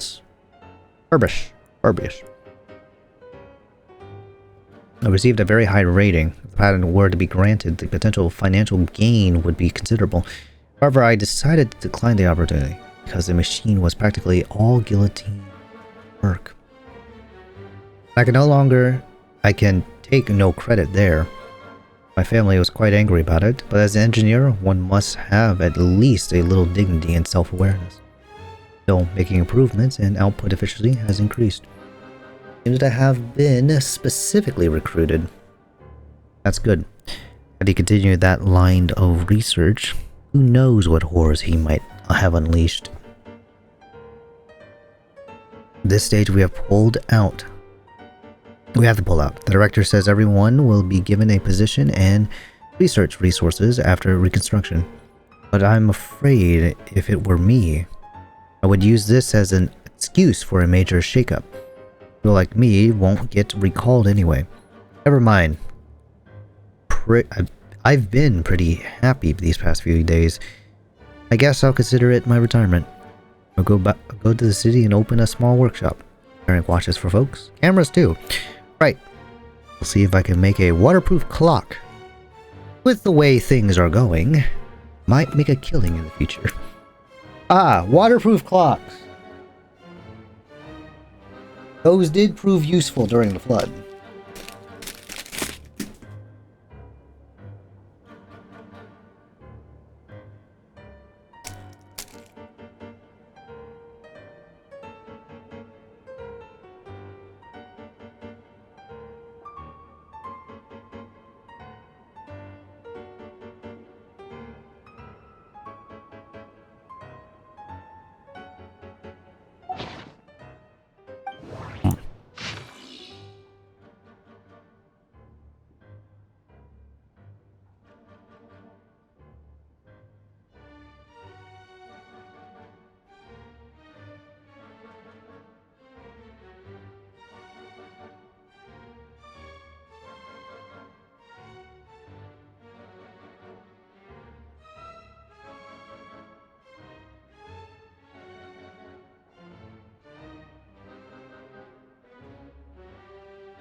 I feel okay. Maybe my constitution got a lot better. I helped reading out. When I visited him, found out that he had he also attended the NAR Institute. We didn't tell him about the vice director abandoning us, or would have made him sad, but only would have helped him like we helped him, just like I was helped. Discussing with Rainey, we finally agreed to give it a try. I said since it's dangerous, everything needs to be made clear to Carter, and he must make a judgment himself. This concerns his own life, but if it's successful, then he'll survive just like I did.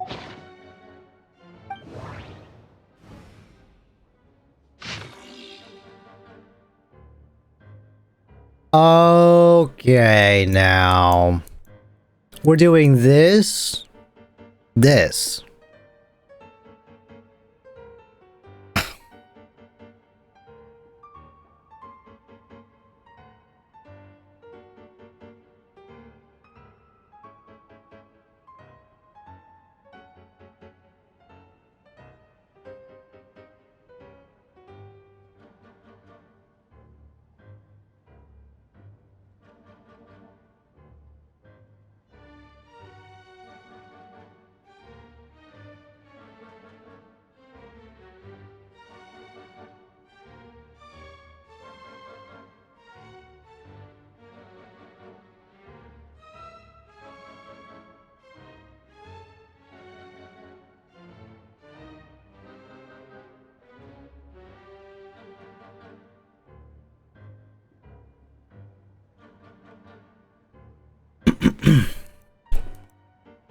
About the golden trope. Comparative studies have been conducted in surviving ruins of ancient orders found across the land. While they all had different names, the scripts and images left behind support the conclusion that they share the same origin. Ancient scholars believe that the all arcane arts originated from pre-Romarian civilization, a belief that now seems to be much more than mere speculation. Fortuna seems to be the name of a symphony. Romarian musicians call it the musica mundana, and the music of origin. In their eyes, the rise and fall of civilizations, as well as the fates of mortals, are all orchestrated by the movements of a symphony. And when a civilization perishes, a new one is always born in its wake. The philosophical system is complex and enigmatic, bearing almost no relation to modern Fontaine's natural philosophy. However, this is hardly surprising. According to historical records, after Rumeria was brought to ruins, the refugees fell under the Lock Knight Arenas' sway. They willingly forsook their ancient fates, tongue, and writings, embracing a life of devotion to the gods as our forebears once had. I hinted at the matter of Golden Hunter in an oblique way, since the Marquise hunters who first pledged themselves to his cause were all descendants of the Lock Knights, praising the benevolence of Arenas seemed like the safest approach, and inquired about his knowledge of natural philosophy from that era. He was silent for about half a minute, then told me not to probe too deeply into those ancient philosophies, saying there was a reason they had been forgotten.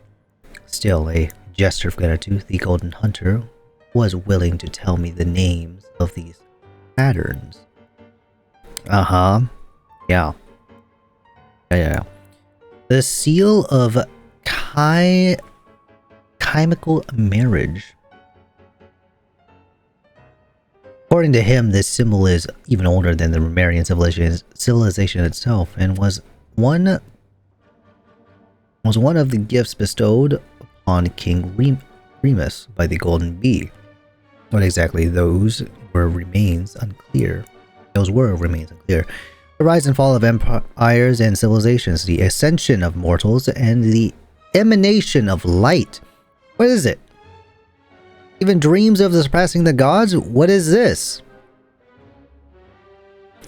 All of these can be represented by this formula. I can understand it at all. He declines to elaborate, and so I can only record these matters here, as they were told to me, with the hope that those would come after. might one day decipher their meaning.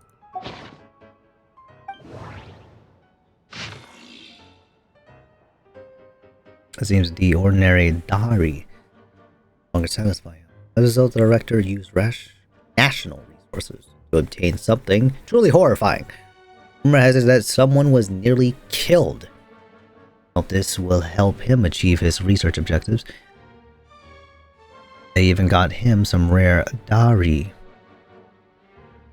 mechanical parts being studied by Sumeru researchers as part of the package.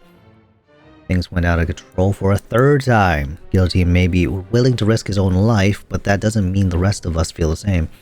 And with the emergency damage control strategy, I hope he won't need to use it before he finishes his schematics research. However, given his personality, it seems likely he'll ever truly complete that research. It seems that the experiments into machines were intended to create a mechanical dog as proof of his accomplishments in schematics and in material science. Actually a good idea and could be showcased in the city. The creature is much more personable and likable compared to the automated turret next door. Lacey lived long enough to be poached by the Marquis hunters. It wasn't easy for us to survive this long either. But what will we do with this blasted crazy killing machine that can repair itself? Whatever, it's a problem for future generations.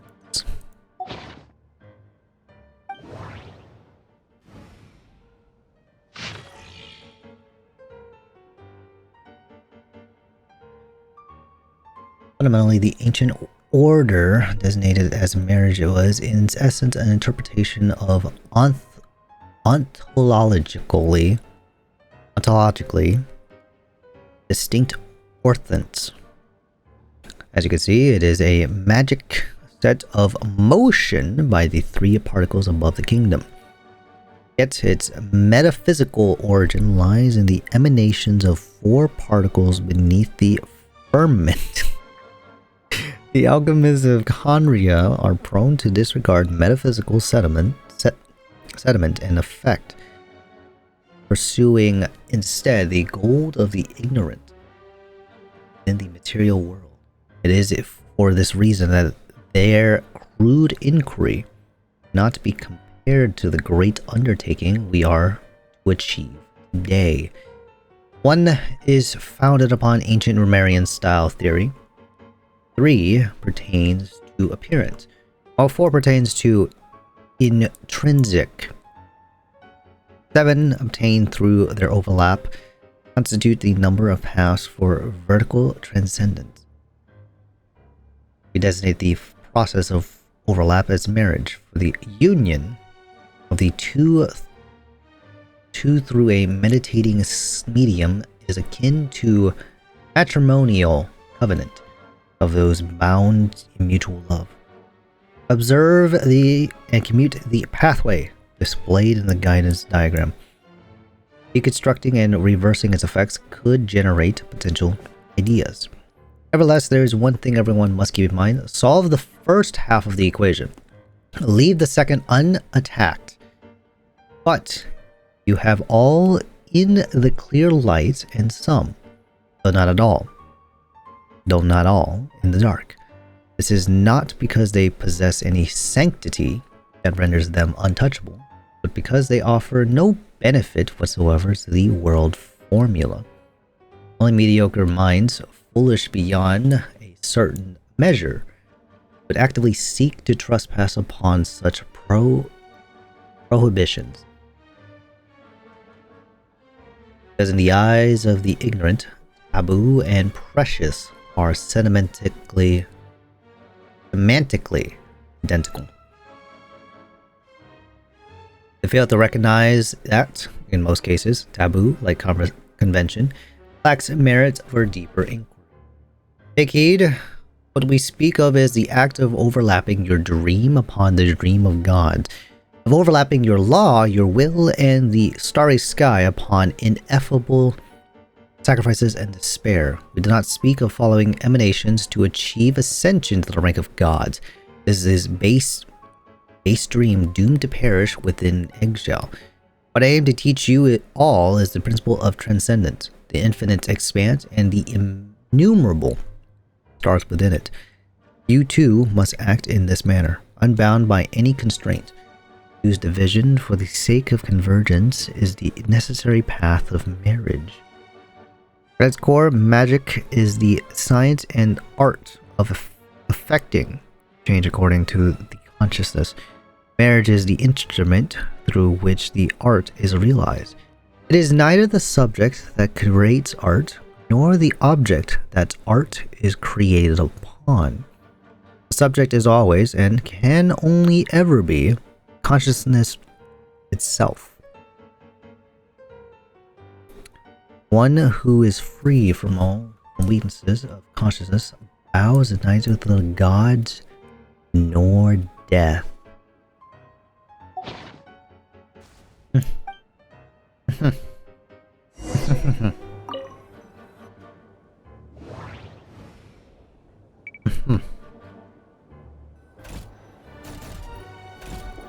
Colonia was reading again. 門音抜きに関する記録、密合の解釈、関連する署名はどれも難解ね。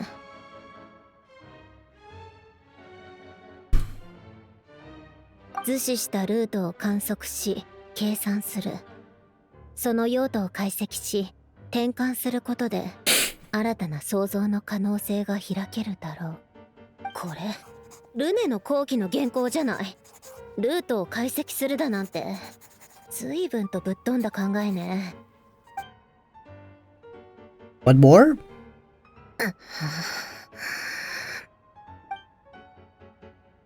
何よ、やけに回りくどいわね。自分の知識を見せびらかすのがほんと好きなんだから。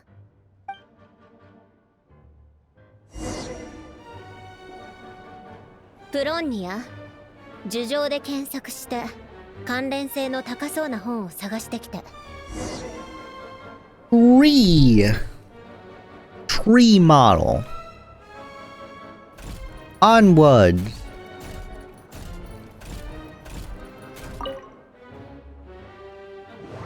Oh boy. Back. Oh. The story of the decline and fall of Oh. Oh ho ho ho. Collected edition.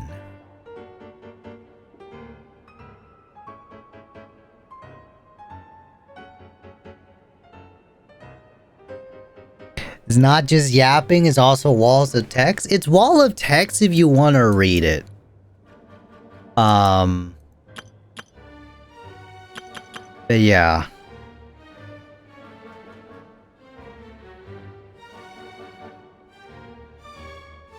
Oh, hold up.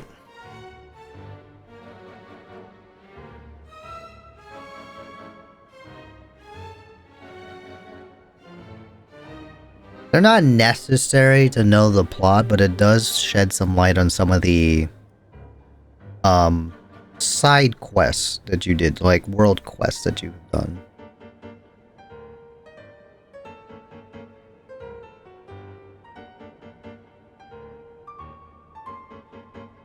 But then again, those happened so long ago, I've already forgotten details. Legend gave birth to all, yet all also devoured everything. Legend has it that the first era, the earliest people were self-supporting in their virtue, needing no laws or authorities. The envoys of the heavenly city walked the earth, and with their guidance, the people enjoyed enduring peace, prosperity, and abundance from the ancient days. This heaven-blessed reign lasted countless generations until people grew tired of their inscrutable eternity.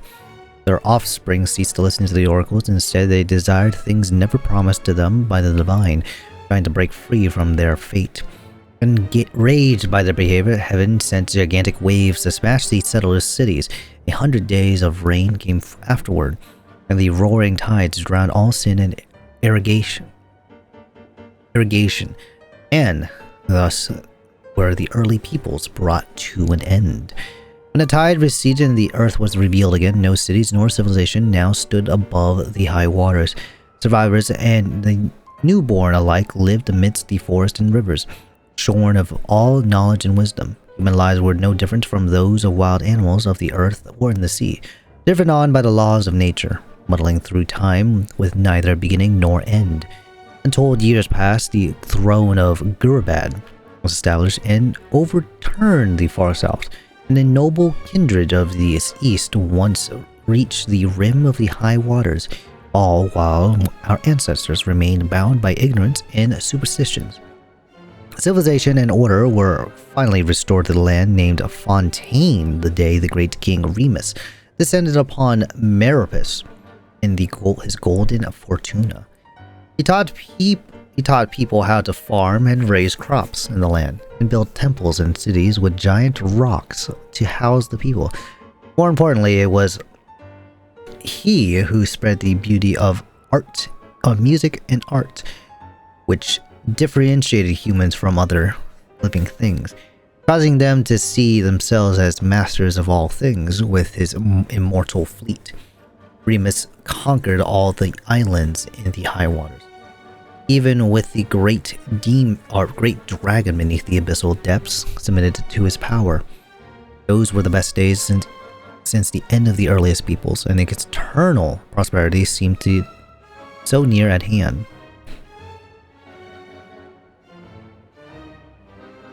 The God King and his people indulged in the sweet dream of carefree lives and fantasies of never-ending progress. However, the seers prophesied discord. The greatest empire will face the most utter destruction, and this is Fortuna. Thus did the God King derive the primordial plan from the 7-day rotation and the flowing winds of sea and land, compose a harmonious symphony of prosperity. Believe that so long as the cities echoed with the greatest song of songs, they would escape the judgment of fate and at last reach the land of eternal bliss. But thusly do ancient writers concur. Oceans will rise, empires will fall, and the only constant is change. Greatness and glory is unto Rumeria and its immortal ruler Remus, king of all under heaven and universal Harmos. Today, the glamour and luxury of bygone eternal cities beyond the imagination, even the most knowledgeable scholars.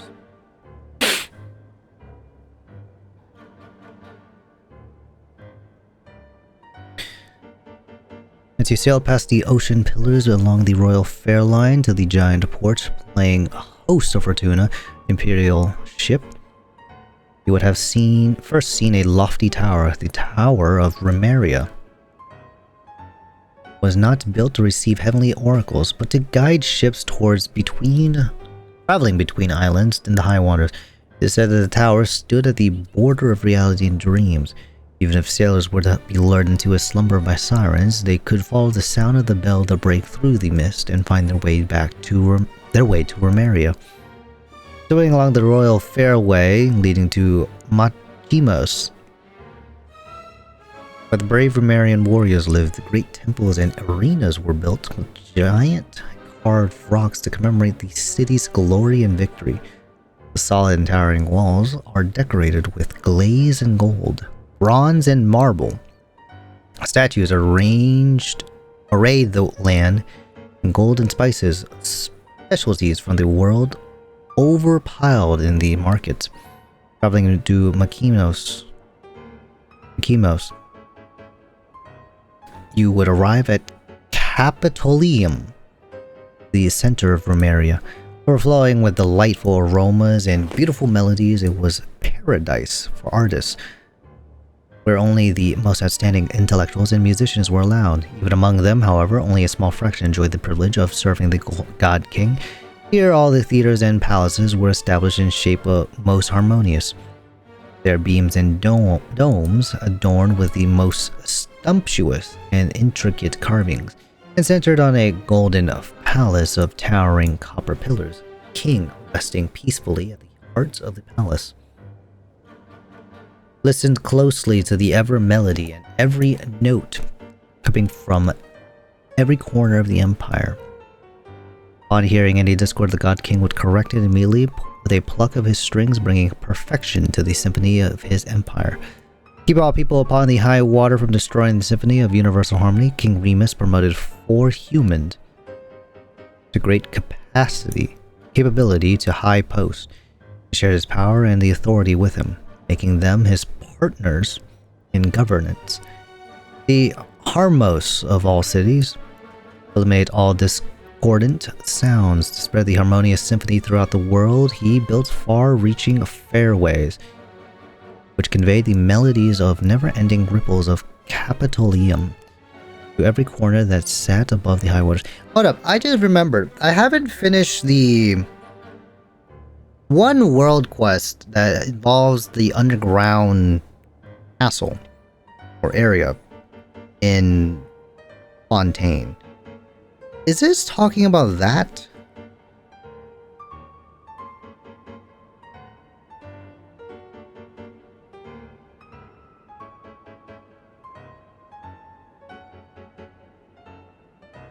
Talking about that.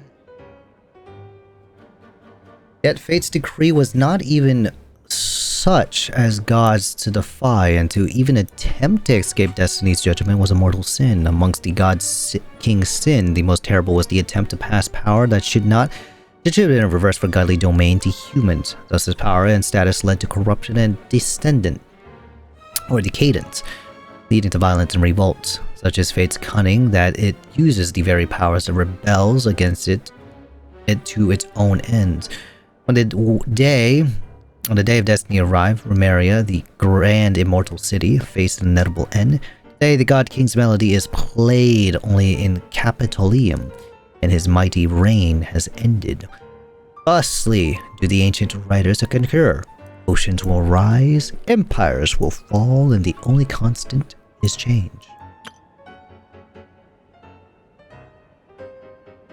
Humans in their naivete once believed that the reign of the King of Remus and turns to its past, time, and fate to the last thousands of years, just like the giant rocks comprising the ringed ritual sites. Until the day that when the earth collapsed all at once, the tall tower was uprooted and drowned in titanic waves alongside the great hall of pillars. Until that day when the royal fair lines and temples were reduced to ruins, and the city, along with its residents, warriors, intellectuals, nobles, and even the Golden Palace, as glamorous as the shining sun, fell into a chasm of internal darkness. That was the moment when the absurdity of their eternity finally dawned on them. Glory to our noble navigator, the ruler.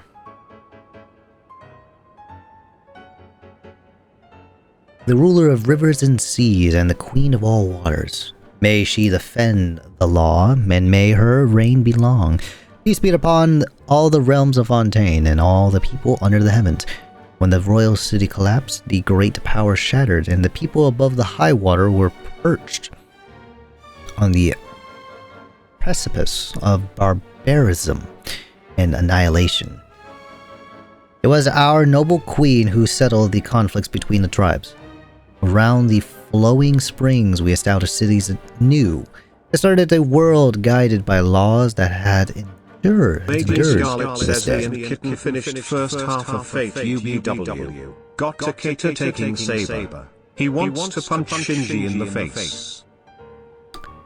Hell yes! Shinji needs more than a knuckle sandwich to the face, though. He needs to be... Oh, I thought of... Shit, hold up. There's you finished half of it, Caster.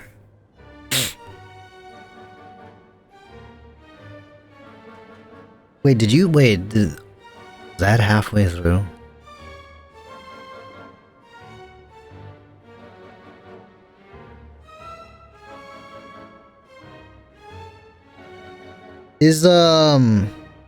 Did you get to the part where...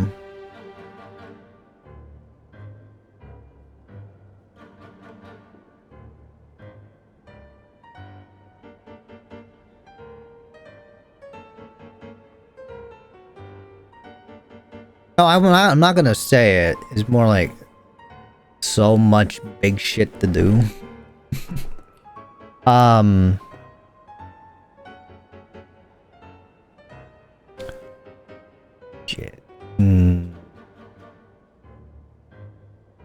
No, I'll talk about it later.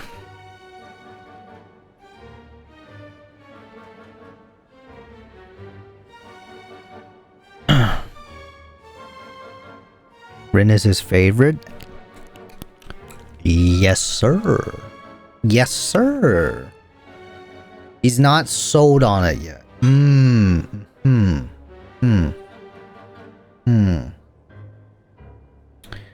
Well, we'll see whenever he finishes that, or if when he watches the other paths, or the other,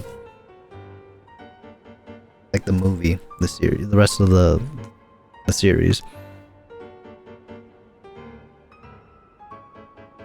Oh, now where was I? There's an isolation, conflicts of tribes around the time, so established cities anew, tournament and today. Treasure Mary occurred merely a century ago, but its history has already become concealed in legends and superstitions. This does partly come down to the fatal catastrophe that destroyed it, so ruthless and swift a disaster that all the researchers in literature capable of passing down said knowledge now sleep beneath the waters in the Eternal City. Another key reason is the purposeful distortions created by the mysterious researchers who claim to be descendants of Rumeria. My job is to extract and reproduce the true essential shape of this magnificent ancient civilization with the universal rationality of history. In certain folklore that exists today, even the greatest of ancient scholars have been painted as soul-stealing magisters who entrapped mortal spirits within specially made magical golems, binding them into service.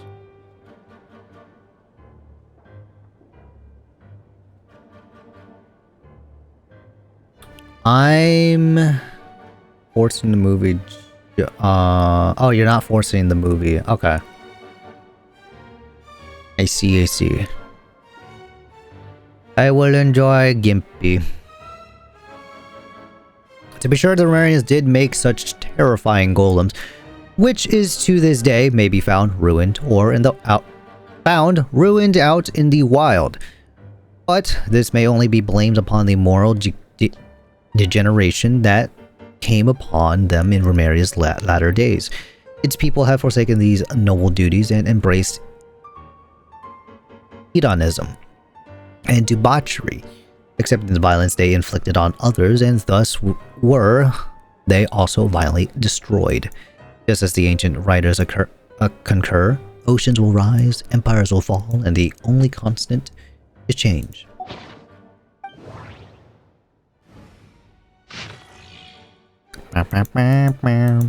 Deluxe edition. Chapter 7. Gillitan on his latter years. Looking at the root cause of every incident in the world, humans are neither wise enough to predict the future nor able to stop unfortunate accidents from occurring. It's a shame. There's nothing more to say.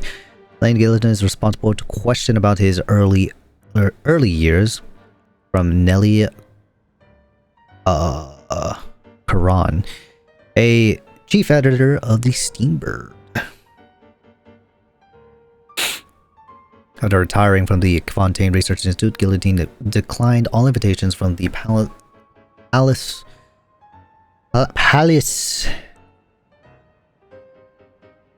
Memoria and civic organizations of the court of Fontaine. Instead, he withdrew to the Berry region countryside.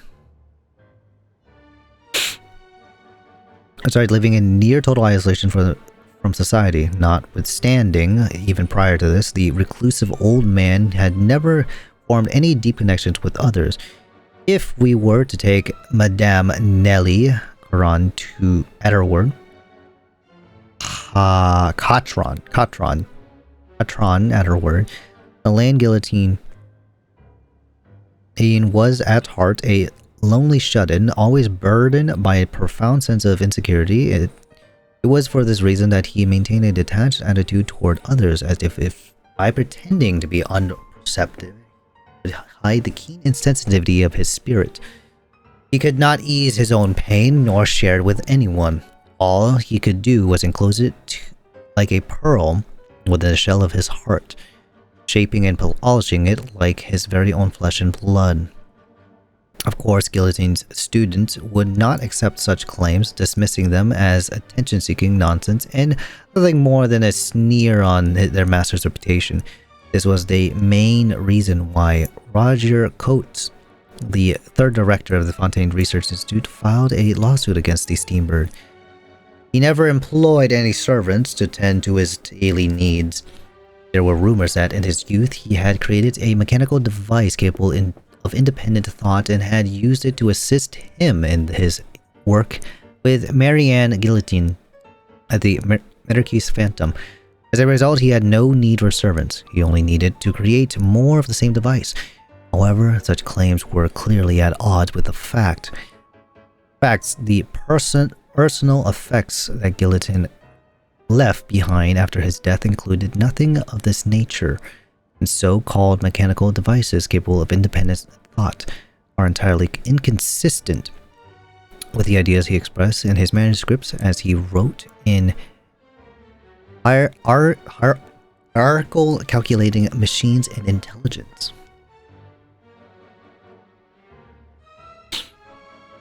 The real question isn't whether machines can think, but whether humans can. Fontaine Natural Philosophy and Engineering Science Press, 3rd edition, Section 13, Part 5.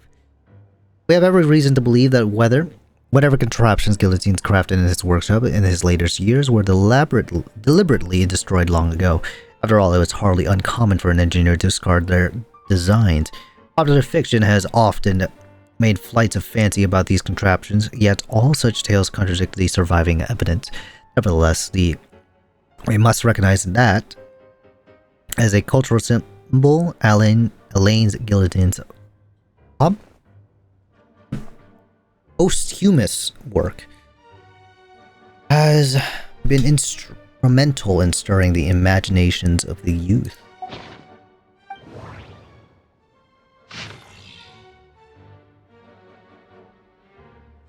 Keyword.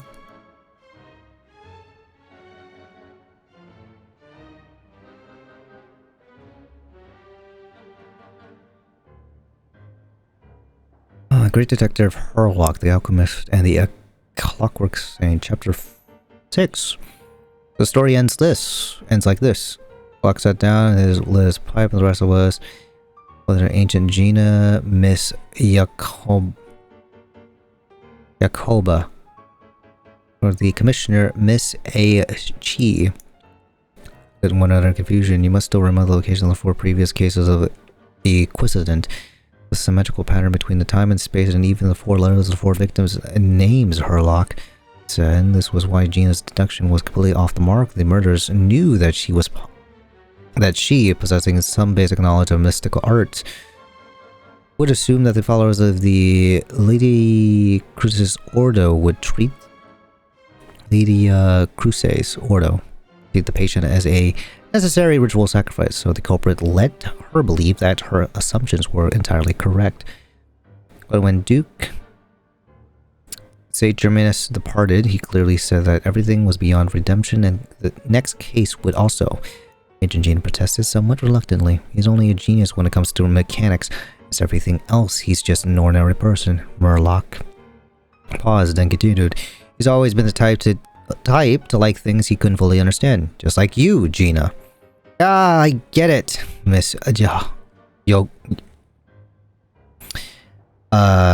Jacoba shouted suddenly. My dear Murlock, now everything's crystal clear. The 4th victim's death wasn't a careful planned murder, it was a pure coincidence. He only wanted to kill those 3 unfortunate gentlemen to avenge his comrades from the Lilia Ordo. Jesus, how many times do I gotta do this fucking thing? Probably at like 400 or something right now. The traps he set weren't limited to just those 3 locations. He was worried that the plan might fail, since the 3 victims were all well-protected figures, after all, so he added a few extra traps. Yet he never expected that, with Gina's interference, the plan would go far more smoothly than intended. Jacoba, Please don't speak as if I were the accomplice. Agent Gina's face turned as red as a sunsettia as she protested indignantly. How adorable. Indeed, Sherlock says calmly. It was unclear whether he meant that Mr. Hobbs' deduction was correct or that Agent Gina was indeed an accomplice. Most of the experimental devices proposed by Leader Ordo are built based on simple, basic tree model logical structures. They do not recognize their own masters, following only the commands they were initially given. So they end up killing said masters. This is why I keep saying, don't put too much trust in Clockwork Mecha. Unlike humans, machines have no heart. I remained silent as usual. But Miss Yakaba glanced at me with what seemed like a hint of puzzlement. What's wrong? Why are you standing there in silence? Is there something on your mind? No. Just didn't expect the truth to be so simple. Of course, my understanding of Clockwork Mecha cannot comprehend that of Duke St. Germanus, but I've done a bit of research to suggest that those mechanisms were really activated on Mr. Marcello's. Mishandling seems a bit too contrived, but to imply that there was another mastermind behind all of it felt like stretching into the territory of conspiracy theories. After all, no one besides us could have pulled off an operation envisioned, so I decided to abandon further speculations, choosing instead to enjoy the reactions of the adorable Agent Gina.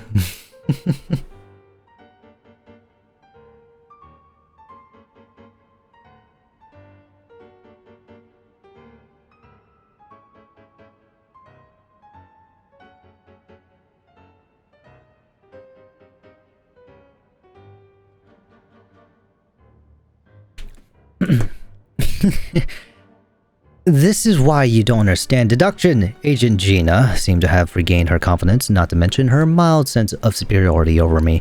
Excitedly, she raised a finger. Is there a saying that goes something like, when you have eliminated the impossible, whatever remains, however... Stop right there. That's Fonto something mass robs something story. We don't have the publishing rights from their publisher. Sherlock took another drag of his pipe. He seemed to be lost in the thoughts once more. Regardless, this case came to an abrupt close.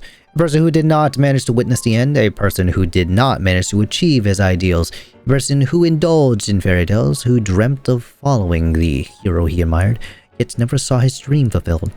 Someone who had everything, someone who lost everything. Someone who woke up. Someone who would never wake up again. Uninstantly in sacrifice. Unflinching in farewell. Undaunted by pain. Yet in the end, these sacrifices remained only sacrifices. The partings remain only partings.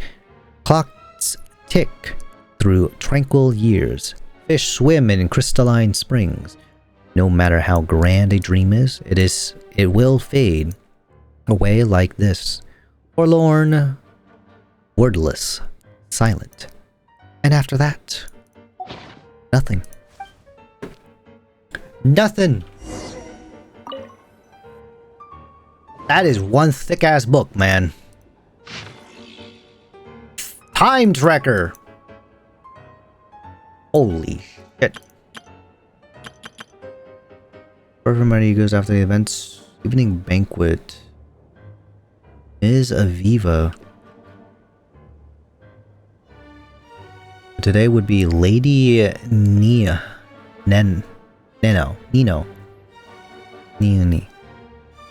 Nino was, as always, theoretically grossing. Aww. March of the size. Photographs of engineering even less firm than her knowledge of Watatsumi Island soil quality. Watatsumi? Interesting that we mentioned that. Well, and of course, she knows nothing about the latter either. A self-proclaimed interest in engineering was in vogue amongst some ladies and gentlemen at the time. Our ancestors had already conquered the land thousands of years ago, she said as she cleared her throat, twirling her jaded jade plumed and blue gem encrusted folding fan while endeavoring in vain of antiquary visage of the despondency. And a few hundred years ago, they conquered the oceans with ease, these using new diving equipment. They, some noble folk, young folk, have already suddenly got their hands on their heads. Use a so-term gravimeter. Break free from the Earth's shackles and conquer the skies, and surely, I fear, their dreams may yet become reality in the near future. Indeed, it is as you say. Humans, what a mighty and energetic species. With such great wisdom, no matter the circumstance, humans ever seek to change their living conditions with unimaginable passion. Seemed immediately opined. In truth, when it comes to mechanical engineering and theory, humanity is already on par with the Creator. They have conquered most of the natural world, and by their will, they can shape the world anew. That's not what I meant to say, Miss Aviva. Said with an affected sigh. Those distant and dark unknown continents, those ruins hidden beneath the sea, and all the romantic exploration and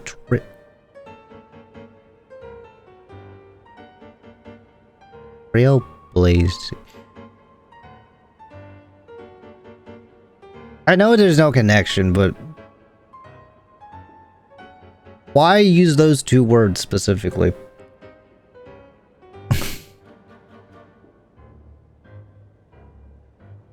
Such great achievements that which has put the glorious achievements of our science and reasoning on full display have all but become lost to our civilization. Our forebears reached too high and achieved too much, leaving too little for us to explore or conquer. Could there be a sadder fate to befall those ladies and gentlemen? Those ladies and gentlemen amongst us who were born to crave the exploration of the unknown.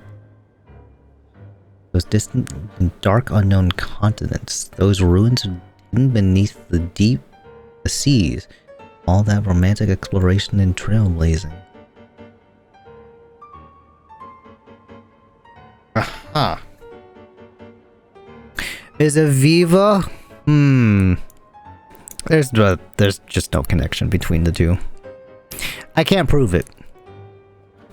But the wording, it's like PTSD, but in a slightly okay, good way? I don't know. Here, her pretentious invocation of the legendary king Argiadai.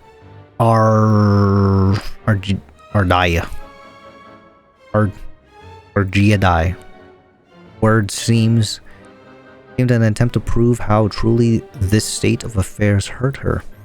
However, everyone simply sat around lazily, at most giving polite nods. Lady Ellie slightly yawned. Seeing how no one answered, Miss Aviva's enthusiasm faded, and she proceeded to switch the topic to next week's ball. This was evidently a more popular topic, and the stiff atmosphere once again grew lively. Monsieur Ratar was just about to regale us with a tale he has heard in Sumeru regarding a tower, a mage, and a glass ball. But before he could begin, Mr. Surik, who had remained silent till now, interrupted. Good, Miss Aviva. The things you said certainly left an impression on me. Lit a cigarette. However, you need not worry. There is still one space that has yet to be subdued by humanity. Indeed, if the required techniques do not emerge, I fear it will never be. Where's that? Ratar asked.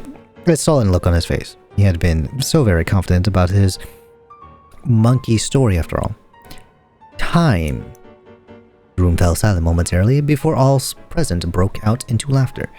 What preposterous talk, Dr. Rainier declared, trying not to laugh. Firstly, how can time be considered part of space? Can you separate yourself from time and exist independently in space alone? What do you mean? I mean to, at this moment, still be speaking to me in the next disappear without a trace. Is this possible? He waited for a moment, as if waiting for the others to think.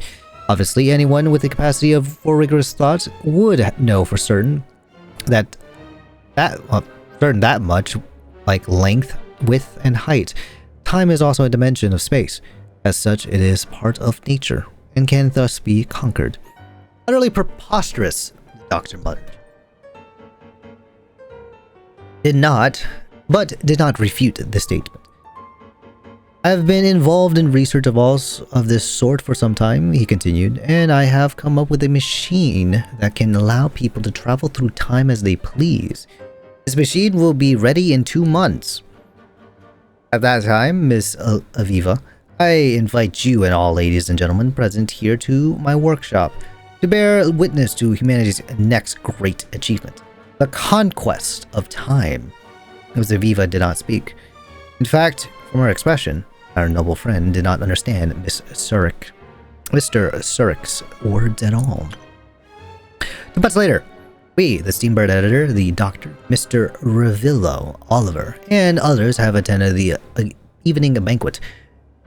Came to Surek's workshop as agreed. Miss Aviva was not there, for she never had much interest in such things, but instead found more meaning in attending a social ball at Salon Haritat. Surprisingly, Surek was grown older and more frail in just 2 months. In the dim light of the lamp, his once enthusiastic, arrogant expression had hardened into something indifferent and solemn, almost like the emaciated ascetics of Sumeru. He welcomed us to take our seats, speaking in a calm tone. Well then, now how is your plan to conquer time progressing? The Steambird editor asked directly. Where's the time machine you spoke of? Zarek did not reply. Instead, he pointed to the desk next to him. Our gazes followed, and in the middle of the table was a gold-plated, whale-shaped model airship, about the size of a small clock. Even a more non-professional eye could readily discern that the model was of exquisite craftsmanship. Beneath its clear crystal shell, an indistinguishable and formless color glowed ever so slowly, glowing faintly in the lampshade's shadow. So, the doctor said, it took you 2 months to make this little toy that would amaze even Lapatese artisans? Lapatese artisans? It certainly looks like nothing special, Surek said, an inscrutable emotion shining in his eyes that could almost be called pity. But this is simply a projection the object has left in this moment. Just as one can only see a thin line when viewing paper from the side. Blithering nonsense. For some reason, Surek did not refute that statement, merely asking us to, in a calm tone, to hear him out concerning his time travel experiences. We agreed, and so he began to tell the story. And I'll relate below, without interpretation or without interruption from beginning to end. For all of you, it was 2 months ago when I first told you of the idea of a time machine. Similarly, it must have been a week ago when I finished constructing said device and stepped into it, initiating at first the very first instance of time travel in human history. The strange sensations that came over me as I traveled through time are beyond words, just as there are no words with which one can impress the star's brightness upon a blind person.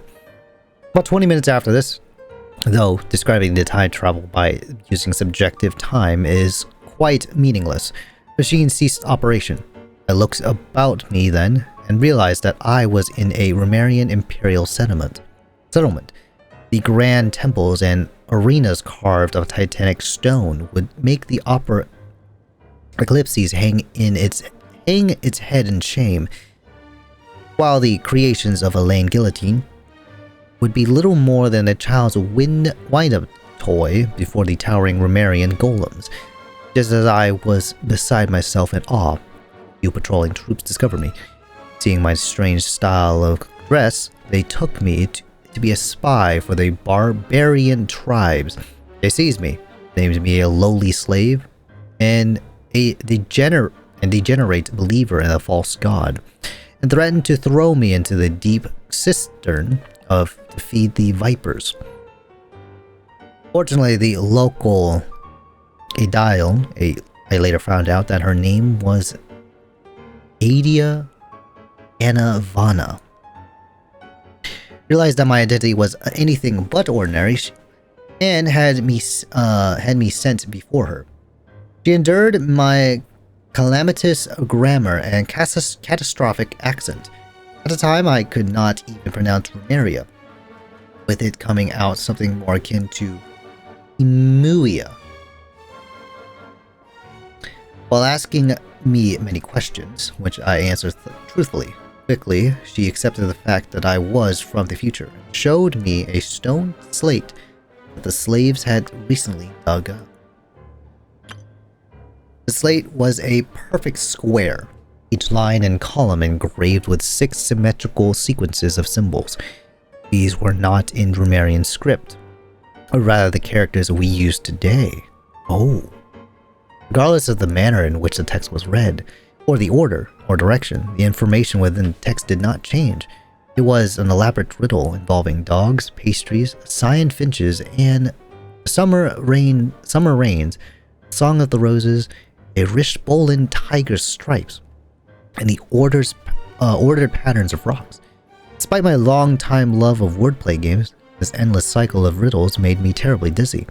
For some reason, I knew that I must solve it. No matter the price, I spent half a year doing so alongside Adia. And as it turned out, the key to deciphering lay in the name of a slave, now 30 years dead. Well, the answer was a date, several hundred years after the Empire's fall. I bade Adia farewell and stepped back into the time machine, forwarding myself to the date in hopes of finding the secret behind the stone slate. There I met several Marrakese hunters and they showed me another stone slate, which again had 49 mirrored characters on it that formed another riddle. Again, the answer was a date, one set in the future, still further off. Following these stone slates directions, I crisscrossed the fabric of past and future, shuttling back and forth 13 times. Each stone slate riddled was trickier than the last. One of them could only be cracked using a bad romance novel, and would only be published 300 years hence. The 5th word of the 37th page of that book would form a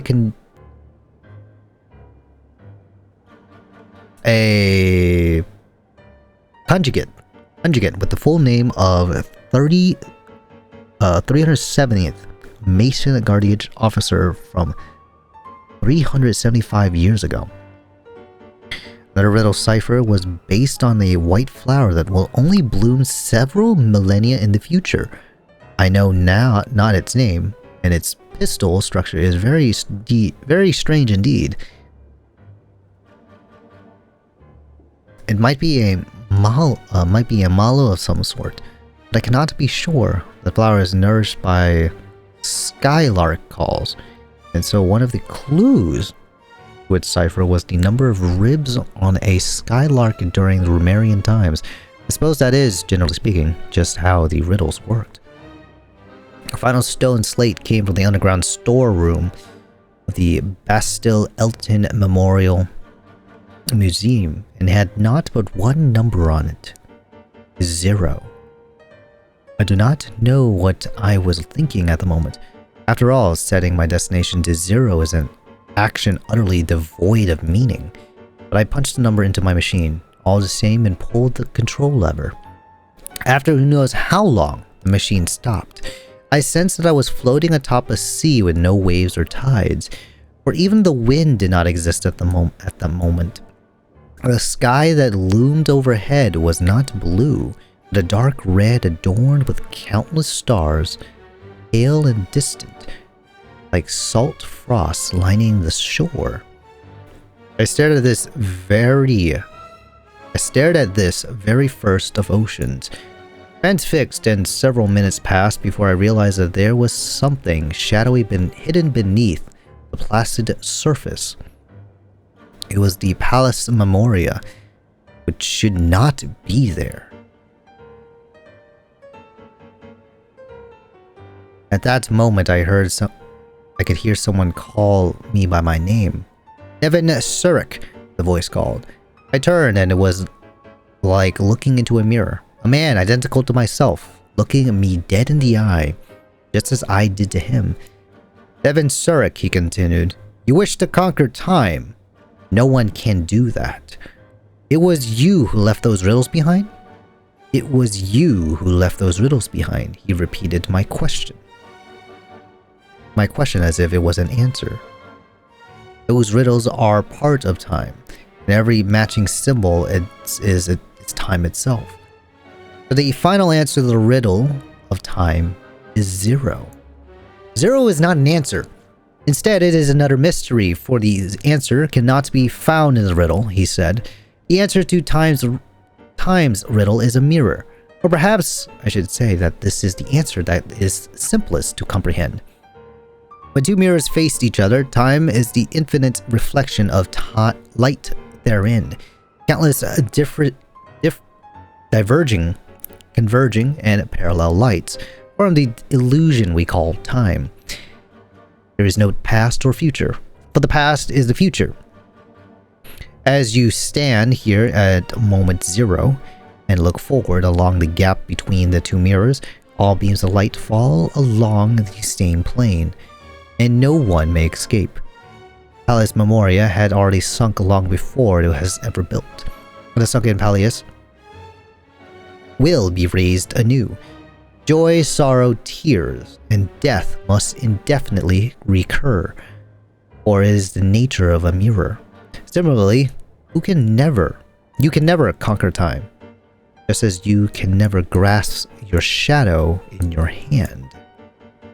Perhaps it was a horror or momentary frenzy.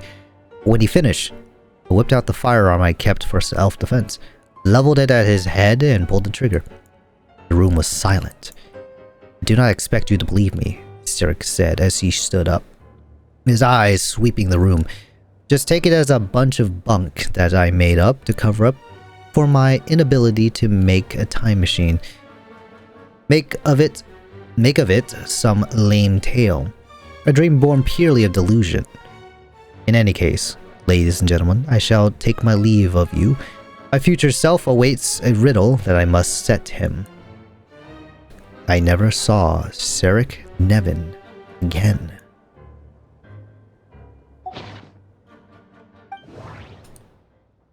No wonder this fucking book is thick. Look at that. Bro wrote an entire autobiography right there. Not detected. Alright. Enough reading. This should be the last one too. Oh god.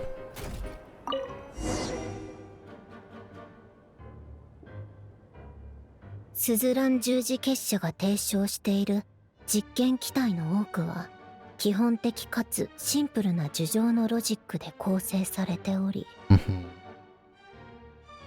Yeah, the tree model. Would that be the imaginary tree that we're thinking of? Are we going to get that lore? Considering we also have... What's the... Okay, that diagram. I don't remember what the diagram was about. Shit.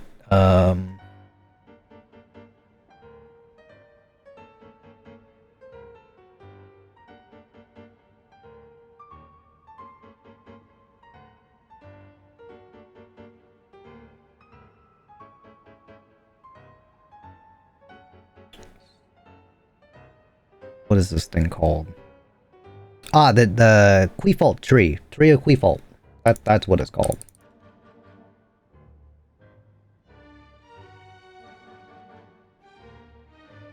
Free of death.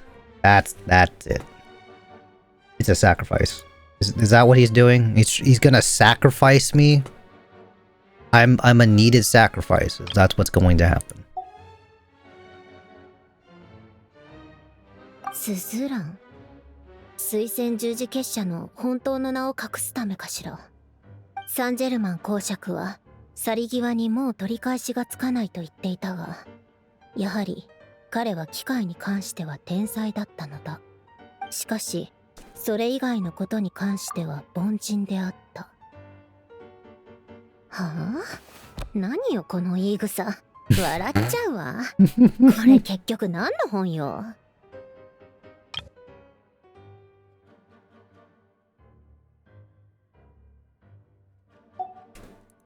名探偵ハーロック、錬金術師とクロックワークの政治？ただの小説じゃない。まったく。でも作者は自分がルネのことをよく知っていると断言しているし、はあ、ひとまずルネがこんなことを言う人だと仮定して進めましょう。記憶、願い、魂、人格、これらは神秘学の領域に属することが多いけど、アルベドは錬金術の根幹にも含まれていることを認めていたわ。Oh yeah. アラン・ギオタンの目に映る世界は機械で構成されていた。宇宙には機械が必要とされているがために、あいつの技術が生まれ、私が生まれた。ルネ。フルネームはルネ・ド・ペトリコールだったかしら。やっぱりペトリコール町とは深い関係があるよね。あの町はレムリア文明に関する資料が最も多く発見された場所。アランの研究成果の一部はレムリアの技術から来ていると言っていいみたいね。魂を切り離し器に封じ込める。一見無関係に見えるこれらの技術はルネの研究を支えてきた。死生源の区分けに錬金学の理論が一部取り入れられているとすれば、密合のモデル？こんなのアランが認めるわけないわ。ましてやこれに関連する理論やパラメータを事象数式に組み込むなんてなおさらよ。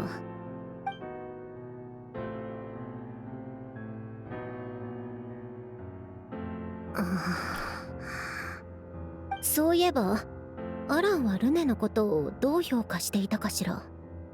あまり名前を口にすることはなかったけど、たまに何か言っていたわね。あ、思い出したわ。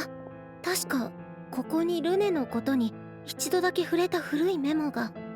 僕にそう言ったルネは様子がおかしかった。最近甘いものを食べていないせいか頭が鈍っているようだ。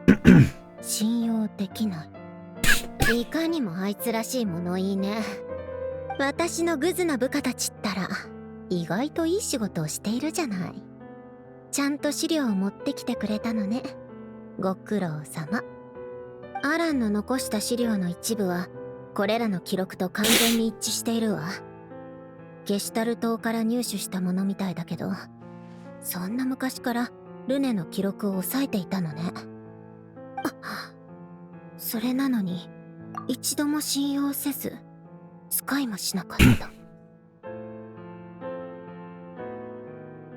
Yeah, getting your hands on something. Using them. Two different things.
Thinking about it further too.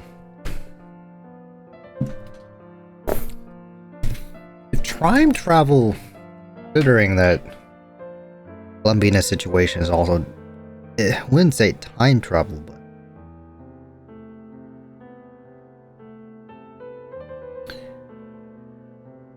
more like messing with the idea of time. What potential future we gotta deal with, like the goddesses, or like the Celestia eventually too, whatever their deal is. Shit's gonna turn. We're gonna be exploring more of these complex topics. Genshin being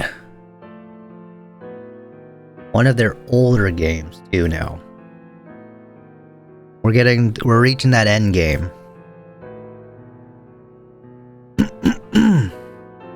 Oh, I need to download that, right?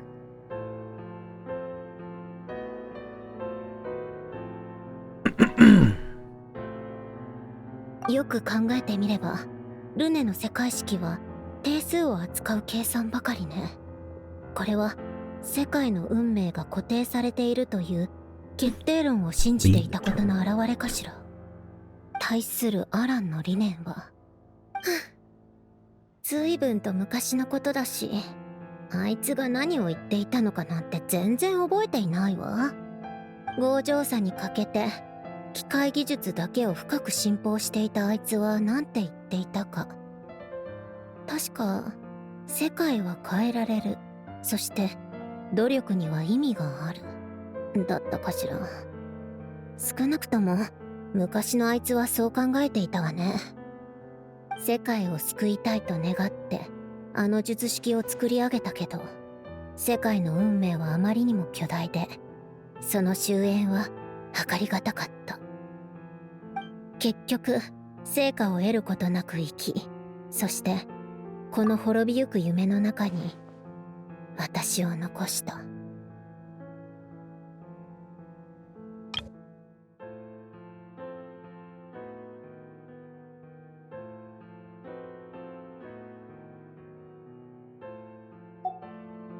アラン、あなたはルネの研究に目を通さなかったの？それとも目を通した上で相入れない理念を同じモデル内に置きたくなかったの？ Or maybe you were a part of it. It's just that you haven't unlocked that trigger? Potentially?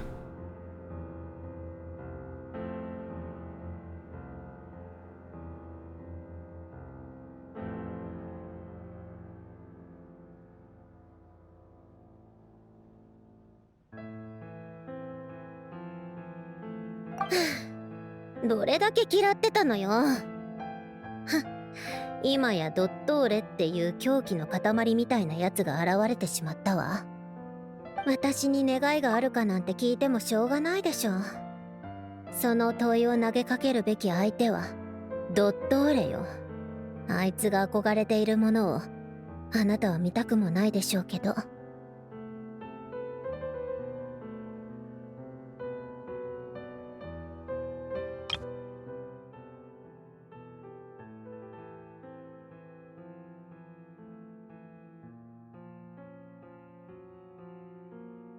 Every other madman insane? Exactly.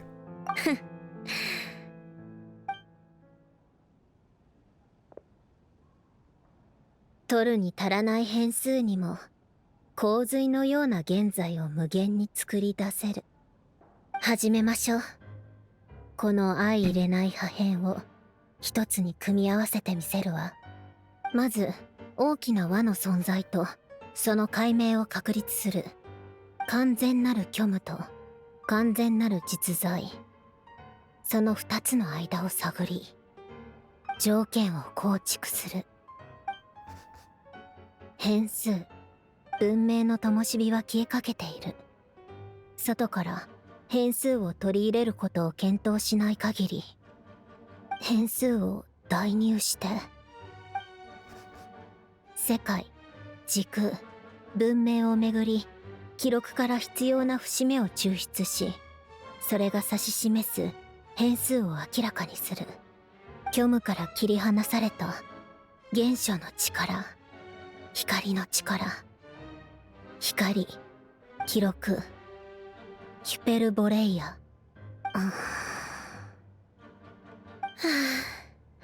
複雑すぎるわ。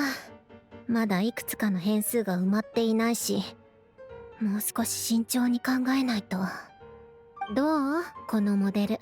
狂人の落書きみたいでしょ？だんまりね。どうせあなたは喋れないし。とりあえず、肯定的な反応として捉えとくわ。そういえば、精神を病んだ人の妄想って、自分が世界を救うことから始まるらしいわよ。私がこんなのを書いているところなんて見たら、アルレッキーノとコロンビーナは、きっと病院に連れて行くかもね。あとロザリンも、もう随分と前に亡くなってしまったけど。目を閉じて思い出すと、彼女の顔とあの大きなドレスが浮かんでくるわ。どうしてロザリンはあんな重たそうなドレスを好んで着ていたのかしらね。加えてあの煩わしいヒールの音ときたら、別に誰にも聞かれていないけど、はっきり言っておくわ。私は世界を救おうなんて思っていない。精神は至って正常だし、非現実的な大それた願望を抱くとか、そういった症状も出ていない。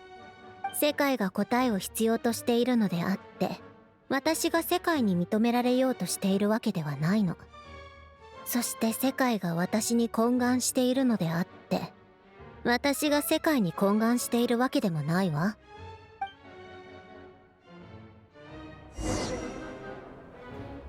Tea time. Tea time.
Alright, time for tea.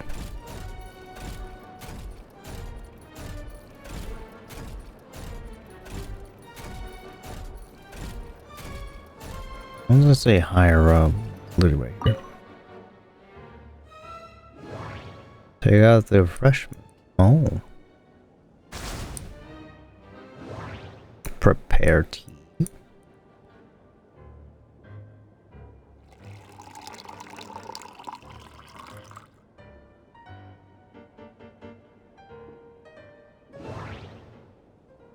Late refreshment. Fortune cookies. Those are giant ass fortune cookies, man. Holy.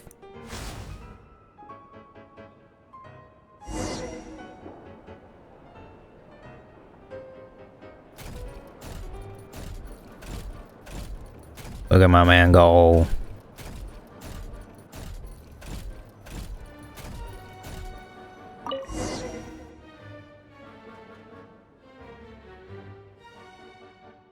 Weren't you in this room an hour ago? I read every single document. That's why. And yes, I wasn't here an hour ago. I believe, yeah, so it took me an hour to read everything.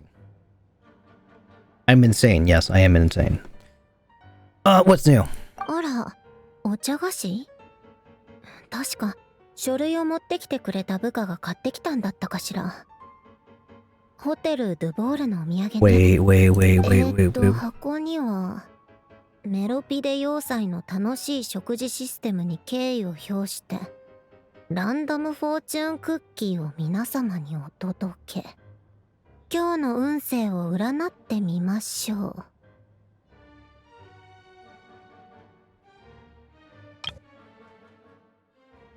Pause.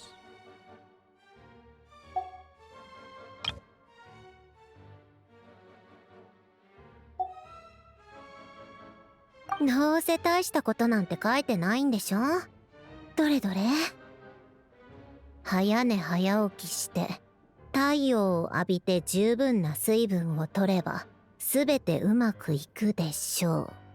はあ？何よそれ。じゃあ早寝早起きする人にこの危機迫る世界の救世主をやってもらえばいいわ。And you never know. Dude has 4 hours of quest left. He's gonna take 10 hours to do. What's new? 傀儡様の配下たちが全員待機中とのことです。いつでも行動に移れます。よろしい。ですが、予想よりも人数が少ないようでして、おそらく博士様が放った魔物に多くのものが。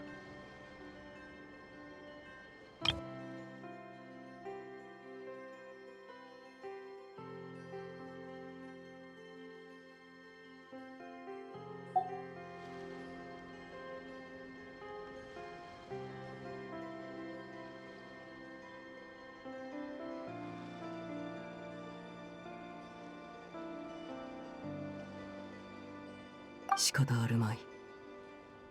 その者たちを隊に加え、常に連絡が取れる状況を保っておけ。はっ。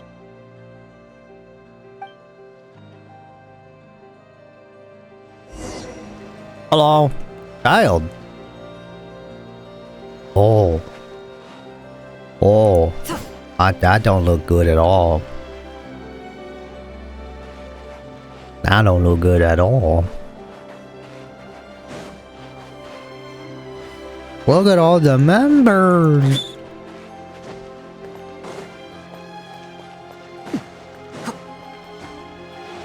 Oh, of course there is.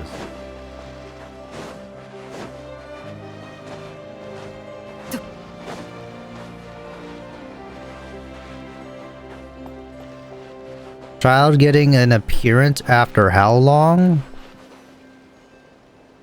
久しぶりだね、アルレッキーノ。調子が良さそうで何よりだよ。そういえばスネージナヤからナドクライへ向かう際に必ず通る道にドットーレが研究所を建てたみたいだね。見つからないようにここまで来るのに随分と時間がかかったよ。ご苦労。休まず駆けつけてくれたということは女皇陛下のお言葉を持ってきてくれたのだね。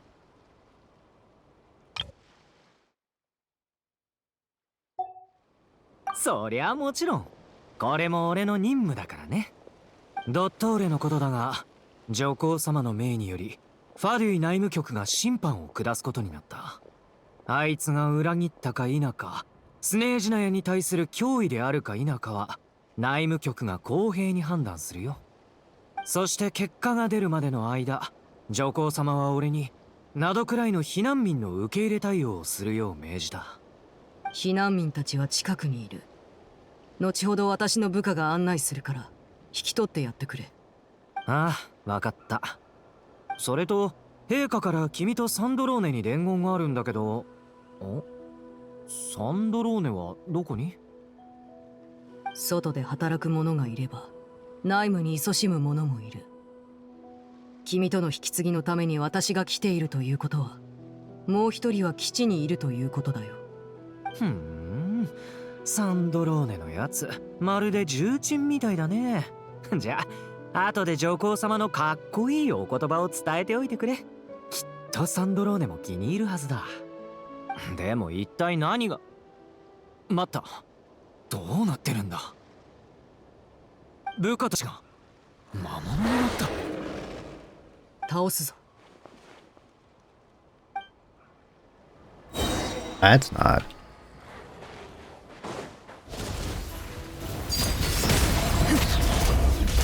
逃げられるかな。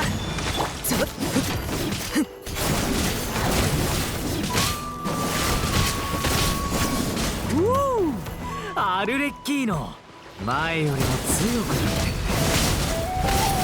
ストップ。その称賛はありがたく受け取るが、君の相手は死ぬ。ああ、やっぱりね。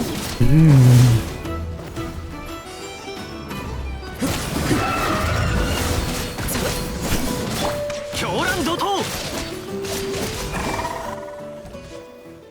なんてこった。さっきまで生身の人間だったのに一瞬で。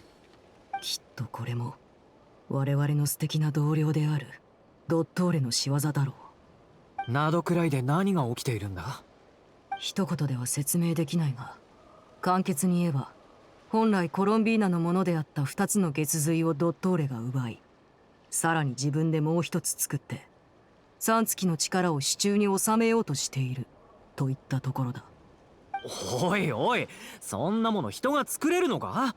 まるで道路を作るかのように神を作ったって言ってるようなもんじゃないか。信じられるわけないだろう。執行官であればさして驚くことでもないだろう。私たちがやってきたことは神作りさえ霞むほど奇妙なことばかり。 You're not far off. 私は君がガンオー帝君と戦いロザリンの作戦における重要な支援者であったと主張し続けてきたが、今の君はまるでただの冒険者のようだ。擁護してくれてありがとう。勝利先生とロザリンには本当にひどい目に遭わされたよ。The only one who asked me was questions.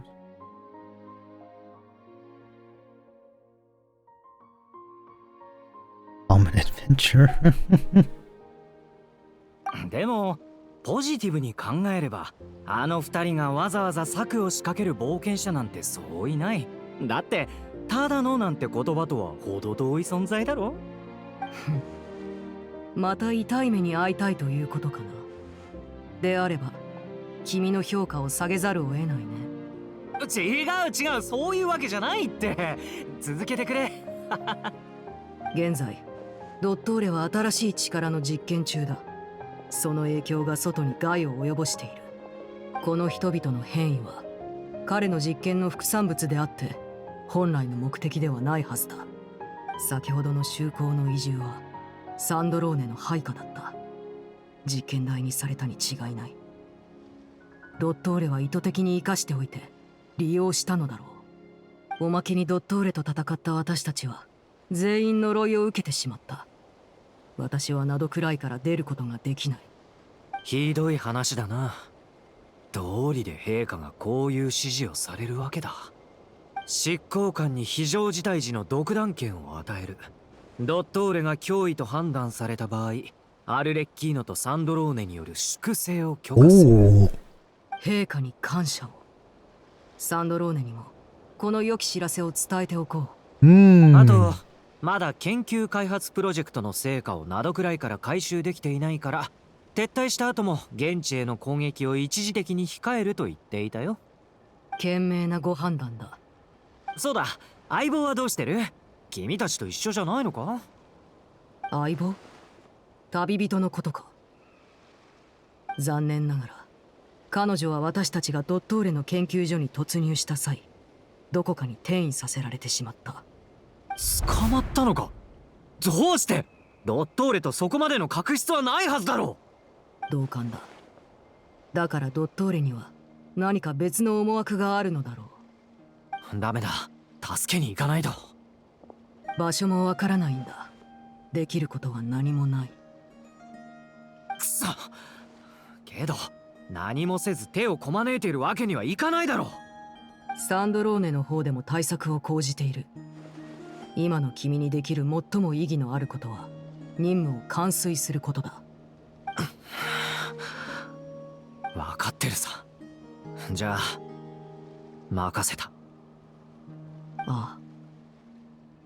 最後に必ず各国の神々と住民たちに制御不能な災害が灘くらいから外へと拡散しつつあることを伝えるようオンドリに言っておいてくれ。その元凶はネジの外れた実験狂いだ。我々ファデュイとここにいる仲間たちは全力で収拾に当たるつもりでいる。だが万が一灘くらいが完全に陥落すれば事態はさらに悪化するだろう。ドットーレは今もファデュイの一員だ。故にこの地を守るファデュイは最後の瞬間まで戦う。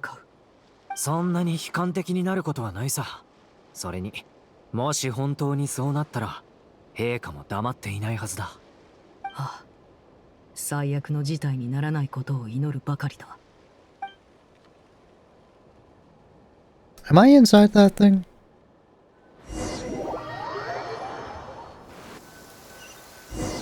I feel like I'm about to get my answer.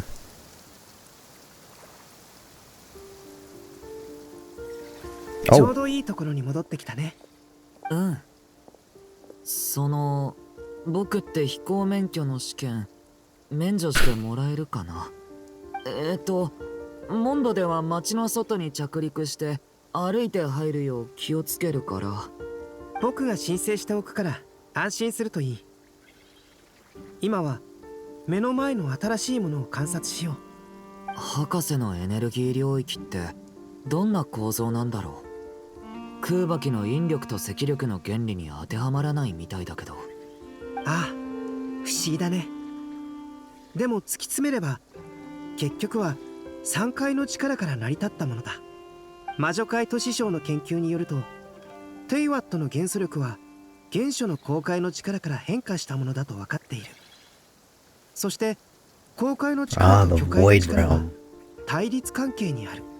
君の体内には魔竜ドゥリンの力があるからきっと感じ取れるはずだ。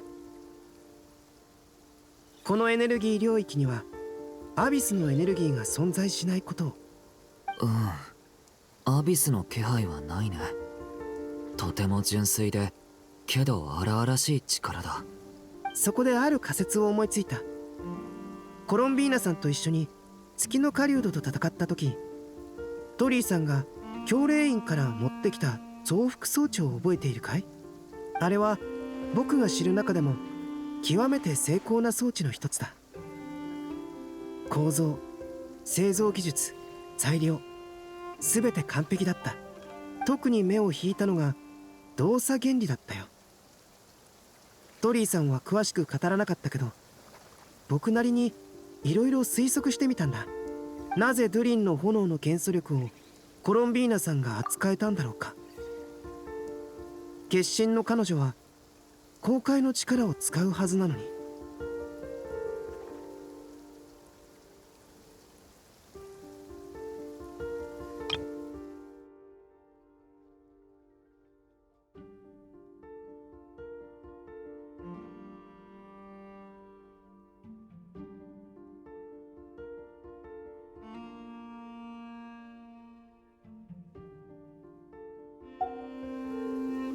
元素力はもともと公開の力から生まれたものだ。つまりあの装置の機能は元素力を復元することなんだろう。光から生まれた7つの元素をあの装置は光に復元する。この理論は光がプリズムで屈折することに似ている。あるいは中に本当にプリズムが隠されているのかもしれない。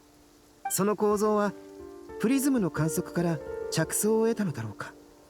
そこから導き出される法則はまるで世界の真理と基盤のように揺るぎないものだ。それを成し遂げられるあの装置はスメール教令員の現段階における元素理論と装置構造の最高傑作と言える。そしてその大胆とも言える偉業と確かな理論は暗草なりデビによるものだろう。さて、目の前のエネルギー領域に話を戻そう。もしこれが純粋な公開の力であるなら、それは元素力との間に融合と分離、内包と外縁の関係があることを意味する。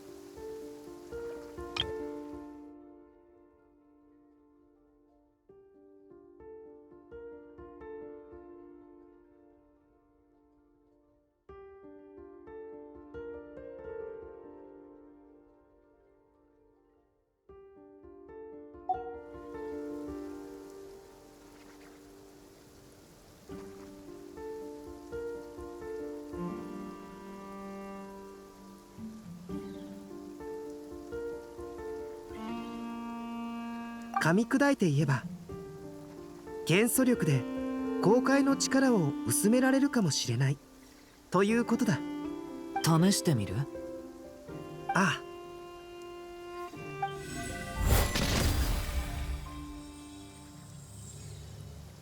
あ。聞いた。エネルギー領域の端に明らかな乱れが生じた。元素力が領域内のエネルギーに干渉、さらには相殺している可能性がある。ドゥリンもやってみてほしい。うん。いけた。今度はアビスの力でもう一度。やっぱりアビスの力による攻撃を受けると領域のエネルギー消費がより顕著になる。これで確信が持てた。領域は純粋な公開の力で構成されていて、元素力で薄めることができる。でもこれほど大規模なエネルギー領域を相殺するってなると、一体どれだけの元素力が必要になるんだろう。全部を相殺する必要はないよ。別の方法を試してみよう。理論の説明は以上だけど、君はそのまま見ているつもりかい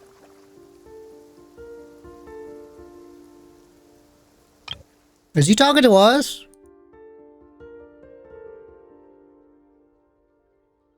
We try other approaches.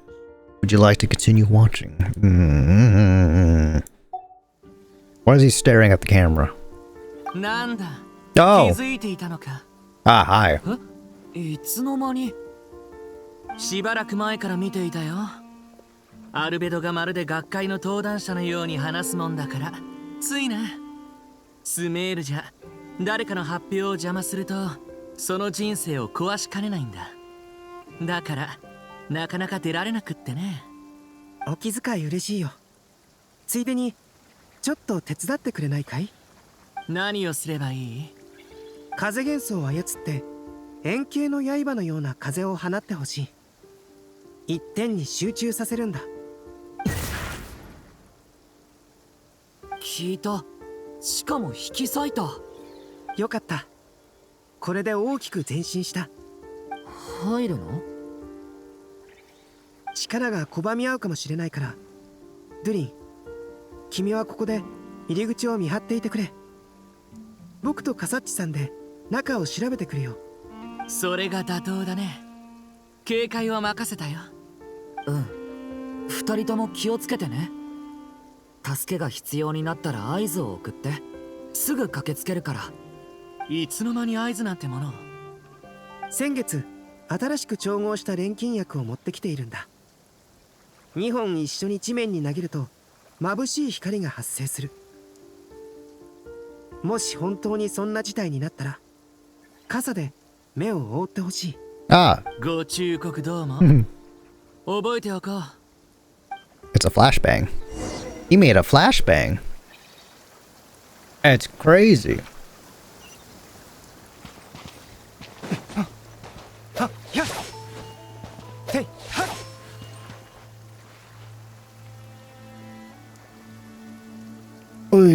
Oh.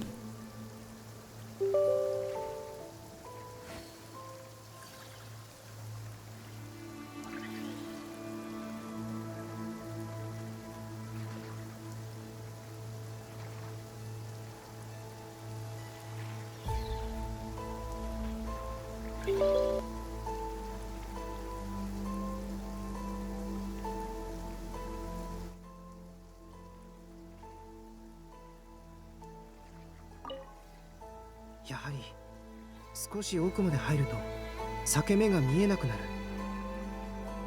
領域内の人間が逃げられないようにする仕組みだろうか。ドットーレらしい。Oh. Oh shit. I never actually thought to look at these. Oh. That's completely swallowed up.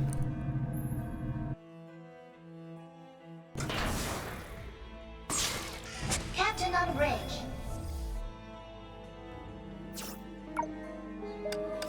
Okay. 私の右側にいるあなたもよし。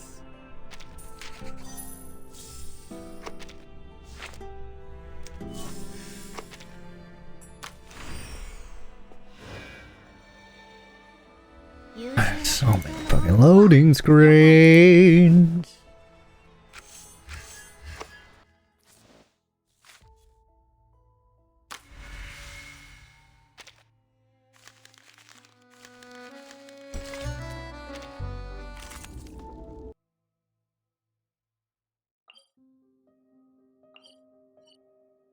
So there's one at the ship, one there, and then the whole area there. Oh no, there's more here. Okay, you got a whole island here going.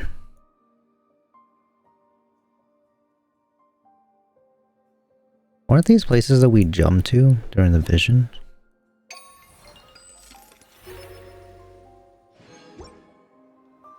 Thank you, moi. The energy field.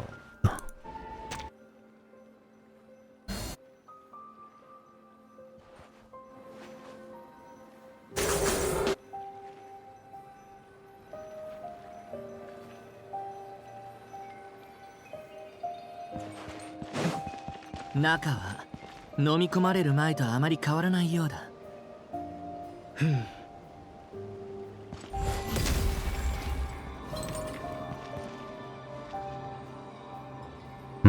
I wouldn't say they are the same.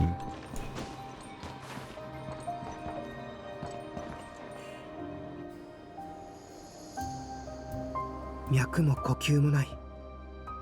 死んでいるようだ。でも体には傷一つない。それに死体のそばには必ず動物がうずくまっている。こっちを見てる。動物の目じゃないな。何かを伝えたいのかい？そうでもなさそうだ。それに動物らしさを感じない。他を見てみよう。Their souls became animals, or they were moved into animals. He's trying to rewrite the world.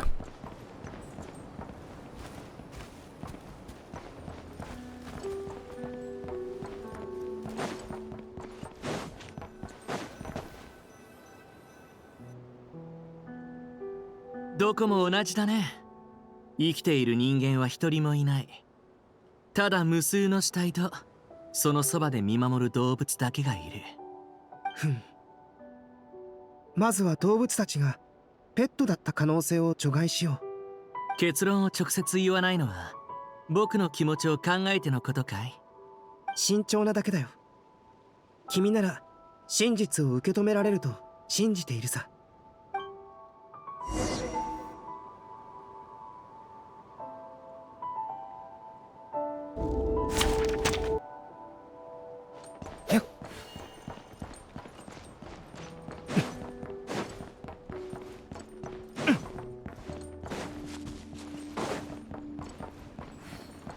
Up below.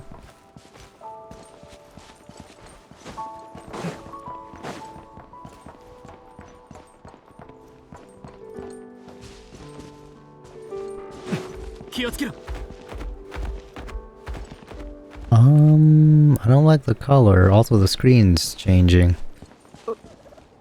お願い助けて。あっちから声が聞こえる。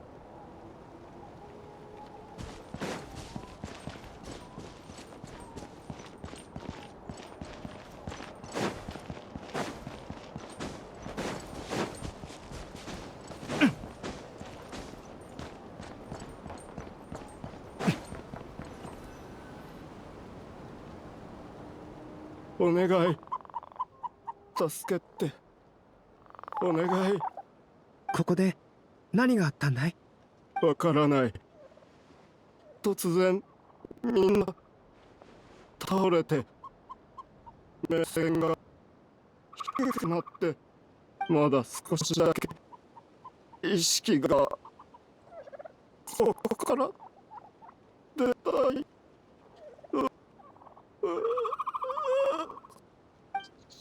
シュンシュンシュンシュンシュンシュン。どうやらこのエネルギー領域では巨大な実験が行われているようだ。それともエネルギー領域はどこも実験場になっているのか。ヘドが出る。人間の意識と動物の意識を入れ替えるなんてね。他のことを置いたとしても実験のテーマが過激すぎる。彼らは自我を失ってはいるものの完全な動物にはなっていない。だから動物のように立ち去ることもなく、無意識に自分の遺体のそばにとどまっているんだ。早く行こう。こんなところに長居したら何があってもおかしくない。そうだね。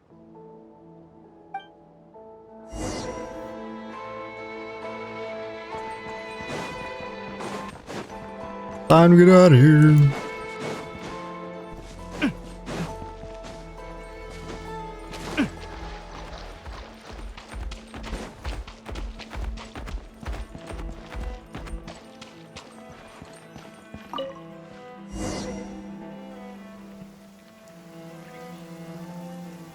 おかえり。大丈夫だった？気持ちの悪いものを見ただけだ。それ以外は特に何も。ここで得た情報は早めに共有すべきだろ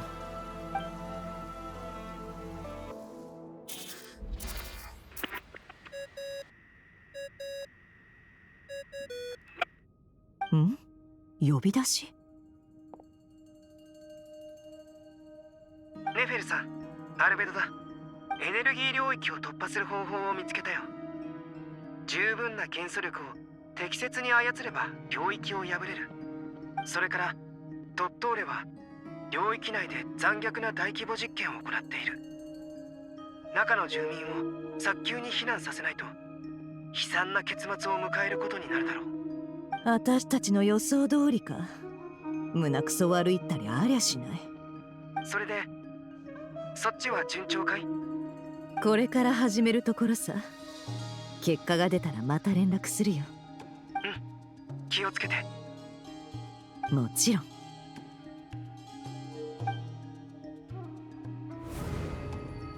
避難対応が済み次第そちらに合流しよう。合流？そんな必要があるなんて言ってないけど。私には必要なのだ。それにそなたのやり方を見てきた限り共にいた方が良いだろう。つまりそなたを一人にするのは得策ではない。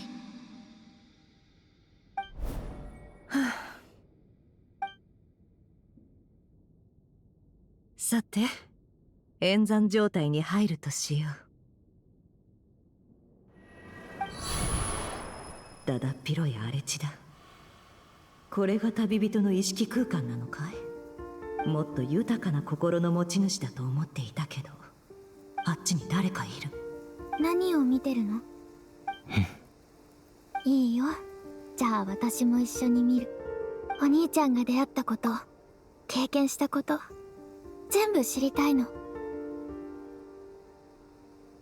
私はどこへ戻ったらいいんだろう。それともここに残って、いわゆる英雄を続けるべきなのかな。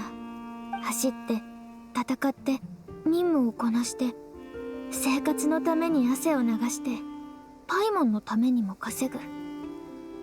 でも今の生活嫌いじゃない。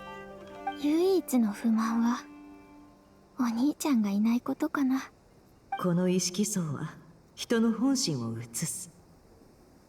旅人の心は思いと優しさで満ちてるようだね。人は生きてる間ずっと誰かを思い続けるものなのかもしれない。大切な人を思ってるからこそ私たちは心臓の鼓動を強く感じられる。さらに深く潜ってみよう。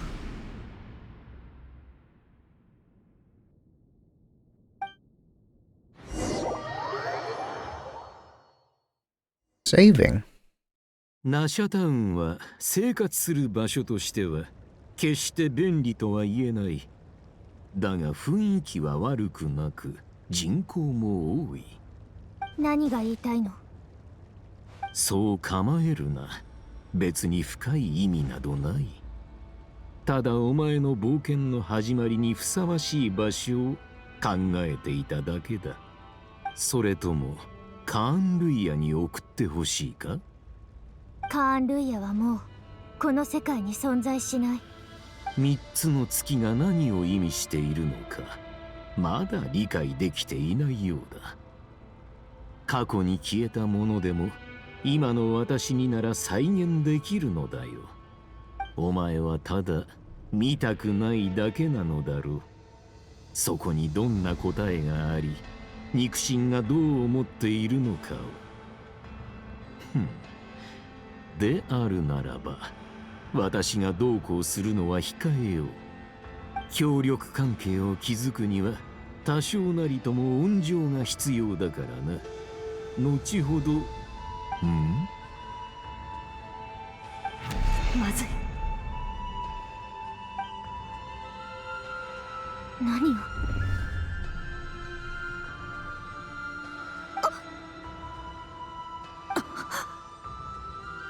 何をするつもり？動くな。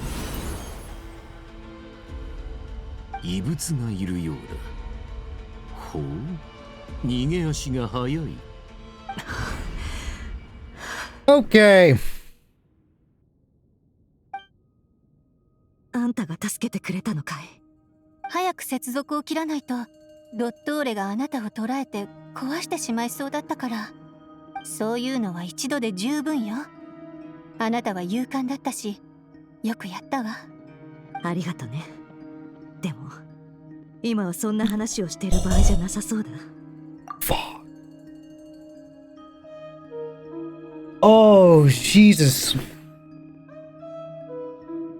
You know, I cried, so you were worried, weren't you?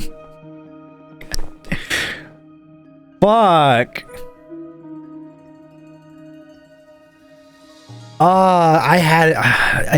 As soon as we were going into memories, or I guess Lumine's past, or the MC's past, I was like, oh.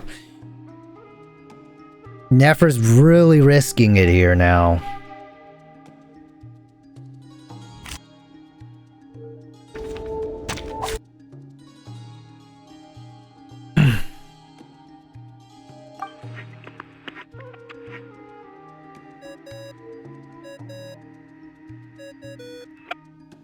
Moshi-moshi. 旅人の居場所。だいたい見当がついたよ。どうしてずっと真っ暗なの？So it is inside of all of the experimental areas. Actually, mine's the first one. We were in Nasha Town there, so. 目を開けても何も見えない。一体何が？おっと、すまない。気づかなかったかもしれないが、先ほどまでお前の友人がその脳を覗き見ていたのだよ。もしかしてネフェル？でもどうやって？私と関係あるものを使って覗いたのかな。彼女は今のお前の状況を知っていると思うか？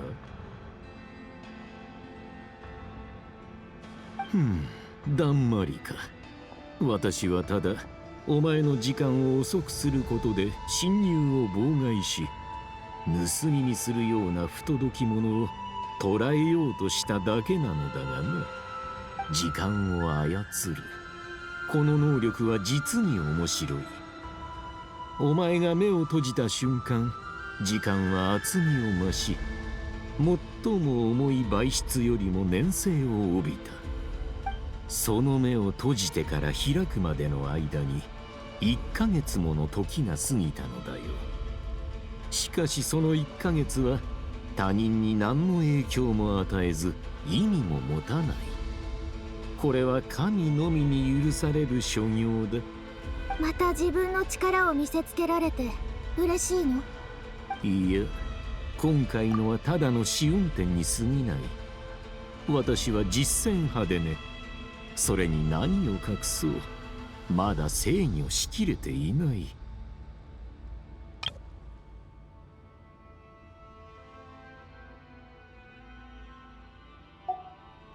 少し眠らせるつもりが1ヶ月も経ってしまった。時間の権能というのは実に繊細な操作を必要とするようだ。まさか怒っているのか？たった1ヶ月だ。大したことではない。1年や10年、ましてや100年だったらどうなっていたか。私をここに閉じ込めて何百万年だって眠らせたらいいよ。口では協力関係を築きたいとか言ってるけど、どうせこんなもてなししかできないんでしょ。何百万年？それに何の意味がある？お前は人間というものをまだよく理解していないようだな。人間とは極めて現実的な生き物で、自分の感じ取れる範囲のことにしか実感を持てない。私がお前を1週間ここに置いたとして、まだ人々はお前の辛さを理解できるだろう。しかしその時間が100年、1000年、1万年と伸びたら、そう、数字が大きくなるほど全て意味を失ってしまうのだよ。人々はお前の苦しみを想像できず、理解もできない。残念ながらこのテイワットには確かに神がいるが、多くは凡人だ。限られた寿命、脆い肉体、そんな存在にお前が理解されると思うか？お前の長い寿命、そして特別な出自は彼らとの違いをはっきり示している。ではどうすれば異端者が排除されずに済むだろうか。異端者。お前のことを思うと心が痛む。この世界はお前に数多くの使命を背負わせながら、その絶大な力で小さな望みを叶えてやろうとすらしない。世界はお前にあまりに不公平だ。だから私がお前に特権を与えよう。降臨者であるお前を本来あるべき地位へ戻すために。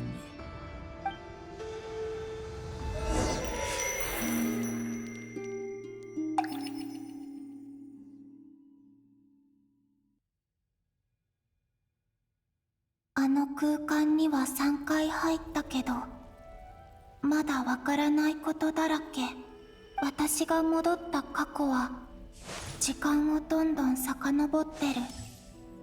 でも場所はどうやって決まってるんだろう。今ある手がかりから考えると、どの過去も旅人の近くに現れてる。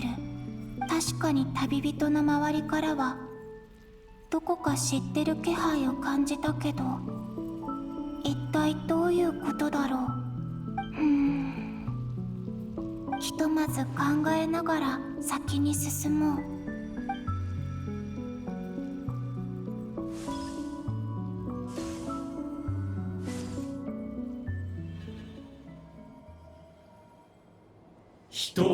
つもそうだ。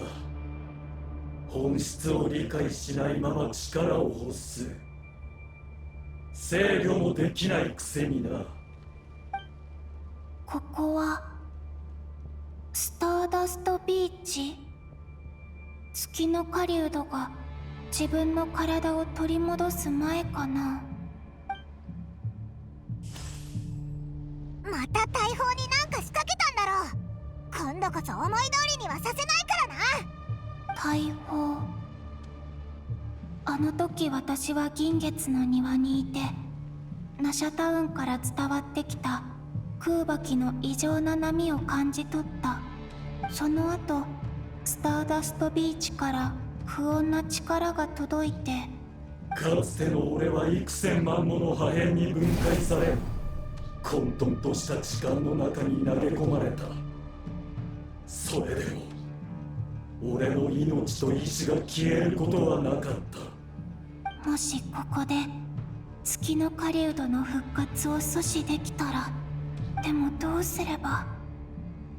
今の私にできることを考えなきゃ。旅人、後ろ光が。あ、間に合わない。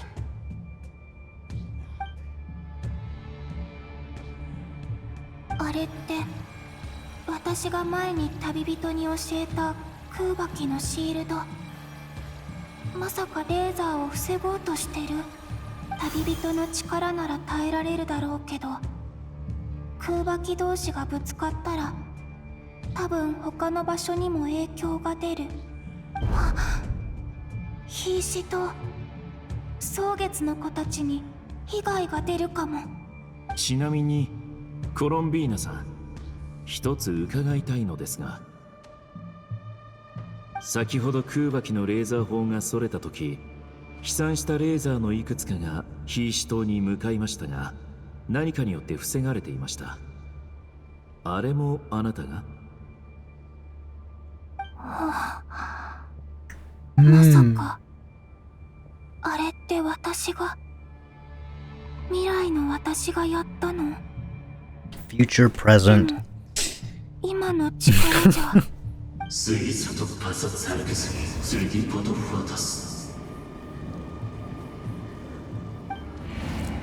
んなこと考えてる場合じゃない。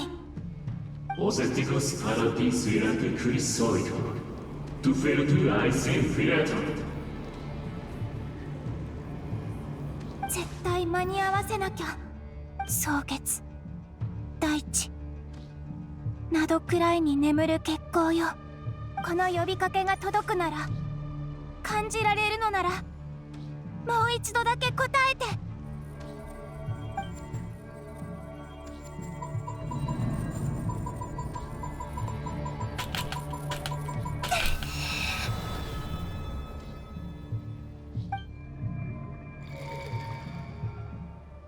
成功した。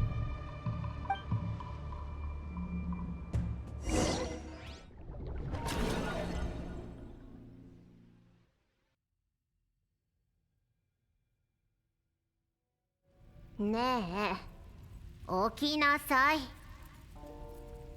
ちょっと聞こえてるの？コロンビーナ、起きなさいってば。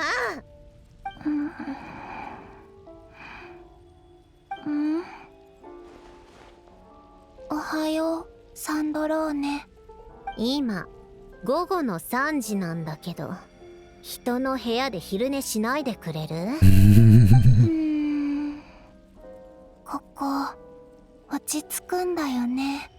君のコーヒーすごく苦くてまずいけど、いい香りがするから。まるで森で育ったみたいね。あなたがいたところには草を煎じたお茶以外何もなかったの？蒼月のこの暮らしは質素で、ファドゥイとはだいぶ違うから。ならこれも食べたことないんじゃない？いい香り。これはフォンテーヌでしか買えないお菓子よ。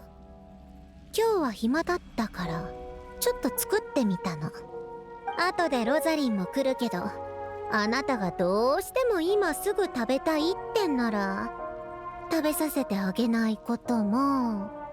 ハム。ちょっと人の話は最後まで聞きなさいよ。その蒼月のことやらはレディーとしての食事作法すら教えてくれなかったの？それとも立派な月神様だからそんなルール関係ないとか？うん、すっごく美味しい。当たり前よ。この私が作ったんだから。サンドローネの機械油の匂いが混じってるかと思った。Oh. ちょっとねえ、前から気になっていたんだけど、なんでもともと暮らしていたところを離れてファデューに入ったの？まさか食べ物がまずいなんてつまらない理由じゃないわよね。あそこは私が想像してたのとちょっと違ってたんだ。神として信者に頼られていたんでしょ？適当に願いを叶えてあげればただ飯にありつけて悪くなさそうだけど。じゃあただ飯のためにサンドローネは他人を助けるの？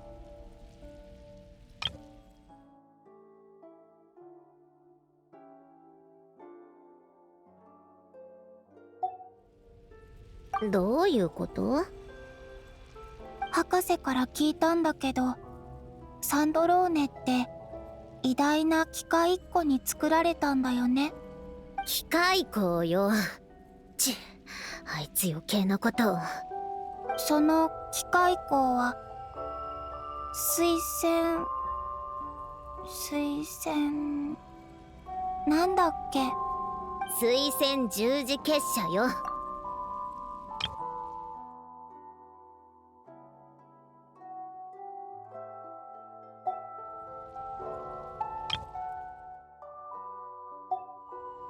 そう、それ推薦十字結社と関係があるんでしょ？じゃあサンドローネはその人たちの願いを叶えてあげるの？はあ？冗談でしょ？お金を積まれたって絶対嫌よ。あの連中とは全然知り合いじゃないし。うん、それと同じだよ。私も私に願いを託した人たちとあんまり親しくないの。ふん、そう。その点だけは意見が合うわね。アランのやつ、晩年になって私に何かやりたいことはないか、何か願いはないかって聞いてきたのよ。ふん、願いなんてないし、逆に他人の願いを叶えてやるつもりだって全くないわ。アランって誰？あいつよ、言ってもどうせあなたは覚えないわよね。とにかく私が言いたいのは、あなたも私も他人のために身を捧げるようなタイプじゃないってこと。ついでに聞くけど、あなたはどんな場所ならずっといたいと思うの？私にできないことを求めたり、私を崇拝したり恐れたりせず、ただ自然に話してくれる人がいるところかな。できれば行きたい場所に自由に出入りできて、コーヒーとお菓子の香りが漂ってる場所がいい。残念ね。そんな場所この世界にないわよ。さっさとお菓子を持って自分の部屋に戻ってちょうだい。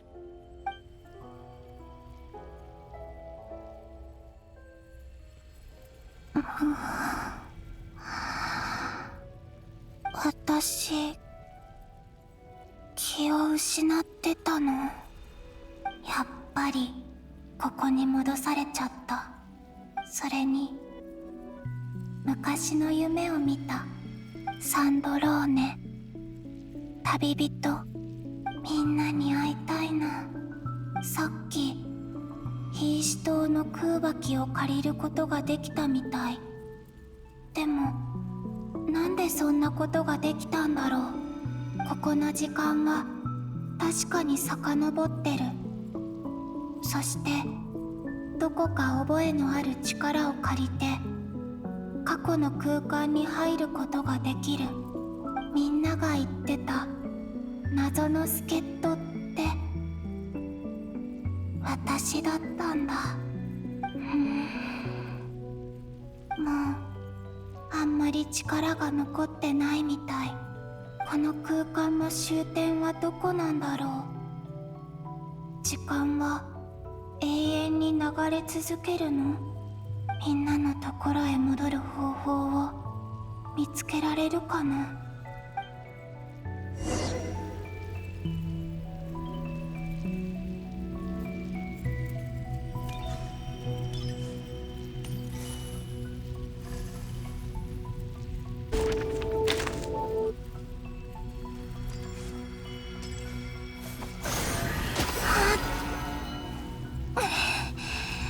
力をちょっぴり使うだけでも厳しくなってきた。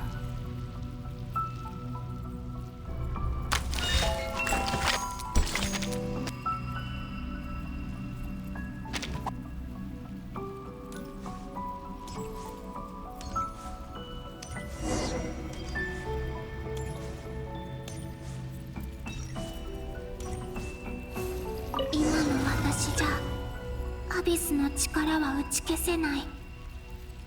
汚染された破片を避けてかないと。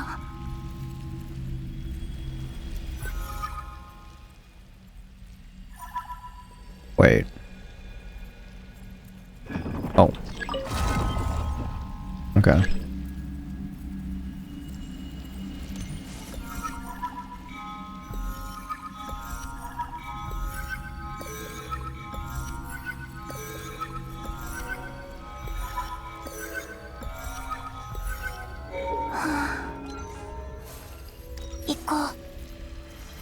次はどこだろう。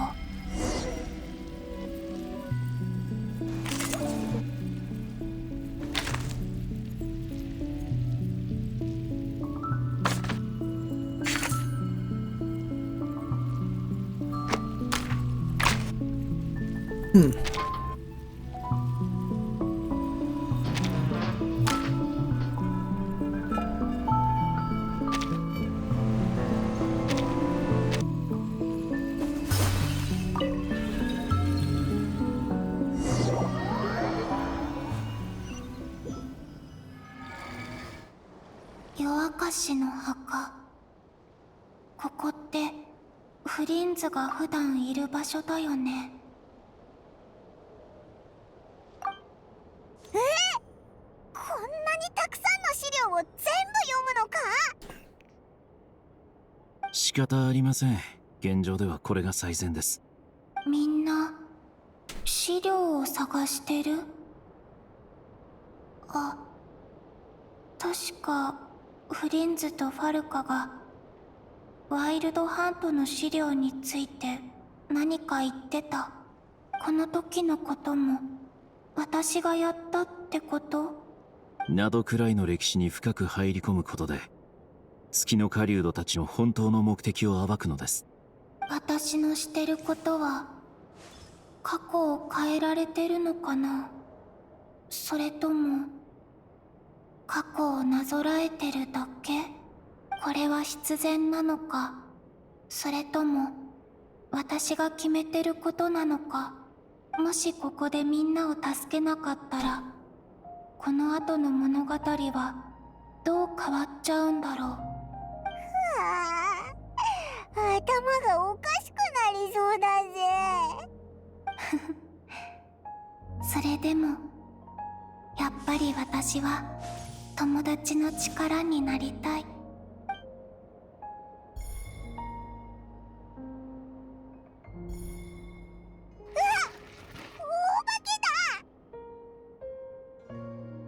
確かこの本もだよね。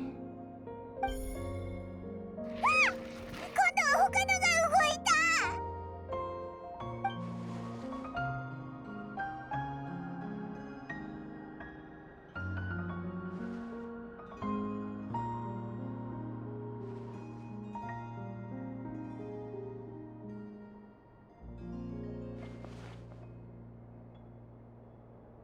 これでいいかな。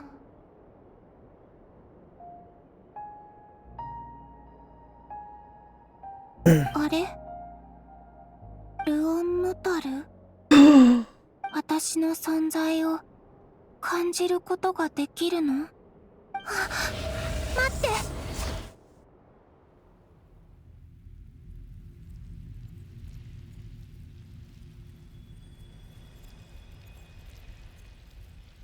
ルオンヌタル、これまで感じてた覚えのある気配はルオンヌタルだったんだ。ずっと旅人のそばにいたから、私がたどり着く過去も旅人の近くだったんだね。でもなんでルオンヌタルなの？月神の眷属で私とつながりがあるから？だとしたらなんで他の月齢じゃなくてルオンヌタルなんだろう。あれは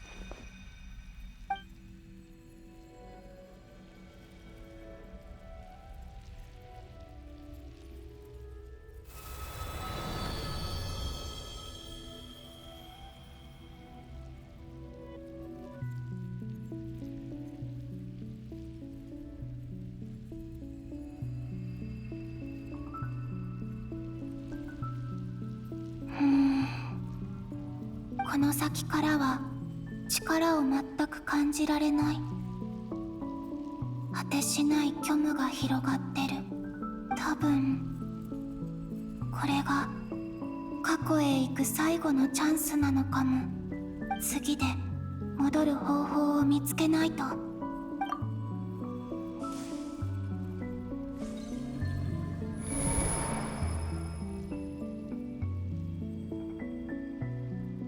ヒーシ島？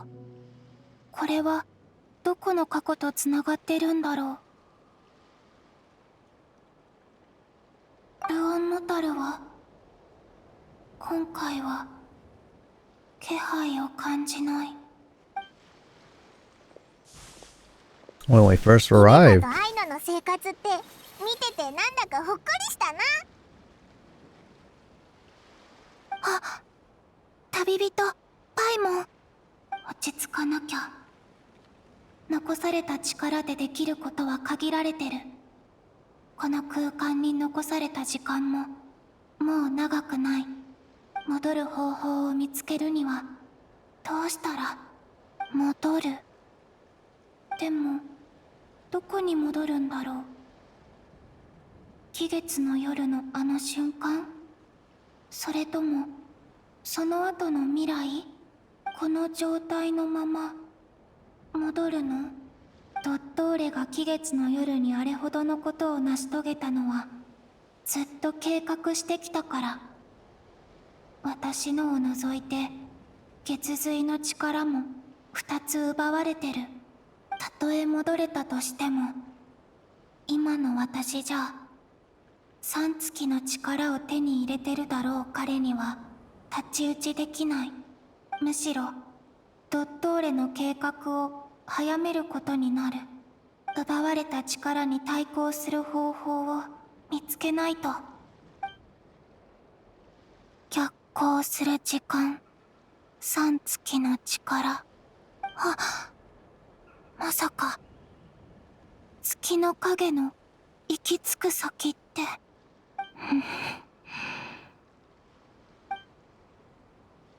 何をすべきか分かった。いつの間にかもう蒼月の子が暮らしてるエリアに入ったみたいだな。景色も雰囲気もガラッと変わったぞ。でもどうやってみんなに私の計画を伝えればいいの？ここに書き残す？ダメ。他の誰かに見られる。何か方法を考えないと。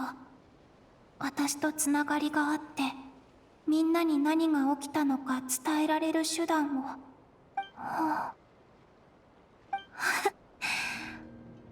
そっか、そういうことだったんだ。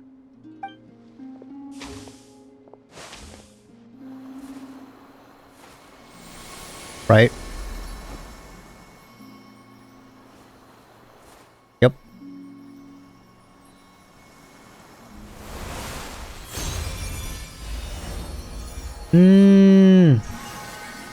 Yup. Looks just like her. 花びらが飛んできたと思ったらどうなってるんだ？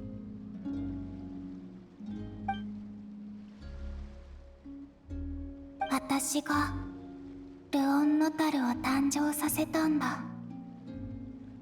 自身の魂の一部を使って。だからこの空間に入った時から知ってる力を感じたし、過去を訪れるたびにあの子の近くに現れた。だって私とあの子はつながってるから。こんにちは。お前の名前は？そして月の影にもう過去へつながる扉がないのは、この時点よりも前にはルオンノタルがいないからだから君と初めて会った時、祝福の証を感じ取ったのに、その中に宿る魂に気づけなかったんだね。だってあの時の私はコロンビーナ・ハイポセレニアではなく、ただの迷子の小さな鳩だったから。ほら、オイラたちは忙しいから、遊びたいなら別の人と遊んでくれ。ああ、パイモンが邪険に扱うからこれからのことは任せたからね。お願い、私の代わりに旅人のそばにいてあげて。彼女を導いて助けてあげて。それから季月の花が咲き誇る庭へ旅人を連れて行ってほしいの。そこで迷子の小さな鳩が旅人の助けを待ってるから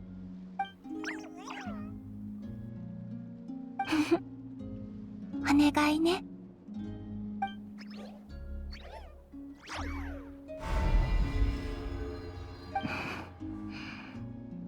君も君の物語を歩むんだよ。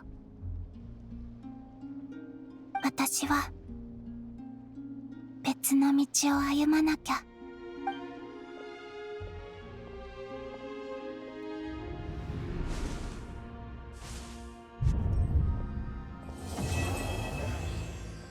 That's Act 7.「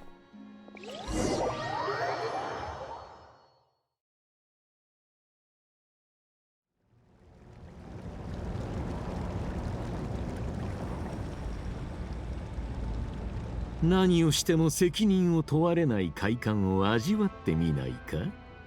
そう、他人をアリのように踏みつぶす喜びよ。五体満足のまま息の根を止めるも肉片にするも自由だ。頭を引きちぎったって手足をもぎ取ったっていい。私を信じろ。お前は自分が望む人生まであと一歩のところに来ているのだよ。狂ってる。人を殺める自由、それどころかどんな罪を犯しても罰せられない自由なんて、なんで私を選んだの？世界を創造することは最高位の実験と言える。私の研究はその高みへと至った。この世界で私は神であり、多くの聖なる魂の奴隷でもある。真理に耳を傾け、神聖な行いを実践できるものだ。神の実験室。完璧な遊び場には面白いプレイヤーが必要なのだよ。凡人は至る所にあふれているが、降臨者はたったの数人。私は身分ある鑑賞者を最初のゲストとして迎えたい。最高のプレイヤーとなってもらうためにね。新世界へ入るための条件は罪のない人を殺すこと。これは月の狩人リリルが抱えてたジレンマでもある。人を殺して自分の願いを叶える。私がそれを成し遂げたレリルは一体何を得られたの？考えはまとまったか？私にはできない。どんなに私に期待したってそれを私の心が否定する。わざとらしく英雄なんて呼ぶ必要もない。この旅路は自分のために歩んできたもので、全て私が望んだことだから。初めて会った時から大きく進歩したものの、心の中の譲れないものは変わっていないようだ。それはお前の足かせでしかないというのにな。では私の誠意を示すためにいくらか譲歩しようではないか。お前に少し時間をやろう。その間に学ぶがいい。立派な人間である必要などないということを。そうすればお前はもっと楽に生きられる。私がそこまで落ちぶれるとは思えない。だがお前の抵抗の意志は確実に薄れてきている。世渡り上手なものほど真の利益に惹かれるものだ。そうだ、もう一度私の研究所を訪ねてみないか？前回は少々慌ただしかったせいで見せられなかったものもあるのでね。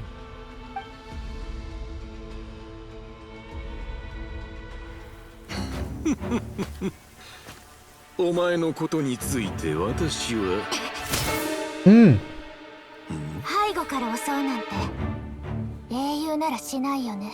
Oh. 実に嘆かわしい。Oh wait, we do have our sword.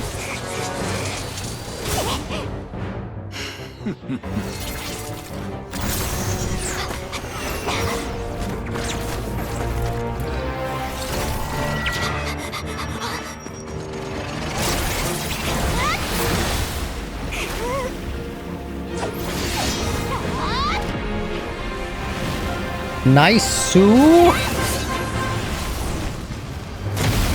Okay, doke.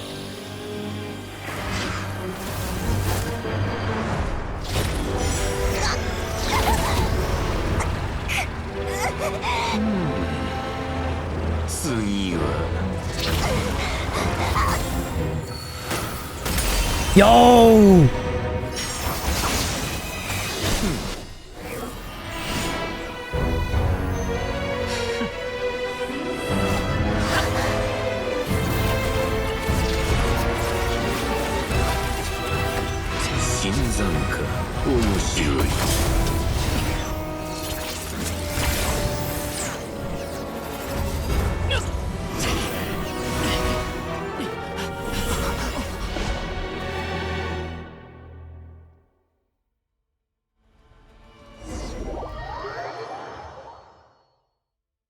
Well, damn. That guy. How did you get here? この状況でまだ僕をカサッチなんて呼ぶのかい？ You came all this way just to save me? あんなところ君以外に助けるやつなんていないだろう。 Well, thank you so much. Fair point. You just caught me by surprise. Thank you.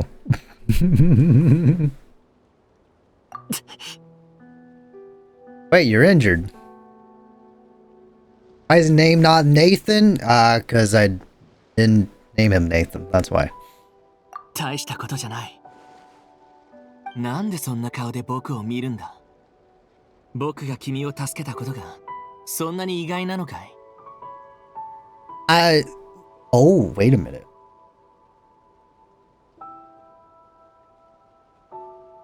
Wait a minute. The variable is Eiji, isn't it? Considering that he erased his existence from before, he is the variable here, isn't it? I'm more shocked that you caught the doctor off guard. Was. Well, yeah, now he is known, but considering that he was not in the part of the variable beforehand.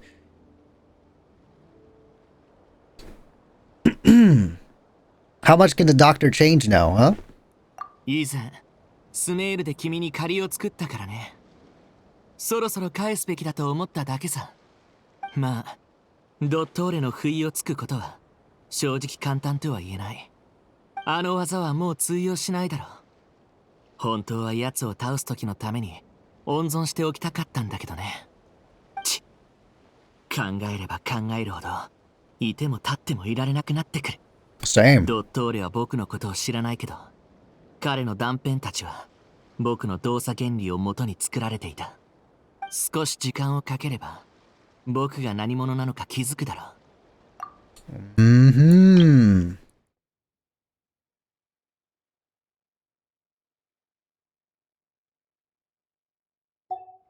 そっか。世界中から情報を消されたから、ドットーレは今の放浪者のことを知らないんだ。私を助けるために奥の手まで使ってくれるなんて。なんだその顔は。君を責めるつもりは毛頭ない。誤解しないでくれ。ただ単に君を救うことはあいつを殺すのと同じくらい重要だったまでだ。君が死ねば他の人に迷惑がかかる。生きていてもらわないとね。大丈夫？何かされなかった？カサッチが安全第一って言ったから、エネルギー領域を出たらできるだけ遠くまで逃げて安全になってから合流することにしてたんだ。外傷はないようだね。ドットーレに何かされていないみたいでよかった。Yeah, I'm fine, guys. Thanks. 救出は完了したし、帰ろう。これからやるべきことが山ほどある。忙しくなるよ。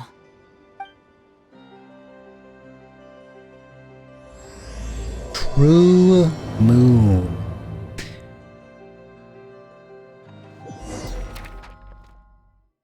We're back in action.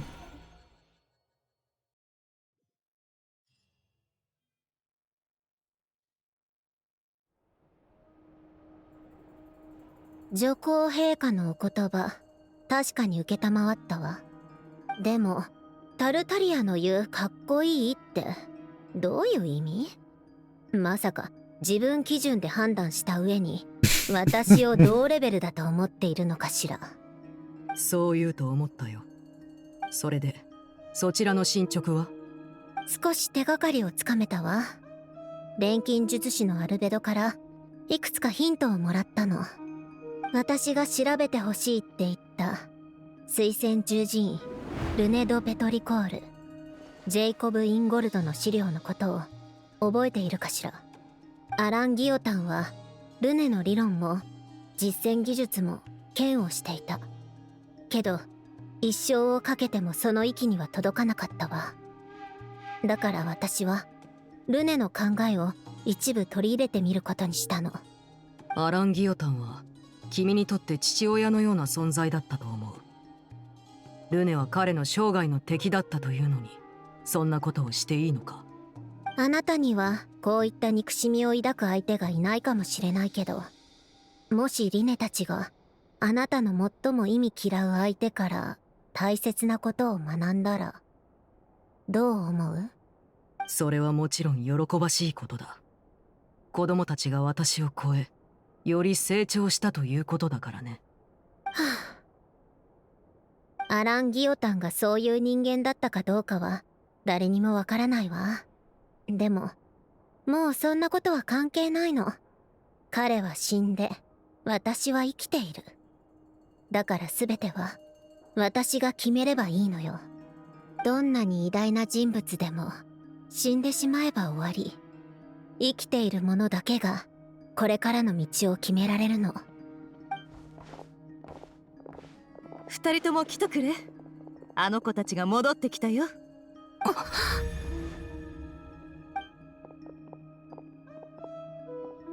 帰ってこれたのね。頭はまだついてる？手足はちゃんとあるかしら？見ればわかる質問は君の焦りをあらわにするだけだ。誰が焦ってるんですか？ Hey everyone, I'm back. That was definitely composed. She cares! He does. 無事で何よりだ。怪我もなさそうでよかった。Sorry for making you all worry. 心配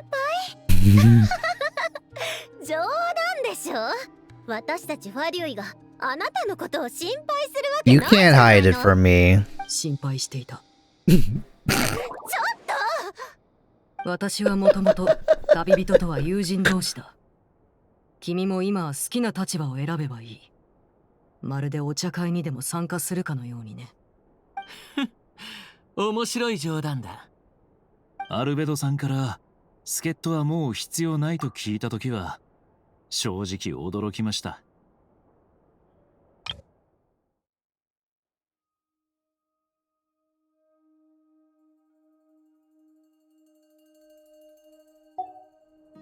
ああ、帰り道でもその話をしたよ。こういうことは僕もめったに言わないけど、今回はカサッチさんを信じていたからね。カサッチは考えがあるって言って、僕とアルベドを外で待機させたんだ。そして一人でエネルギー領域に入っていった。旅人を救い出せたのはカサッチのおかげだよ。わざわざ説明しなくていい。カサッチさんの実力と勇気には感服させられます。パイモン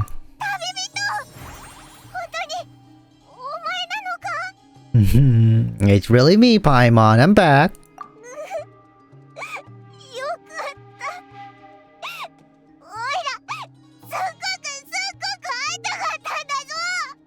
よかった。パイモンも安心できる。無事でよかったぞ。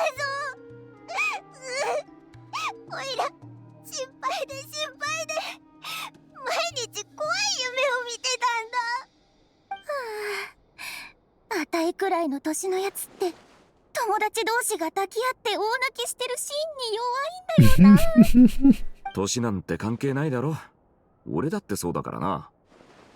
アイノとイネファがナタに行ってなけりゃきっと二人も泣いてただろう。おじさん、イネファは涙なんて流せないだろう。おっと、それもそうだな。ん？目が赤いぞ。頭を撫でてやろうか。いや、それは大丈夫。そういう親父臭いのはいいから。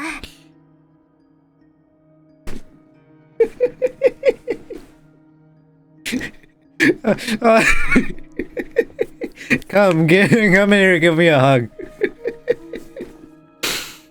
You're not my dad, okay? He very well can be. He's old enough. みんな心配かけてごめん。でも何も収穫がなかったわけじゃないよ。ドットーレの今の能力とその目的について分かったの。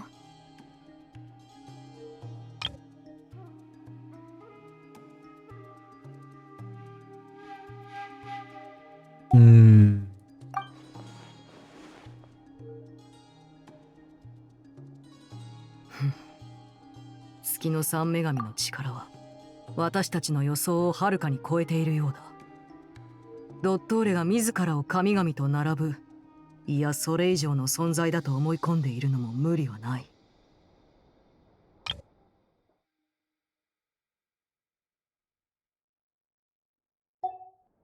なんと冒涜的な。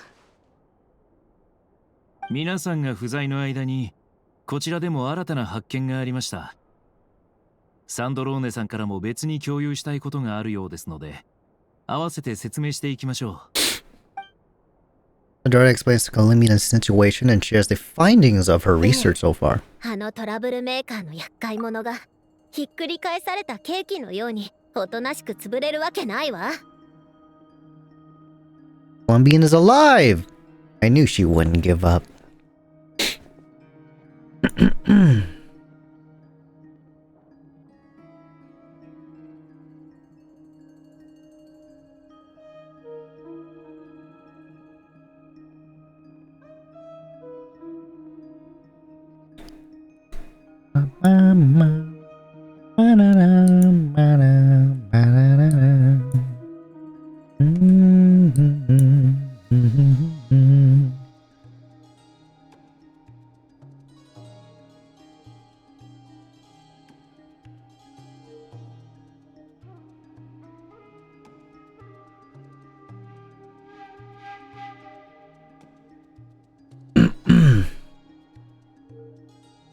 次は彼女を連れ戻す方法を考えなければな。逆行する時間、終わりの見えない先、そういった空間はきっと何か特別な目的のために作られたに違いない。おそらくテイワットの歴史に存在する数々の強大な力と関係があるはずだ。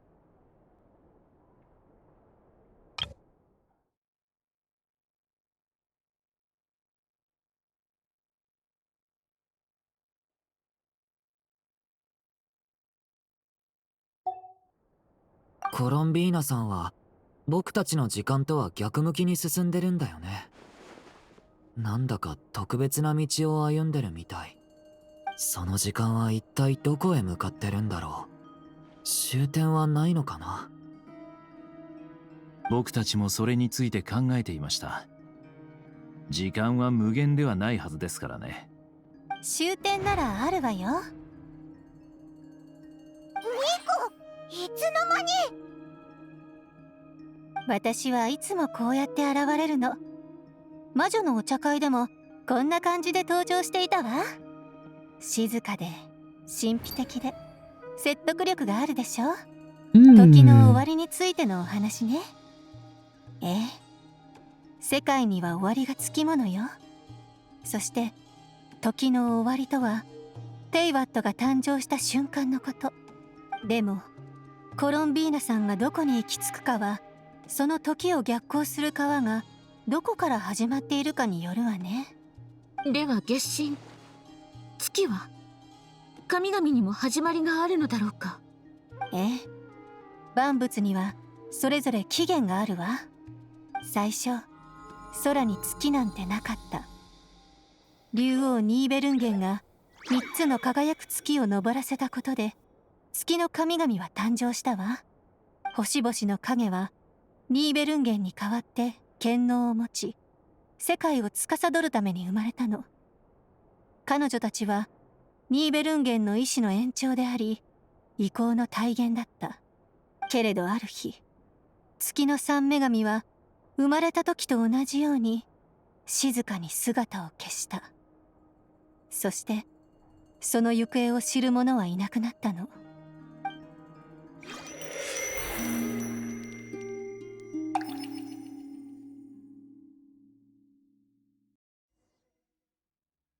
やっぱり現実へと続く道はもう現れない。でも現実という鏡がないと自分が正しい方向に進んでいるのかどうかわからない。自分がどれだけの時間を歩いてきたか知る方法はないかな。進めば進むほどこの空間が不安定になっていくような気がする。たまにアビスの力みたいなものまで出てくるし、急に現れることもあるから気を緩めないようにしないと。Investigate the anomaly ahead. Alright.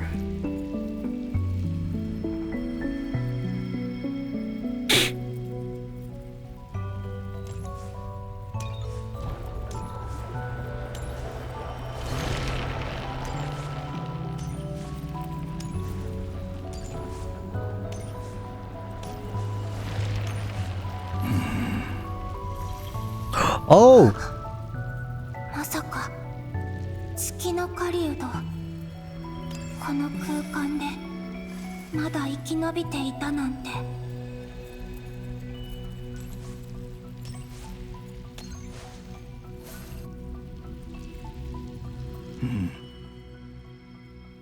お前は月神だが、なぜここに？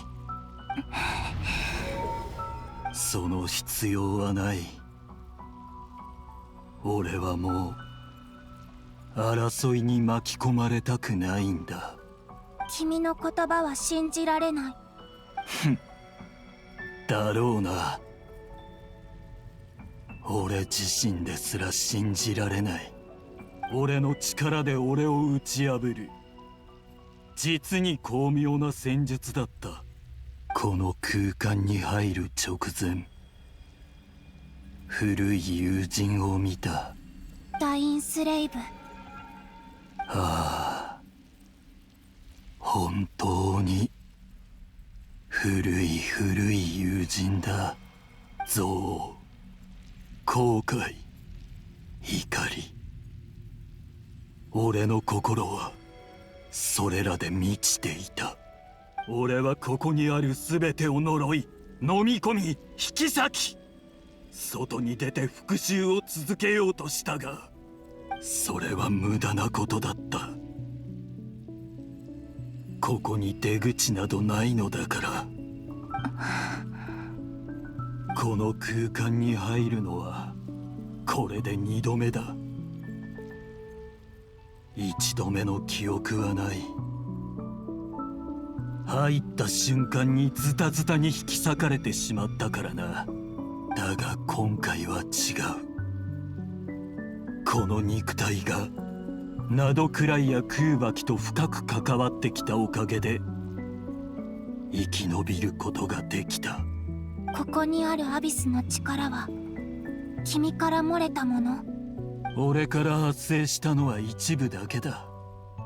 それも入ってきた時に全てを破壊しようとした俺からな。元からこの空間にはアビスの力が存在していた。それは灼熱の太陽に焼かれる毒蛇のように同類である俺の影に入り込もうとしてる。でも君はそれを拒んだの？ああ、その後すぐ不意に世界が静かになったからな。それって頭の中の声が消えたんだ。そして彼女の姿が目に入った。彼女？ソリンディス。俺のかつての恋人だ。そういえばネフェルが破片の中でソリンディスも月の影に飛び込んだのを見たって言ってた。正確に言えば彼女の残した影だが、本当の彼女はもうこの空間の中に消えてしまったんだろう。ただのカーン・ルイヤ人だったからな。お前こそなぜここにいる？ここに入れば待つのは死だけだと分かってるはずだ。こうしないと友達がもっと危険な目に遭っていたから。ん？ああ、なるほど。お前の持つ月神の力か。え？なぜ知ってるのか気になるか。俺を蘇らせたやつがそう言ってたんだ。あいつの言葉からは力への強い渇望を感じた。それってドットーレのこと？ドットーレ、それがあいつの名前なのか。奴は随分と前から俺の破片を大量に集めていた。必要な時に俺を蘇らせるためにな。その男の研究に興味はなかったが、当時アビスに侵されてた俺は月を狩ることと力を取り戻すこと、その2つで利害が一致していた。これがナドくらいのワイルドハントが急に活発になった理由。ドットーレは私がファデュイを離れて弱った隙を狙って。月神、頼みがある。何？かつてお前を殺そうとした奴が頼み事をするなど虫のいい話だと分かってる。断られても何も言わない。だが今の俺にはこの方法しか望みがないんだ。頼み事って？ソリンディスに伝言を頼みたい。ソリンディス？でも。ああ、彼女はもう死んでる。だがさっき言ったように、ここには彼女の影があるんだ。俺にはわかる。彼女の魂の一部がまだこの空間に、遥か遠くにあるってことが。自分で会いに行かないの？いや、どういうわけか、俺はお前のように自由に動き回れないらしい。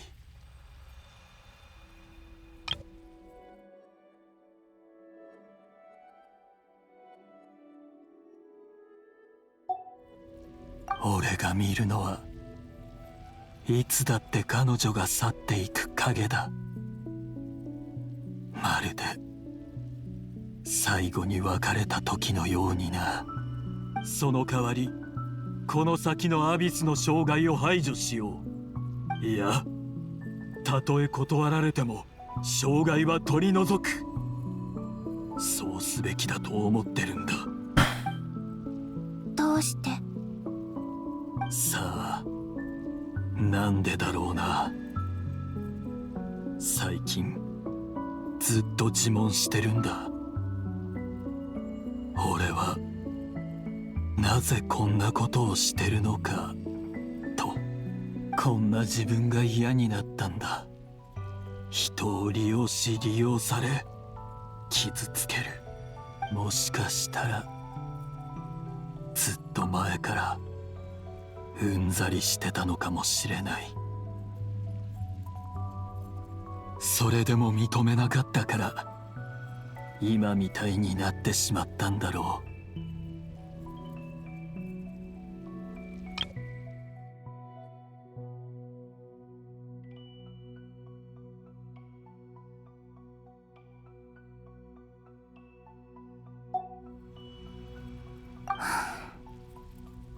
何を伝えたいの？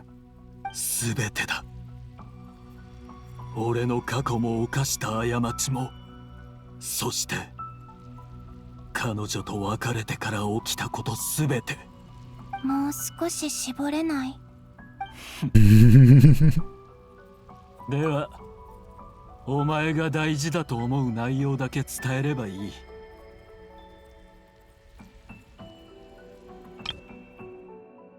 Give her the abridged version.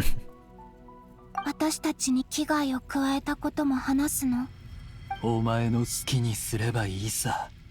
愛は誠実であるべきなのに。俺と彼女の愛は嘘の中で育まれた。かつての俺たちは互いに隠し事をしすぎてしまった。一生を影の中で生きた俺はもう何も隠したくないんだ。わかった。任せて。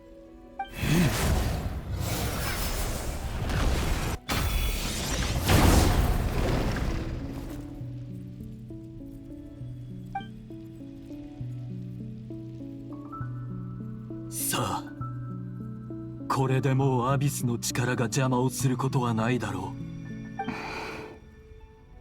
ダインスレイブは君と戦うしかなかったけど、それでも彼は君のことを友達だと思ってるはずだよ。ダインが？確かに裏切られたとは言っていた。でも君の苦しみや窮地を理解できてなかったことを後悔もしてた。なぜそんなことを俺に話す？伝言できるって分かってたらきっとこう言うと思ったから。感謝する。俺が言うのもおかしな話だが、死ぬなよ月神。お前は元の世界に戻りたいんだろう。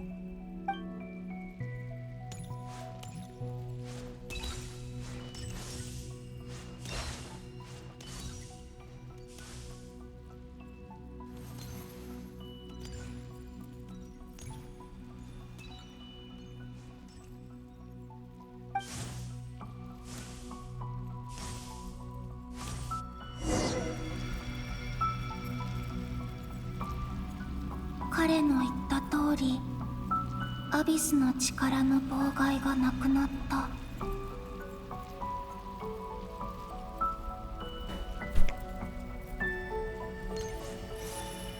How far does this go? There's like a border around here.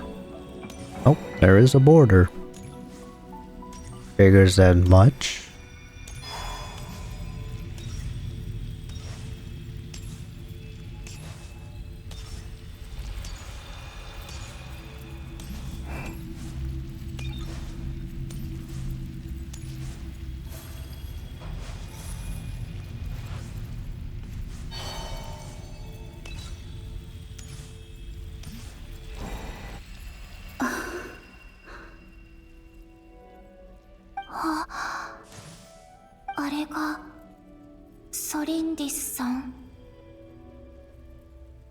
すぐそばにいたのに、二人は会えなかったんだ。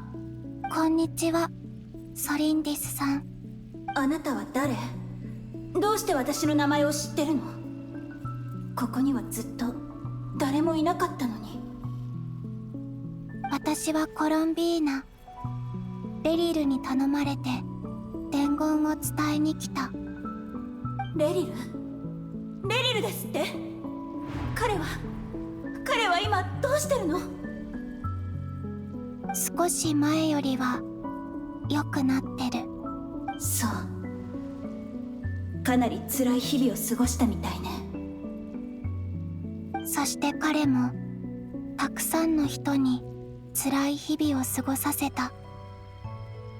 中には日々を過ごすことさえできなかった人もいる。赤月の民だけじゃないよ。あの時よりももっとまずい状況になってるのね。コロンビーナさん、何があったのか教えてくれる？本当に知りたいの？ええ、せっかくのチャンスなんだから、どんな真実にも向き合うべきだわ。勇気があるんだね。でも時間はあまりないの。私はここに長くはいられない。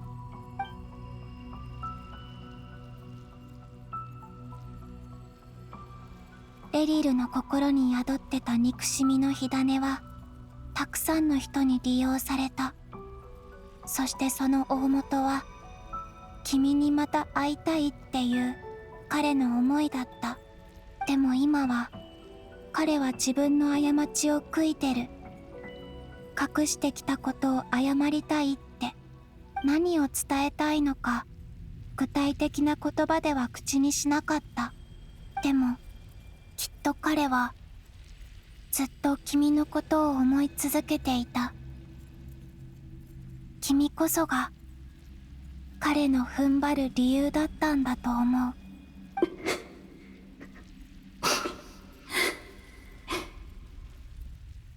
ごめんなさい、コロンビーナさん。悲しすぎてどう気持ちを言葉にしていいかわからないの。大丈夫、わかるよ。伝言は伝えたから。それじゃあ。待って、コロンビーナさん。何？この空間の時間は逆流してるの。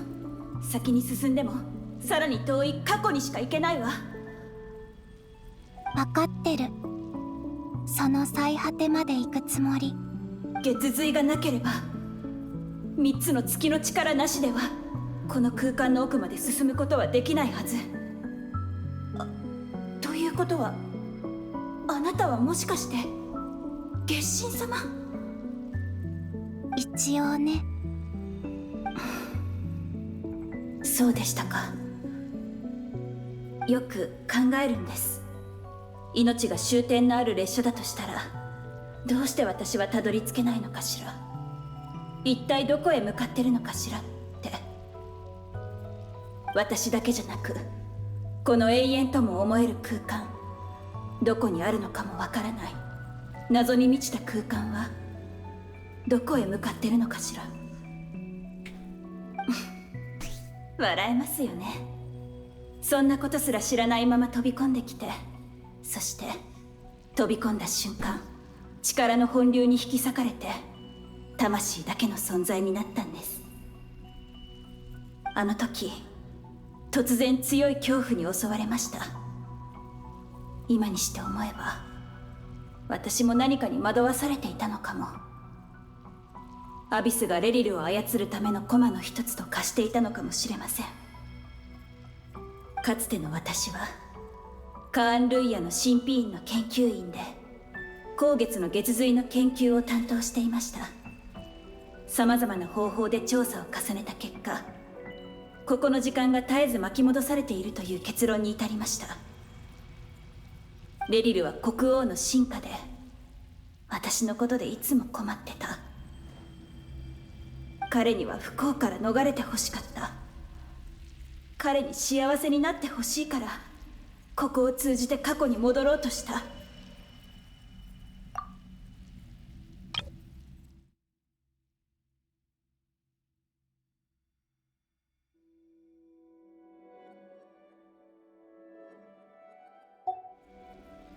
あの時、陛下が王子殿下を見つけた日に戻れたらと思って。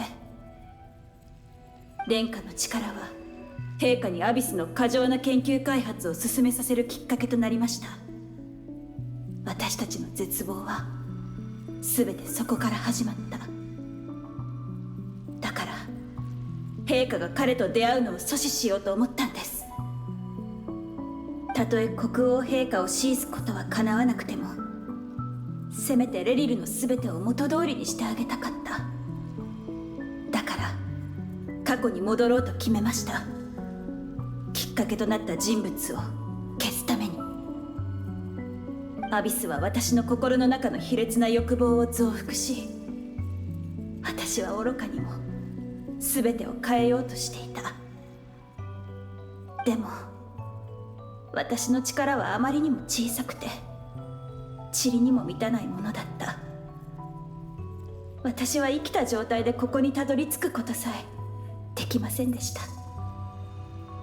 こんな状態ではここから出られる日は永遠に来ないでしょう。でもあなたは違う。せめてものお礼にあなたを助けさせてください。それって気づいていますか？ここには金色の力が存在しているんです。私は昔の研究とこれまでの観測結果から、この金色の力はより早く前方へと導いてくれるものだと考えています。この力が現れる規則も含めて、私が得た結論をお伝えしますね。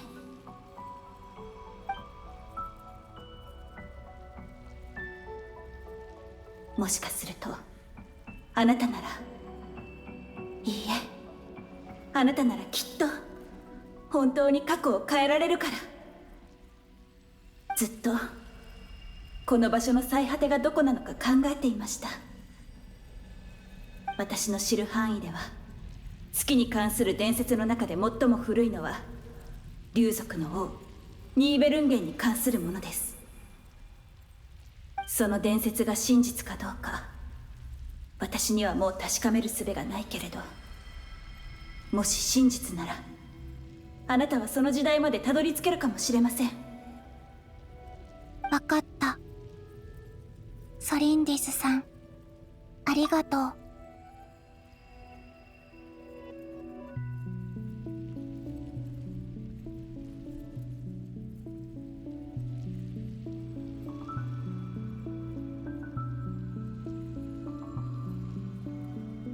お礼を言わなければいけないのは私の方です。もしこのままこの静寂の地に誰も来なければ、この亡霊が観測したことには何の意味もありませんでしたから。レリルのこと本当にごめんなさい。それは君のせいじゃない。いいえ、私たちは相手の不幸を恐れるあまり何も本当のことを言えなかった。その不誠実さがこの運命を形作ったんです。この話はもうやめましょう。コロンビーナさん、これからの道が順調でありますように。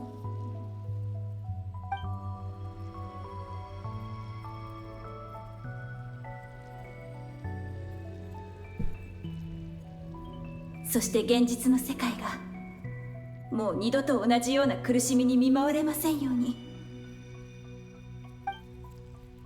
レリル、そこにいるのね。未来にいるあなたの姿は見えない。私たちはきっとこの時空の檻に永遠にとらわれることになるのね。でも過去を見つめながら少し一緒に過ごさない？初めて会った時のように二人並んで座りたいの。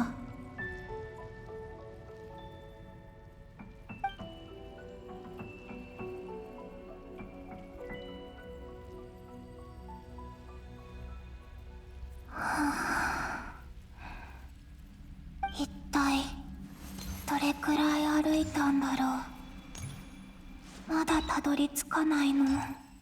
本当に最果てなんてあるのかな。意識が遠のいていく。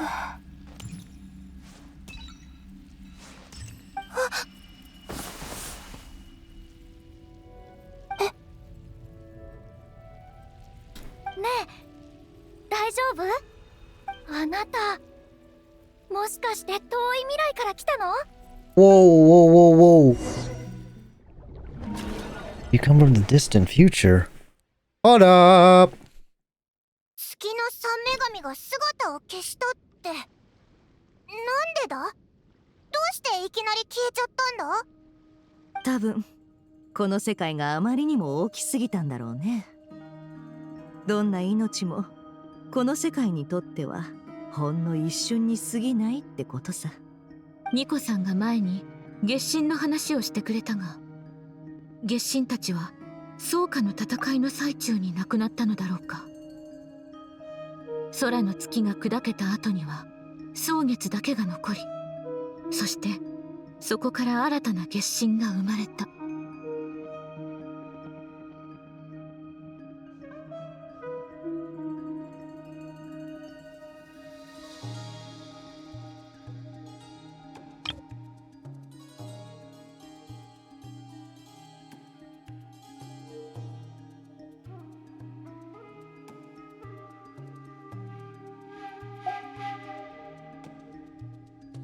でもよく考えると変だよな。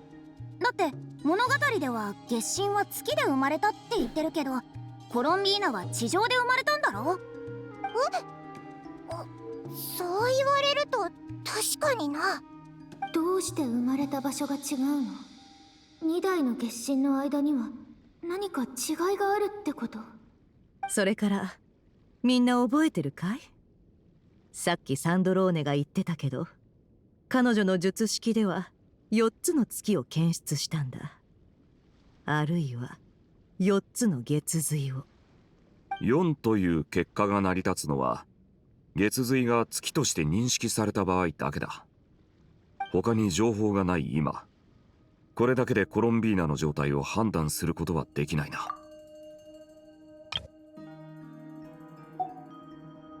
そうね。だから今のところはコロンビーナの生死すらわからない。生きているなら自力で頑張ってもらうしかないわ。でもあいつは今帰ってこようと頑張ってると思うぞ。ええ、コロンビーナは強い意志を持っている。あの子が簡単に諦めるはずがないわ。私たちはあの子を信じなきゃいけないし、あの子の力が必要ね。今のところドットーレと正面から戦っても勝ち目はない。口に出すのもムカつくけど、力の差があまりにも大きすぎるわ。ドットーレのやつ、いずれはこの場所まで食らい尽くすつもりよ。奴がもっと恐ろしいことに手を出す前に、なんとか対抗策を見つけなきゃ。いい？友情だの団結だのの話をしてるんじゃないの。あの偽りの神を抑えられるのは本物の月神だけよ。確かにコロンビーナでさえドットーレの襲撃は防げなかったわけだけど、他の手段は思いつかないわ。ああ、だいたいたとえ月神の嬢ちゃんがドットーレにかなわなかったとしても助けに行かない理由にはならないさ。その通りだ、サンドローネさん。心配することはない。躊躇する者などここにはおらぬ。世界を救うことと仲間を助けることに関係なんてない。どっちも並行する選択肢だよ。仲間。あなたたちにとって彼女は月神というだけでなく仲間でもあるの？もちろんです。あいつだけじゃない、お前もだぞ。それは言うまでもないわ。資料を持って駆けつけた時から私は自分をよそ者だなんて思ってない。アルレッキーノが馴染めたんだから私に馴染めないわけないわ。どうすればコロンビーナが帰ってこれるかだけど、その点について私はずっと努力している。月のことでまだ解明できていない部分があるような気がするのよ。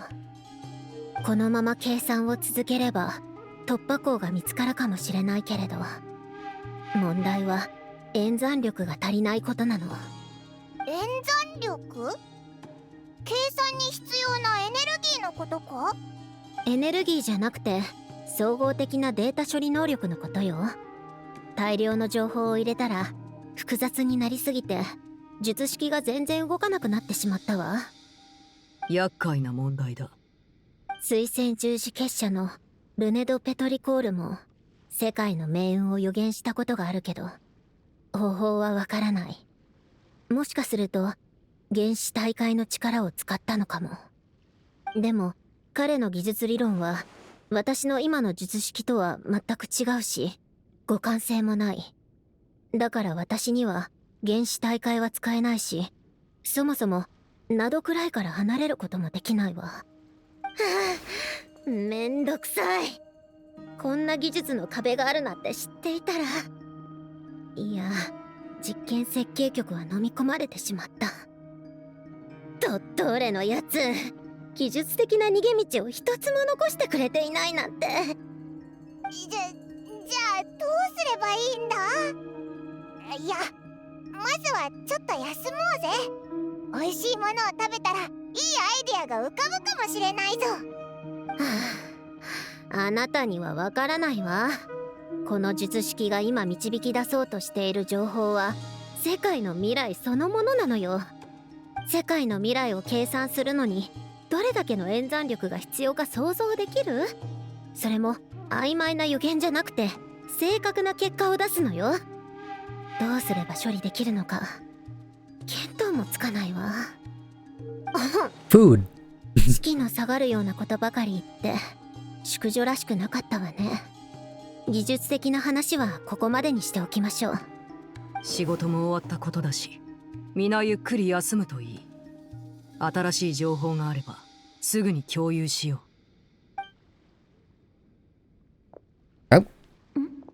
あの表情は外で話そうって合図かな。場所を変えよう。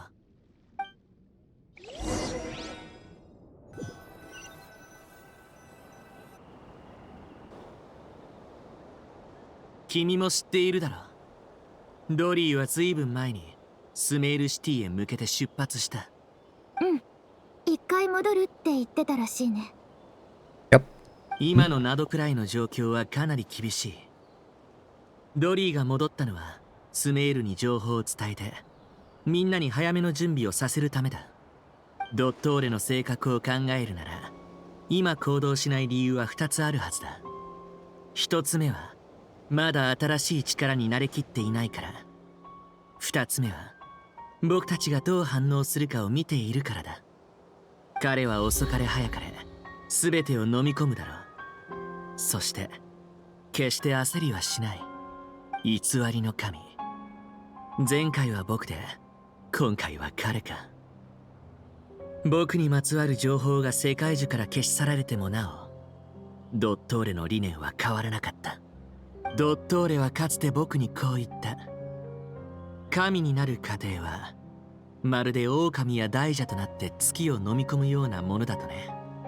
つまりこの計画に着手する前から月神の力については研究していたわけだ。結局彼は僕が飲み込めなかった月を食らった。神を創造するにせよ、自身が神になるにせよ、彼は常に神の権力を狙っていたんだ。スメールの砂漠にはキング・デシェレとアフマルの盤面がある。それはゲームだったのか、それともアフマルはただ進化や民たちに難題を投げかけようとしただけなのか。真相はわからない。神にとってゲームを作りルールを定めることは当然のことだ。ドットーレが憧れているのもまさにそういう力さ。3月の力は常人をはるかに超えている。各国は前線に駆けつけるよりまず防衛線を整え、灘くらいから流れ出す可能性のある危険を遮断する方法を考えるべきだろう。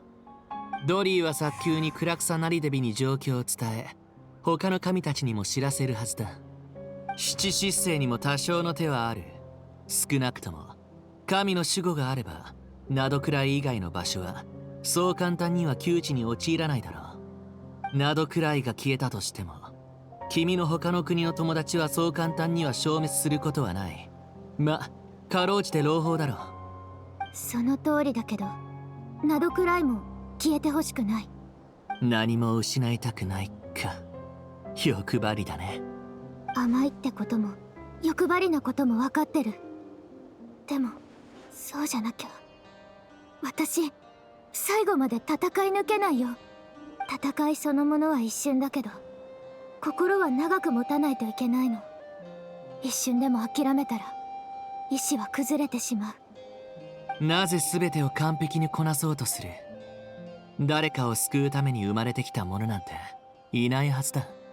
それに君がうまくやれなかったとして誰がそれを責めると言うんだい。気を悪くしないでほしいんだけど、ドットーレにも似たようなことを言われちゃった。ファドゥイの人たちはみんな救世主なんて信じてないみたいだね。そういうわけじゃないさ。それよりも君の覚悟がどれほどのものか確かめたいんだ。残ったものの中で借りがあるのは君だけだからね。心配してくれてるんだね。旧敵が成功を収めようとしているんだ。面白くなくて当然だろ。旧敵がもうすぐ全知全能の神になるなんて最悪の気分だろうな。でも思ってたより冷静だね。当たり前だろ。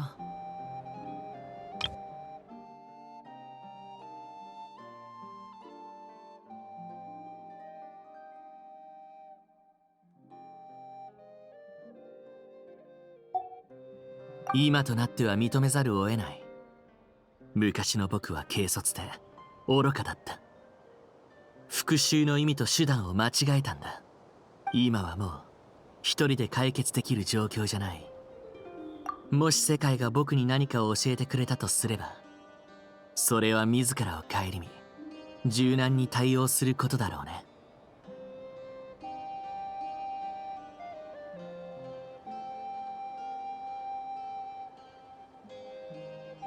Bruh.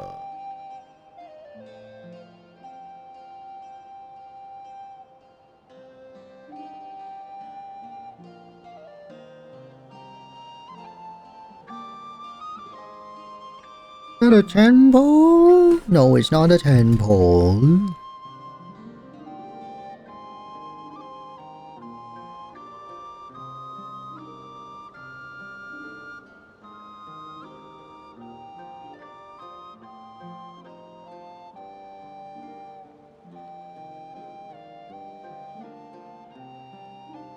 Bruh. Fucking ridiculous. How many days do I have left? 6 days. Okay.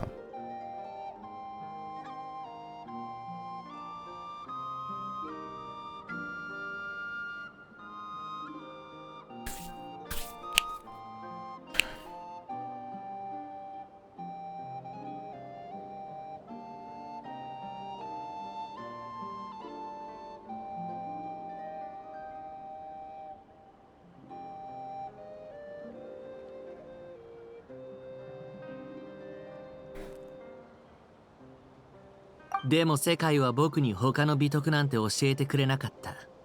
そんなもの学ぶ必要もない。だから僕はどんな手段を使ってでもドットーレを破滅させるつもりだ。何か方法があるの？その前に君とサンドローネの関係性を教えてもらおうか。さっき言った通り仲間だよ。君は彼女をどれだけ信用しているんだい？この問題はとても重要だ。よく考えてから答えを聞かせてくれ。ファトゥスではあるけど、彼女には自分なりの信念があって私たちをたくさん助けてくれた。コロンビーナの件でも力を尽くしてくれてる。信頼しない理由なんてないよ。そうか。じゃあ3人で話そう。彼女が悩んでいる演算力の問題について思い当たることがあるんだ。解決できないわけじゃないけど、それなりの代償が必要になる。私に払えるかな？もし払えるなら喜んで払うよ。君の英雄気質には困る。行こう、サンドローネのところへ。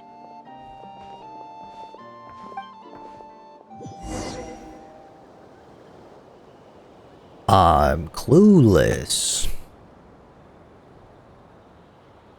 I'm clueless. This is the first time I actually can control my character in a while. I don't have enough. Damn it. No. I'm gonna do Alt F4 real quick.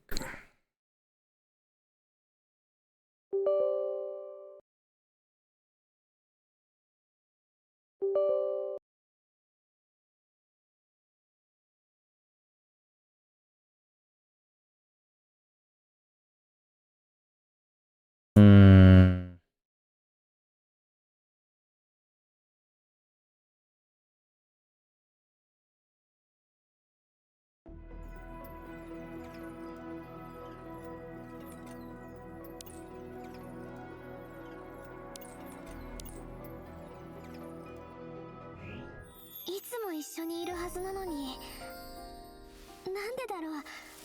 ちょっとドキドキしてる。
Oh shit, I completely forgot about these.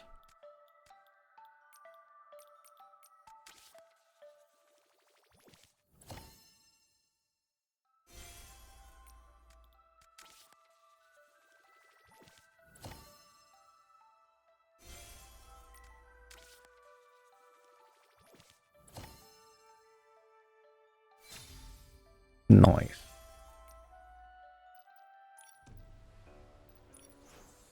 $12 left. Feedback. My feedback.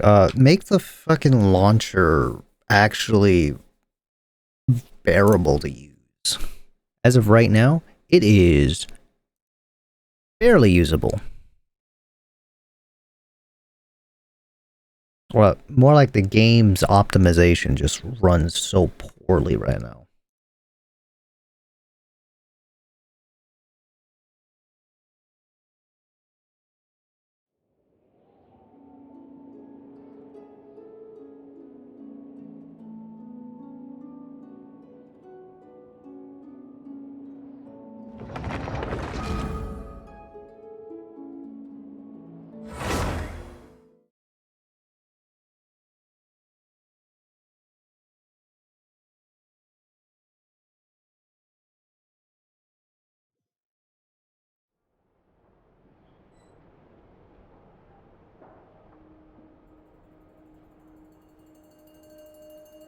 Huh?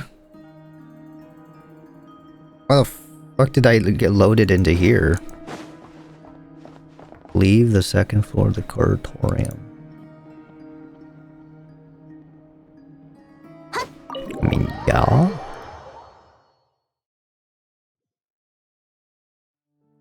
Oh, back to... Oh, okay. Sure.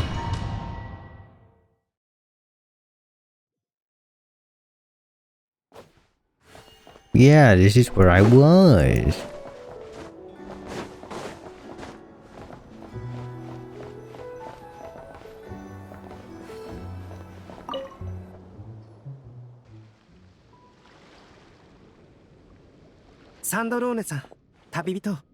Hello. こんにちは。オイラもいるぞ。みんなの荷物を一緒に片付けてたんだ。旅人とカサッチの話はうまくいったか？来るのが早いわね。まだ通信したばかりなのに。急用だと言うから駆けつけたんだ。アルベド、ちょっと錬金術に関することで聞きたいことがあるの。どうやら僕の知識も少しは役に立ったみたいだね。Albedo examines Zandrone's notes. まずは術式を最終的にどんな方向に改良したいのか教えてくれるかい？この術式で世界の未来を演算できるようにしたいのよ。ルネの視象原理論を組み込んだんだけど、まだ噛み合わない部分があって。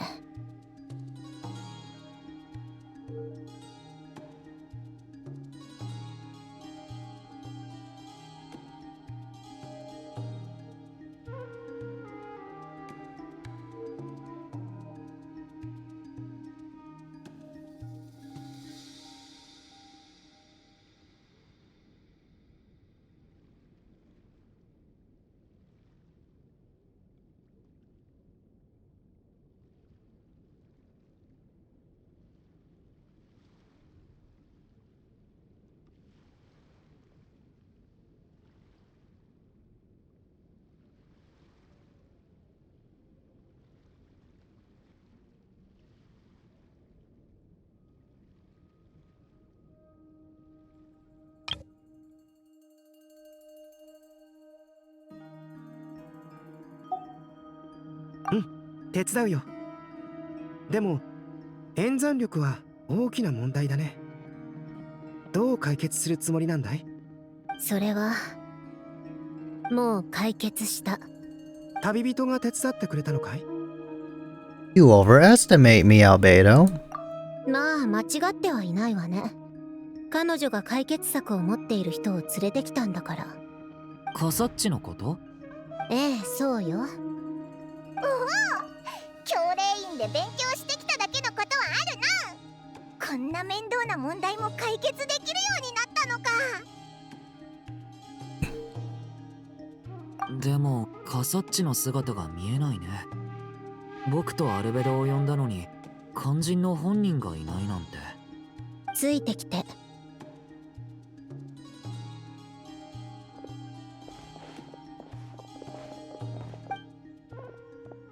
Oh. カサッチどうしたんだ？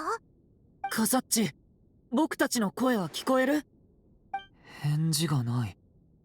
完全に休眠してしまったみたいだ。カサッチさんは自分が人形だと言っていたね。今のところ身体機能が完全に停止しているようだ。これはさっき君たちが話していた件と関係があるのかい？ええ。さっき彼が旅人と一緒に私のところに来て。なんですって？方法があるの？毎度ながら全く大げさだね。毎度ってどういう意味よ。私たちそんなに親しい仲だったかしら？礼儀に気をつけなさい。見知らぬ人を勝手に評価するものじゃないわ。君のような性格なら長く観察する必要もないさ。教令員の学生風情がよくそんな大口を叩いてくれるわね。発表した論文の数は確実に君より多いさ。それに身分なんて関係ない。カイモンだって教令員に学籍を申請しているくらいなんだからね。本当に？ほーら、だから面倒だと言ったんだ。自分の技術以外一切頭にないんだからね。チャンスをあげるわ。さあ言ってみなさい。足りない演算力をどうやって補うつもり？この世界は常に様々な情報を処理している。世界の未来を計算したいならそれを支えられるだけの情報処理装置が必要になる。簡単に言ってくれるわね。世界の情報すべてを支えられるものなんて世界中以外にあるわけ？待って、まさか世界中のことを言ってるの？でも術式を地脈にリンクさせるなんてことできないわ。僕が人間じゃないのは分かっているだろ。簡単に気づいたわ。技術はかなり古いものでフォンテーヌの機械とは全く違う体系ね。これはカーン・ルイヤの技術で僕は人形なんだ。人形が生きるためにはエネルギー供給と演算のためのパーツが必要だ。そのために職人たちは最適な材料を探し求めた。あなたまさか。旅人が君は信用できると保証してくれた。だから演算のために僕のコアを貸してやる。純白の樹木で作られた世界樹の一部だ。カーン・ルイヤの技術と世界樹。この世界で一体誰がこんなものを作り出せるというの？本気なの？コアを取り除かれた人形は完全に動力を失い、その状態が長く続けば完全に壊れてしまう。死と同じなのよ。あなたはそれを分かっているはずでしょ。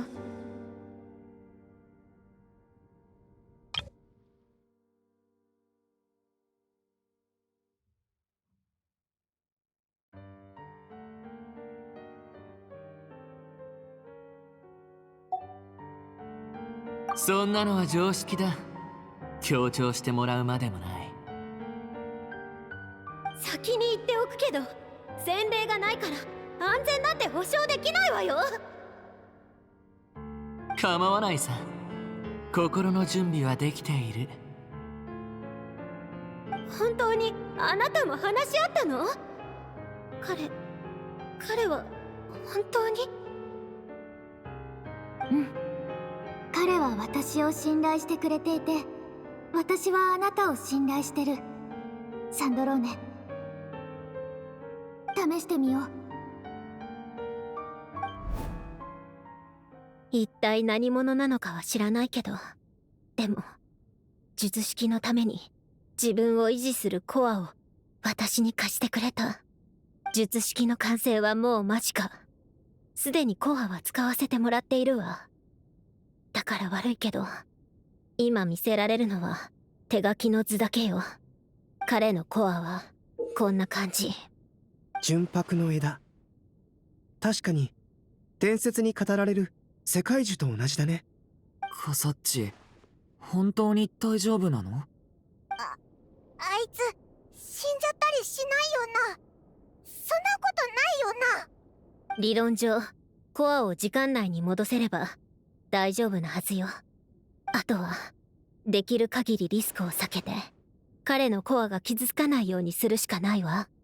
演算が終わるまでの間、彼の体を守る必要がある。だから僕たちが呼ばれたんだ。彼の周囲で信頼できるのはあなたたちと旅人だけなんですって。でも旅人にはこれからやってもらわないといけない仕事があるから。Look after that guy for me. 最善を尽くすよ。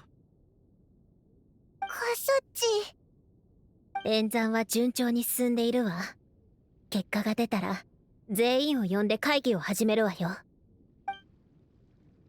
Cerrone returns to her initial question. She and Albedo enter an in-depth discussion.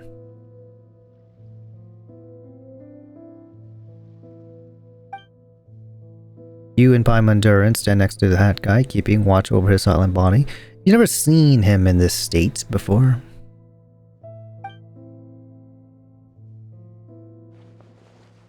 Coa を取り出すリスクとして考えられる最悪のケースはリセットか完全な停止だろうね。でも僕は怖くない。静寂の死は本来僕が背負うべき責任だった。コアはいわゆる心とは全く違う。むしろ他の重要な機関に似ているんだ。だから僕はそれが僕の追い求めるものの代替品になるとは思わない。だが結局それが一番役に立つ。僕にぴったりないい冗談だ。人形と人間に違いがあると思うかい？違いがないとすればこう言えるはずだ。ただ生まれ変わるだけだってね。前世も来世もとうの昔に経験済みだ。あるいは本当の人間になれたからこそこんな決断をしたのかもしれないね。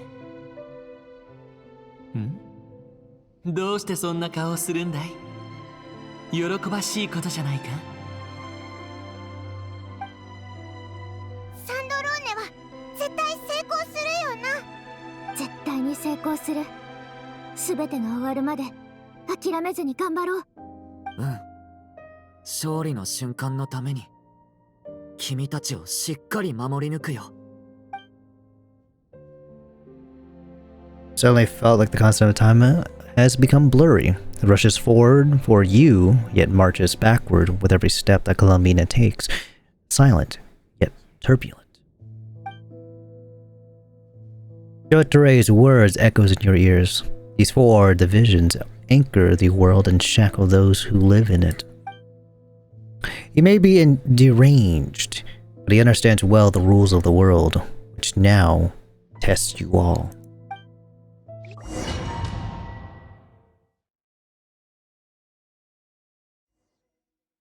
Da, da, da. 君は。私はソネット。ソネ。あなたからはカノン姉様と同じ力を感じる。Hello? ソネット。じゃあ君は光月の女神？へえ、私を知っているの？あなたは？コロンビーナ。コロンビーナ・ハイポセレニア。ハイポセレニア。綺麗な名前だね。自分でつけたの？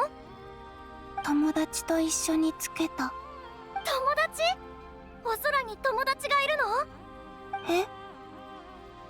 あ、疲れてるよね。ごめんごめん。もう少しだけ頑張って。姉様たちのところに連れてってあげるから。Sister. 他の二人の月の女神のこと、アリアとカノン。うわ、何でも知ってるんだね。でもそれって未来にも私たちの物語が残されてるってことよね。おっと、いけないことを聞いちゃったかな。大丈夫だよ、大丈夫。私たちも心の準備はできてるから。というか、準備しすぎたのかな。ここにどれくらいいるのかもう思い出せないよ。あなたはいつの間にここへ？ここに来てどれくらい経つの？わからない。とても長い時間が経ったような気がする。そうだよね。体の具合はどう？顔色が良くないね。もう少し頑張れる。Meet the three moon sisters. ほら、あそこだよ。今みんなで住んでるところ。心配しないで。姉様たちはみんな優しいから、私が紹介してあげるね。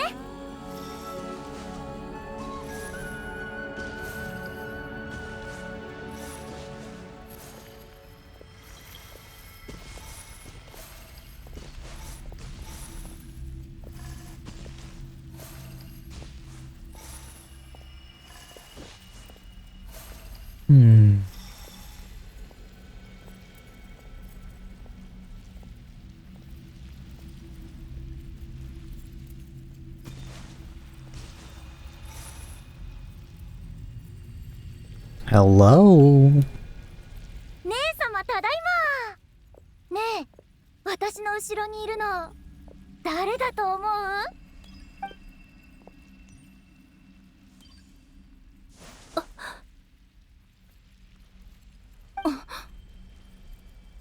未来に生まれた私たちの可愛い妹なんだよ。こんにちは。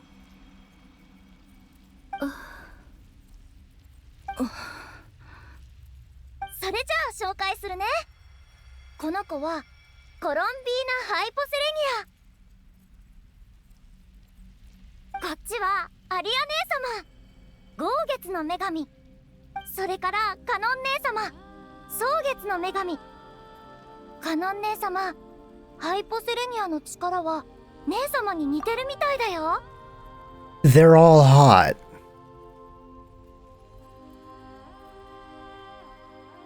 Oh boy. ハイポセレニア、こんにちは。ごめんね、さっきは少し驚いて。うちの妹がうるさくしなかったかい？大丈夫。人見知りな妹みたいね。心配しないで、ハイポセレニア。ここは誰もあなたを傷つけたりしないわ。ここはどこなのか教えてくれる？お願い、知る必要があるの。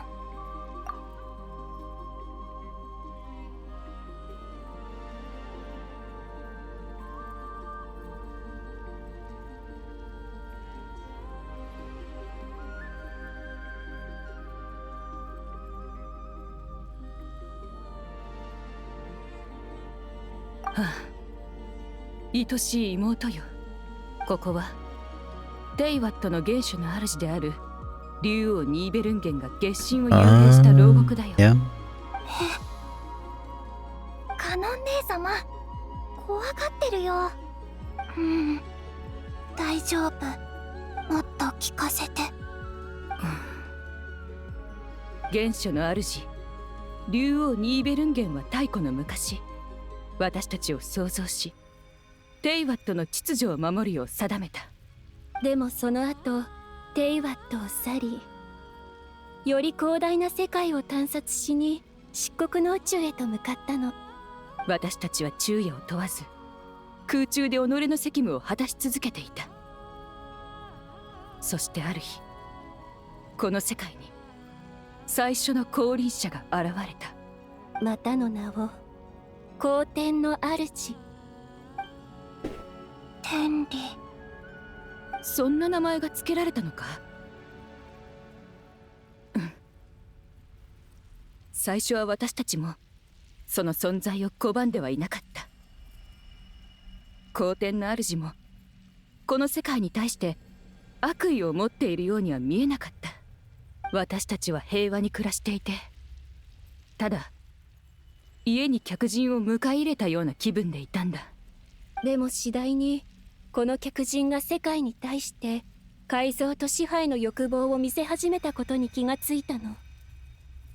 止めなかったの？ええ。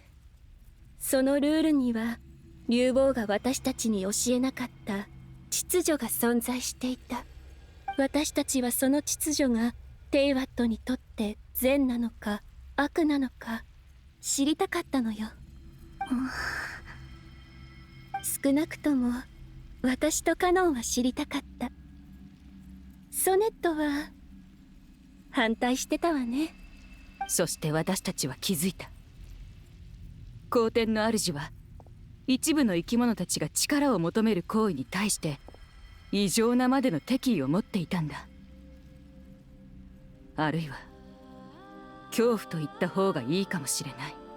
だからこそ自らの力を象徴する天の釘を降らせ、地上の生き物たちを罰した。あんなの罰の域を超えてるよ。うん。たとえそのルールが秩序をもたらすとしても、ルールに触れることの代償が重すぎた。私は罰を受けた者たちを災いから逃がすために全力を尽くしたけれど、それでもなお多くの生き物が皇天の主の手にかかって命を落とした。その助けられた者たちの中に蒼月の子の Oh, no, no, no. 子孫がいた。We're still far back. Not yet. ついに私たちが何らかの対策を講じようと決めた時、あの原初の竜王が戻ってきたの。草加の戦い。そんな風に呼ばれているんだね。ねえ、That war. 結局どっちが勝ったの？私の知る限り草加の戦いで天理はかろうじて勝利を収めた。今もテイワットにとどまり支配を続けてる。そして原初の主竜王ニーベルンゲンは滅びた。じゃあ月は？空にはまだ3つの月が浮かんでるの？気にしないでちょうだい、ハイポセレニア。私たちは王実の歴史の残光に過ぎない。心の準備はできているわ。空に残されたのは蒼月だけ。でもそれすら天理によって偽りの空へと投げ出されてしまった。光月と光月は戦争で砕け散った。やっぱり私たちは死から逃れられないんだね。ソネット。でも君たちはまだ。月神は自分の月から離れては生きられないんだよ、ハイポセレニア。彼女の言う通り、蒼月が偽りの空に遮られただけで私は消えてしまった。ましてもしも砕けたら。この月の宮殿の中ではまだ私たちの身体は存在しているけれど、私たちの月が砕け散ってしまえば、この場を去るとき私たちの身体も消え去ってしまう。ごめんなさい。謝る必要なんてないわ、ハイポセレニア。むしろこの世界に謝るべきなのは私たちの方ね。言い争うよりも前にもっと早く決断していたら。だったらなおさら後悔している場合じゃない。それよりも可愛い妹のために何ができるか考えよう。違うかいハイポセレニア。私にはわかる。君の物語はまだ終わっていない。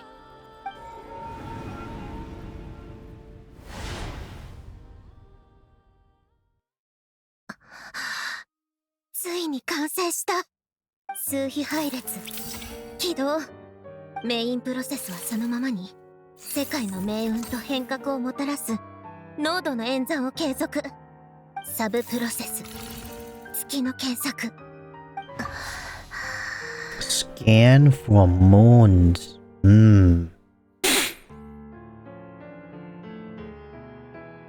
やはり4つね。月髄の数に変化はないわ。いや、待って。月のことで私は一体何を見落としていたのかしら。変数、世界の変数。世界の変数がどこから来るのかは分かった。でも月はそこにも変数が存在するというの？もしかして生と死？月にとって生と死に違いはないものと思っていたけど、でも不思議ね。不滅とされる魔人ですら実際は死を迎えるというのに、どうして月だけ？待って、思いついたわ。もし生と死が変数なら、私たちはずっと誤った前提にいたのよ。誰も月髄が生きている月と同じだとは言っていなかったのに、勝手にそう解釈していた。サブプロセスを起動。再検索を実行。ノイズ要素、月髄を除外。天然だろうと人工だろうと、私の検索結果から消えなさい。どうして月髄を全て取り除いてもなお、テイワットにはまだ3つの月が存在している。2つはもう滅びたはずでしょ。 Two of them are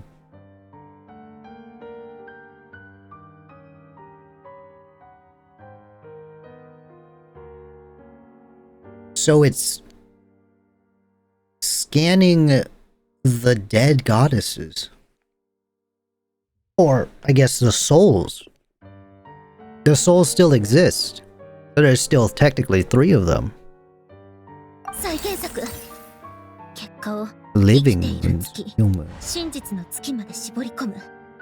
いいえ、月の力を持ち、まだ生きている月まで絞り込むわ。どうしてまだ3つ？ Still 3. なんてこと。コロンビーナ、これはどういうことなの？世界に騙されたの？それともあなたが私たちを騙していたの？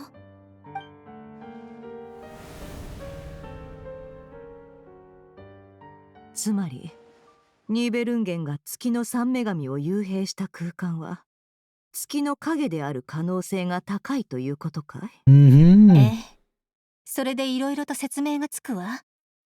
例えば、どうしてあの空間が月神の力に反応して月の扉を開けられるのか、そしてなぜコロンビーナさんがそこから出られないのか、なぜ月の影の時間が逆流しているのかということも。コロンビーナがよこしたメッセージには必ず帰る方法を見つけると書かれてたけど、一体どんな形で戻ってくるのやら。コロンビーナさんが今もこの世界に姿を現していないということは、事態はそう単純ではないということね。ただ待っているわけにはいかないわ。本当にそんなことができるのなら、とっくに帰ってきてるはずだってことかい？ええ、今のような状況を放置するなんてことないはずでしょ。思うにルオンノタルはコロンビーナさんが残したアンカーなのかもしれないわ。未来の座標を示すためのね。I was thinking that if there's a way for her to return, it is quite literally through Lunotar.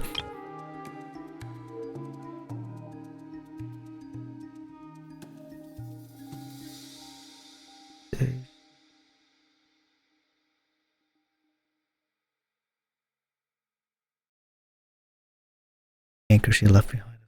Future. それがルオンノタルが旅人のそばにずっといる理由なのかも。 Right. なるほど。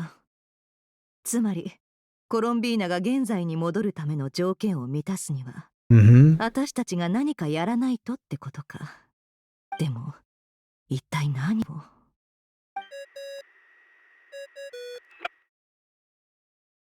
もしもし、みんな聞いて。すっごく大事な話があるわ。Johnny frantically relays her great discovery. Next, Nefer and Nicole present their hypothesis as this impossible mystery finally starts to unravel. コロンビーナは死んでいないわ。もしかすると私たちの想像できない形で存在しているのかもしれない。It starts around everyone starts to remember what joy feels like. 詳しい状況はまだわからないけど、彼女は過去で私たちの想像を超えることを成し遂げた。テイワットの空に浮かぶ月こそが彼女が私たちに残した手がかりよ。Teyvat's sky. 本当に大したお嬢さんね。みんな同じ気持ちみたいだな。月神の嬢ちゃんも戻ってきて、俺たちと一緒に戦いたいはずだ。私は術式を維持しながら彼女を迎える準備をするわ。あなたたちも休んでないで一緒に考えて。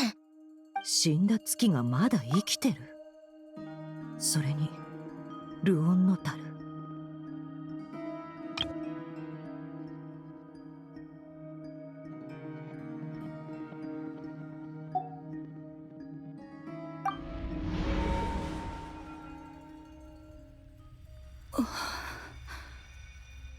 遠い未来でそんなことが。私たち月神の力はテイワットの最も根源的な規則とつながっているの。多くのものに狙われるのも無理ないわ。ハイポセレニアの言ってた友達って地上の人たちのことだったんだね。いいなあ。私も地上に降りて遊んでみたかった。君たちはこの牢獄から出ようとしたことはないの？もちろん。私と姉様たちでできることは全部試してみたよ。でもどの方向に進んでもこの空間は私たちをここに戻してしまうの。そう、まるで渦の中心みたいにね。すべてのものは最終的にここに集まってくるんだ。私たちがニーベルンゲンに拘束されたこの時刻に。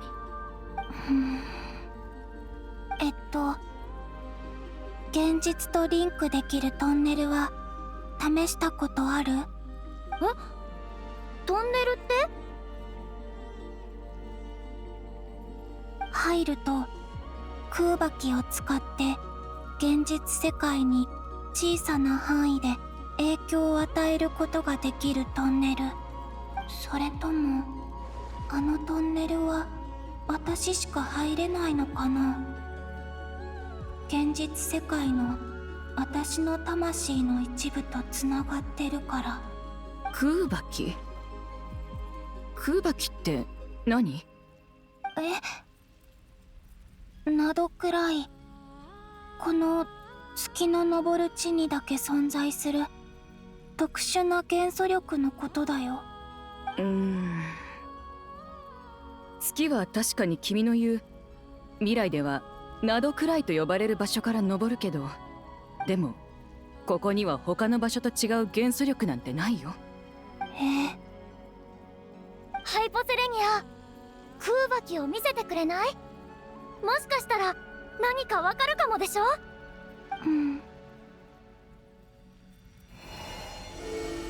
これってあなた自身の力じゃないの？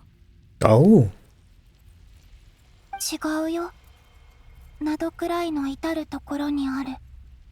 空気の中にも大地にもあって、そこに住む生き物たちまでもがその影響を受けてる。Wait. Adapted to it. So is Columbina's, well, I guess, elemental system just, she has been gazing upon Nod cry all this time? いや、断言できるよ。この檻に閉じ込められる前、大地にこんな特殊な力は存在していなかった。うんうん。まして、それに影響された生き物なんて。ねえ、影響を受けるとどうなっちゃうの？私たちみたいに空中に浮けたりする？おかしい。どうしてここの現実にはこんな食い違いがあるんだろう。ハイポセレニアの目的は出口を見つけることだけじゃないはずだよね。うん。友達を助けるために対抗できる3月の力が必要なの。つまり私と姉様たちの力？とても危険な話に聞こえるね。3つの月を1人の女神の体内に宿すなんて、その相反する力がもたらす苦痛は尋常じゃない。一歩間違えれば君は引き裂かれてしまうかもしれないよ。分かってる。でもその危険を受け入れる覚悟はある。でもたとえ私たちが全ての力をあなたに渡せたとして、どうやってそれを持ってこの牢獄から脱出するつもり？ニーベルンゲンがこの牢獄を作ったのは、私たちがこの力を使って戦争に干渉するのを防ぐため。月神は誰一人ここから生きて出られないのよ。だったら、もし生きていなければ？え？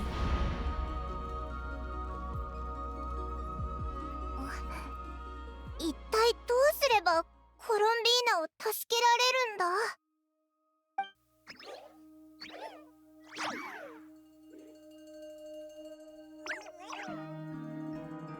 If only we could understand you. 私たちは何をすればいいの？な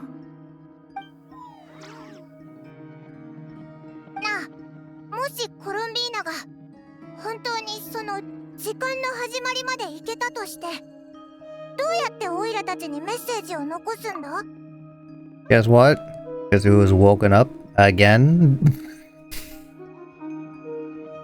Uh-oh. How long has it been? 4 hours? At least? 4 hours? So you got some decent rest?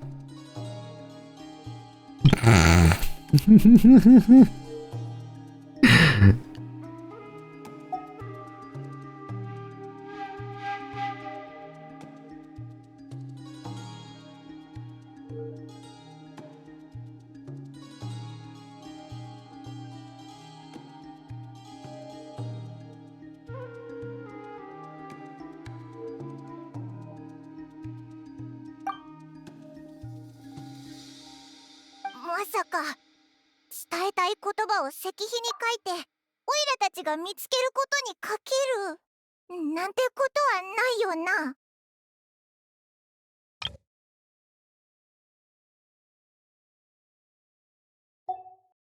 いや、それはないと思う。 Very unlikely. コロンビーナは口数こそ少ないけど、物事をよく考えてる。もう一度整理しよう。コロンビーナは私たちと共に月の狩人と戦い、期月の夜を過ごした。私たちの性格もやり方も能力も十分わかってるはずだ。そんなコロンビーナが遠い昔のことを私たちに伝えるとしたらどうするか。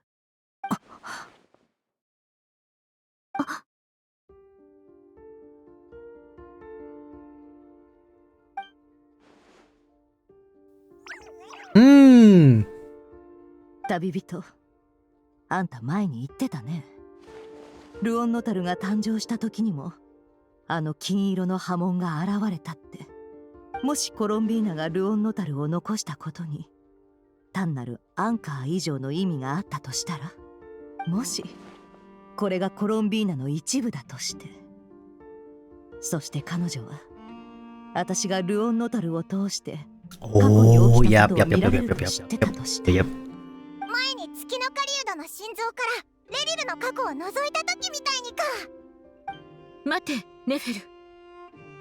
もし本当にそなたの言う通りルオンノタルを通して過去の出来事が見えるとすれば、今度こそ。分かってる。カーン・ルイヤ時代のレリルを見ただけでも目が辛かったのに、今度は太古の昔に遡るんだ。失明は避けられないだろうね。でもこれが私たちに残された唯一のチャンス、唯一の道だよ。姉さん。ヤフォだ。昔私が言ったことを覚えてるかい？いつか私の目が見えなくなったら碑文の館はあんたに任せるって。でもなんだい、その日がこんなに早く来たんだ。喜ぶべきだよ。ヤフォだ。約束してくれ。分かった、ボス。よく考えた結果か？考えることなんてないね。本来なら月の狩人を始末した時点で失明してておかしくなかったんだ。十分長く持ってくれたさ。No, I need more sleep. I'm old now. I need my old man sleep. Wake up, eat, nap, more eating, and then sleep. That's the daily life, man. Or, you know, do some little hobbies around the house, and then go to bed again.「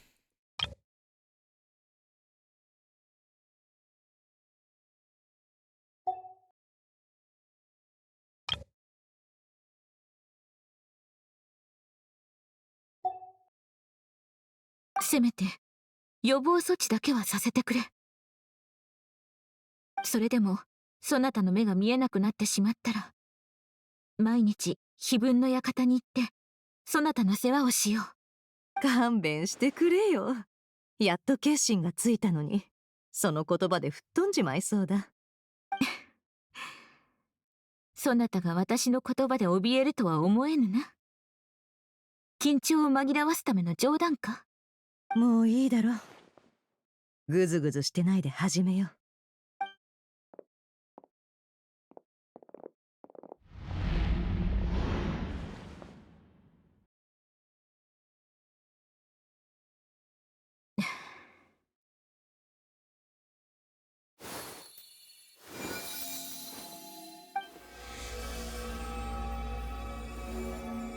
できた。みんな少し下がって。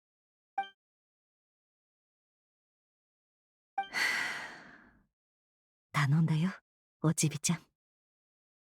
過去に何が起きたのか教えてくれ。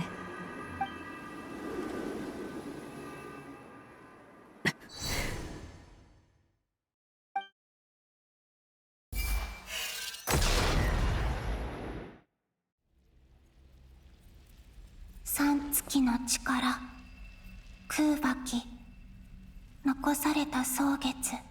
帰る方法は思いついたけど、姉様たちの力を借りないと。みんなと話してみよ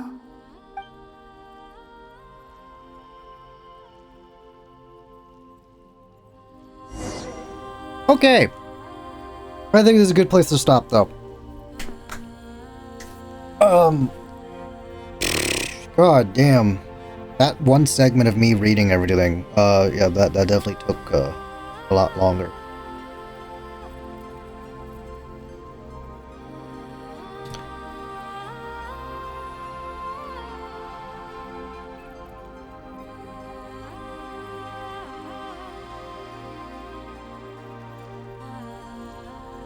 I don't know how much longer I have of the quest line, but this is, I think, a good place to stop now. We will resume tomorrow. Oh boy. Yes. If I have to experience it again, I will. Alright, where does this set me up at?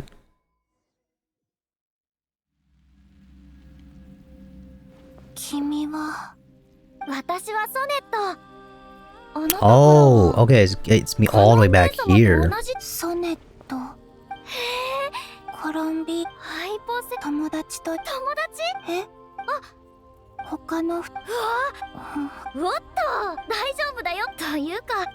Okay, so we get reset back all the way here. Okay, that's fine. That is fine.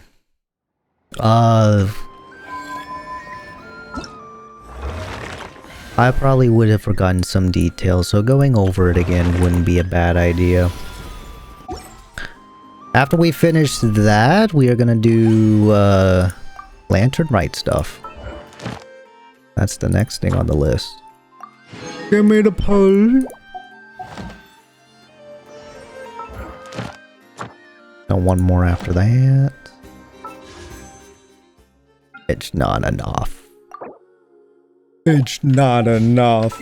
I gotta go download on my phone and pop up. Anyways, thank you guys again for today. Hopefully you guys enjoyed. We'll catch you guys tomorrow for the rest of the Archon quest, and then start up Lantern Rite as well. Here's the socials. Here's the Discord as well.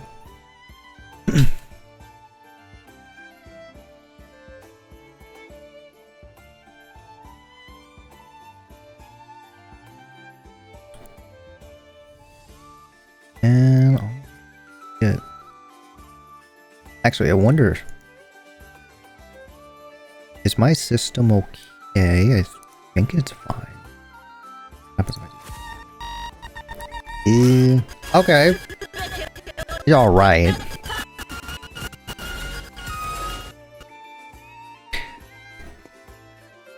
As always, guys, thank you again. You guys' viewership is all that is required of you if you guys want to continue your support of me. Any of the extra stuff on the channel, feel free to do that, but as always, you don't have to. Sparko Toes 123 is wanting to join me. That is a crazy ass name. Damn. Yeah, guys, have a good night. Take care. I'll see you guys next time. Bye bye.